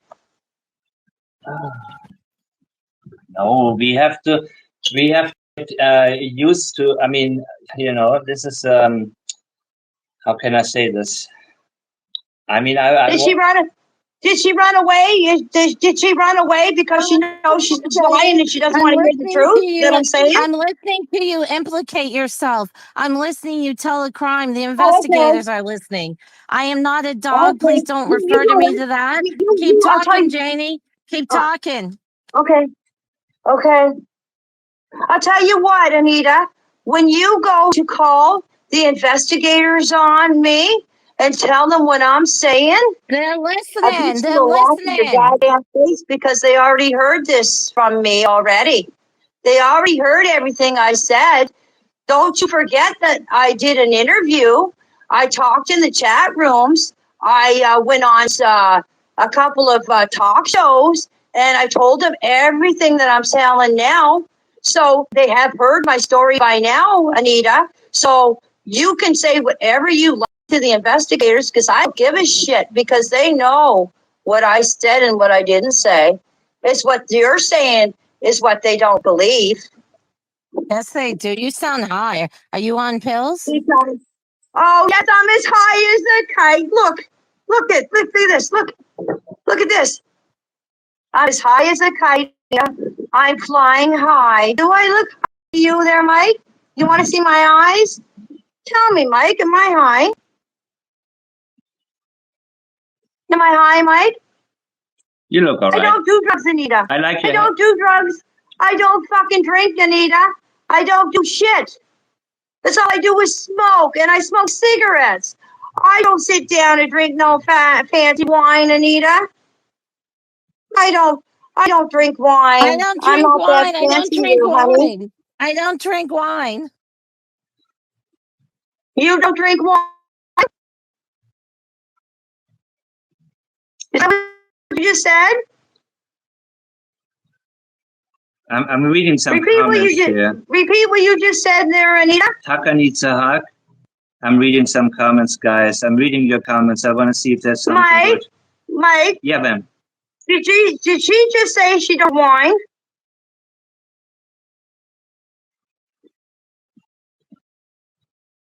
Did I hear that right? I don't think anybody's drinking right now.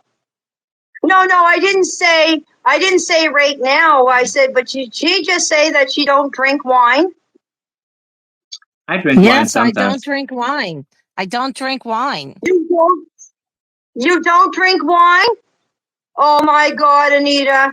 What about that day that you were sitting down at Cindy's house and you were having a glass of wine and Malaya showed up? It's gin. Malaya, I drink and gin. you said, can I have a glass of wine too? And you said, sure, you can have a glass of wine, Malaya. I go to Patty's house. I brought wine there, but I don't drink wine. I brought wine for Cindy, peach wine. I don't drink wine. I don't drink wine. Anita said that she went to Patty's house and Patty was having a drink, and I sat down with Patty and had a drink with Patty. Yes, but it's not wine. I drink gin. And I brought peach wine for Cindy, but it's not about me. I have a question? The barn, why was the barn cleared out? Do you have the keys for the community hall? Anita, I would like to have a glass of wine. And you said, sure, Malaya, you can have a glass of wine. Am I wrong there, Mike? I had wine there. But you're corrected. I do not drink wine. You don't drink wine, you stupid bitch. You're not listening. I brought a peach bottle of wine for Cindy. Come on, my Anita. God, she's not listening. You come on. I don't drink wine. You don't drink wine, but you said you drink gin, so you drink. So there you go. Whether it's wine or it's gin, I don't drink. You're accusing me of having a glass of wine. Oh. Sorry, you know Mike, what? I don't mean Mike, this is ridiculous. She's not going to tell the truth. She's never going to tell us what she did. She's not going to tell about the children.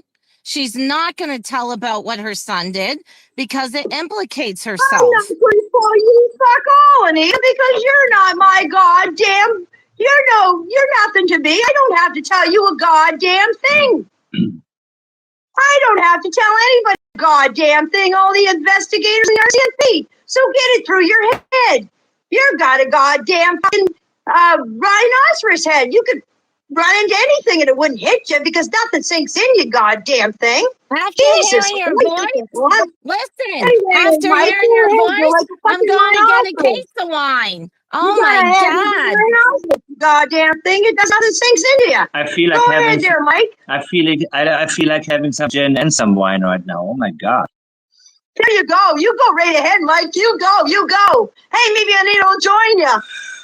Now But you gotta have gin, not wine. You don't drink wine now. Gin.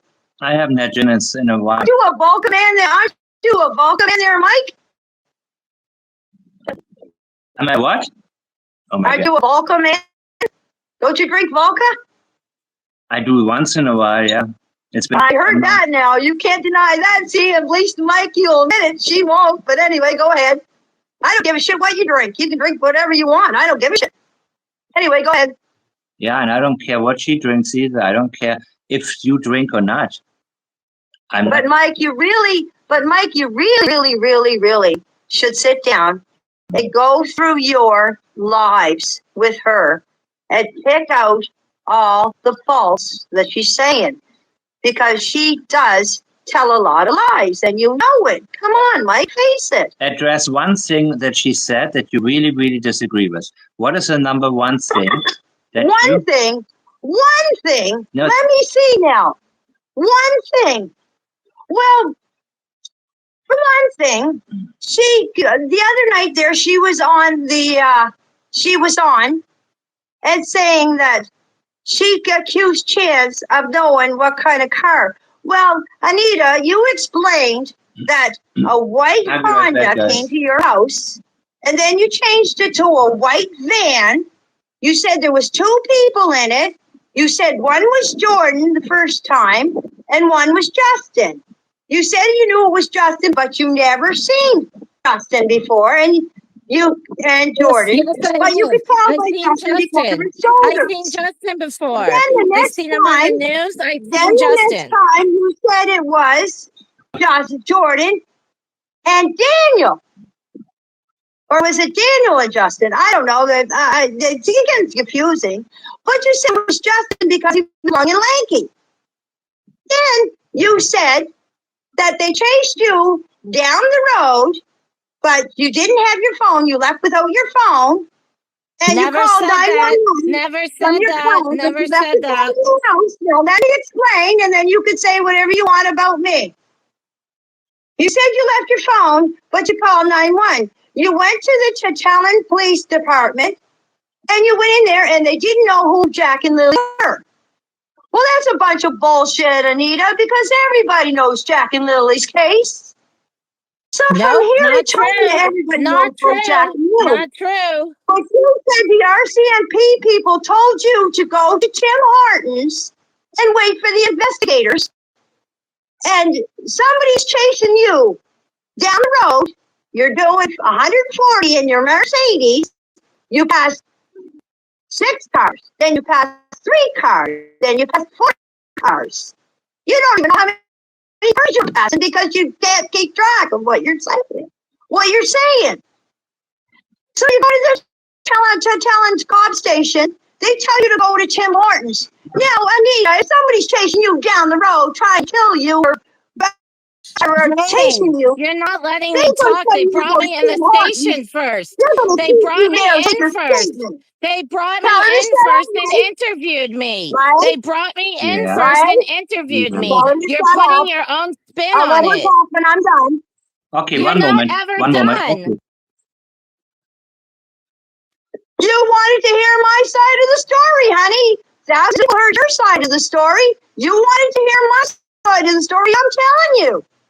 So anyways, you're getting chased by a car, people. Now, people, if you're getting chased by somebody, you don't go to a police station. You go to Tim Hortons. Because the cops are going to tell you to go there anyway. So you go to the police station, somebody's chasing you, go to Tim Hortons and wait for the investigators because the police department don't want nothing to do with somebody chasing you down the road. Now I have a question. So you go to Tim Hortons, you tell the investigators what happened, And now you're saying, oh, I'm scared for my life. Somebody's going to kill me. Like, if you don't hear from me, I'm going to be killed. Somebody's going to kill me. Oh, my. Okay, Anita, let me tell you something. Making a mockery of a death threat and me People being are Jake. saying that we're Janie, murderers can I talk? that we're You're child putting your killers own and spin everything. on it. That's not what I And said. nobody's That's coming not what around hurting happened. us. So why would they want to hurt you, you dumb bitch? Come on, Janie. Let's stop this shit right Come now. on, Mike. You can't. She is so. I'm sorry, Mike, but you can't. You know what the story what I told you. You know she told that story, and every time she told that story, it was a different story. You can't be that. You can't be that stupid, Mike. I have a question. Go back and listen to your lives. But She changes her story every time she tells it. I pay attention to detail, but not about you do. Oh, that. you pay attention Not to that. detail. You only pay attention to detail. Want to pay attention to, not the people that are telling. If you really, you'll go back and you'll say, and you'll bumble all this up. But people know out there. So what I'm saying, people know what I'm saying. But when I talk to you on private message, you fucking babbled everything up. You even apologized to me that you should have been nicer to me, didn't you, Mike? I did. Didn't you? I did. But didn't. No, listen. Yeah. You told me that you should have been nicer to me. And yeah, you should have been nicer to me. What is sit there and slap their hands together when somebody's trying to tell you something? Look, I have a question. Wade said he saw Lily's coat on top of a car when he got there on Friday morning. Who put it there? On Friday morning. Yeah, there was a on coat. Friday. Okay, I'll explain those coats. I already explained, and it wasn't coats. I'll explain that to you. Please. When the scent dogs came here, I went to talk to an officer, and I said to the officers, don't those dogs need a scent to find the kids? And they said, no, they were air scent dogs. And I said, put something in front of their nose. Don't you think they're going to pick up the scent? So I went in the house, and I asked Malaya for a couple of pieces of clothes and the kids. And I took them out, and I gave them to the police officer so they could let the dog smell them. And they didn't. They put them on top of the car. That's where those clothes came from. Now, are you going to call me a liar, Anita? Are you going to call me a liar since you know everything? You lie. And You're you a weren't liar protecting you? your son. You're a liar. See? Yep. You go ahead. If I'm so crazy, why are you still here? Listen Why are you calling in? Why are you? Anyone who lashes out for me is involved. What you're doing is implicating yourself. What you're doing is not letting me talk. When I was chased down the road, I'm talking. I'm talking. I'm talking. I'm talking.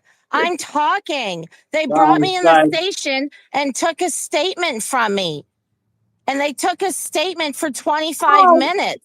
And they spoke to me. I'm talking. Is Tint here? And then they gave me a drink. Then I went to the Tim Hortons. But honestly, this isn't about me. This is about what happened on your property. And Mike, I think we should end it. She's making a mockery of two children that on her watch were starved. She's not going to admit about the locks on the bedroom. She's not going to say that her son abused the children. She's not going to implicate herself, but just her behavior is bizarre. The screaming, the yelling, the laughing. This is poor Lily and Jack were subjected to a person like this. And I had her grandbaby and fed her that couldn't walk and be starved. And you want me to go through this and listen to you lie? You're a liar. Liar, liar, liar, liar. Baby as a fucking pond.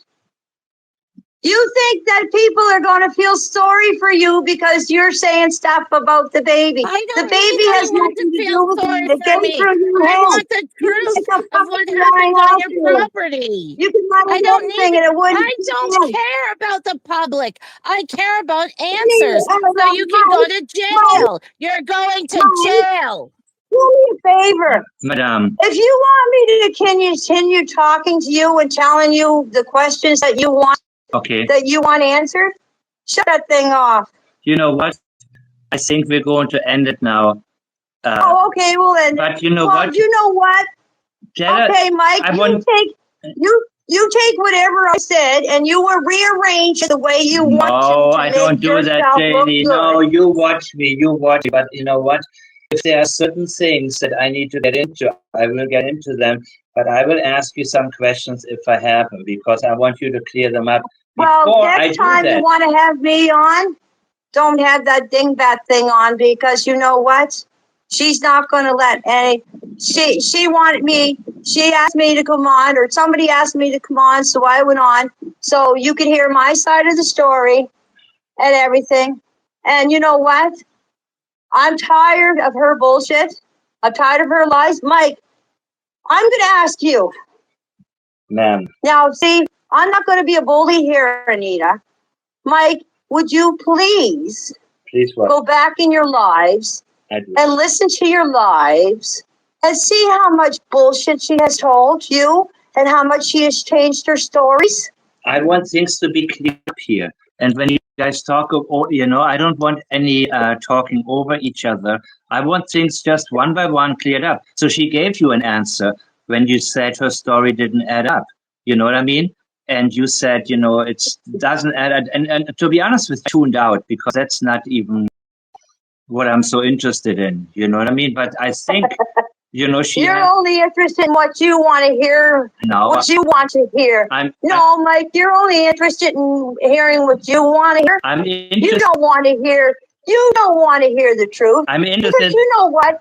I'm interested. You sit down and look at it. I was the one that was here on this property, right? Anita wasn't.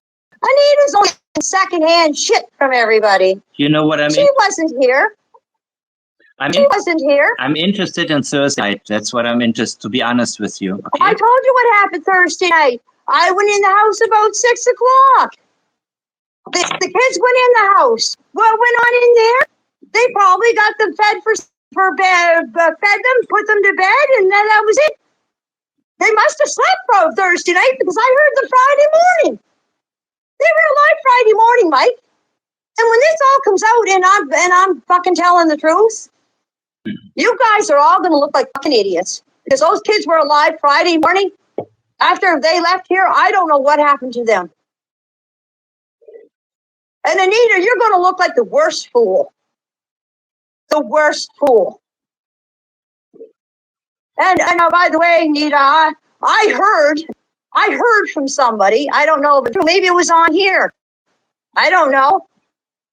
I hope your son starts talking to you again.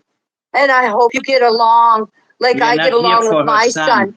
Because whatever goes on with my son, I stand behind him 100%.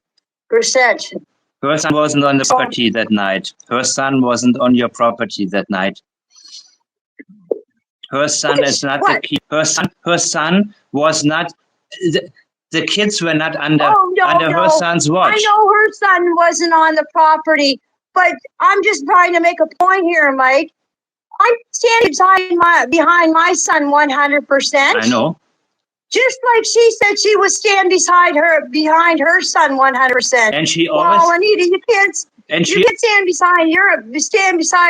behind your son when your son doesn't talk to you. You poor thing. But anyways, Mike, I'm going to call it. No, Janie, that's very low. That's a very low. This is very, very low. I think I'll go sit and have a cup of tea and have a cigarette. You have a lovely night. And it was very, very, very nice talking to you, Anita. It's my pleasure that I can help out. And you get a degree in RCMP and investigation. Thank you. When you become one, you proved I will my tell point. you. Thank Until you. then, Poor Lily you and have Jack. a lovely night. Goodbye, everybody. Janie. And everybody out there on YouTube land. Janie. You guys have a lovely evening, too. Janie, come on. Okay. That was Janie McKenzie.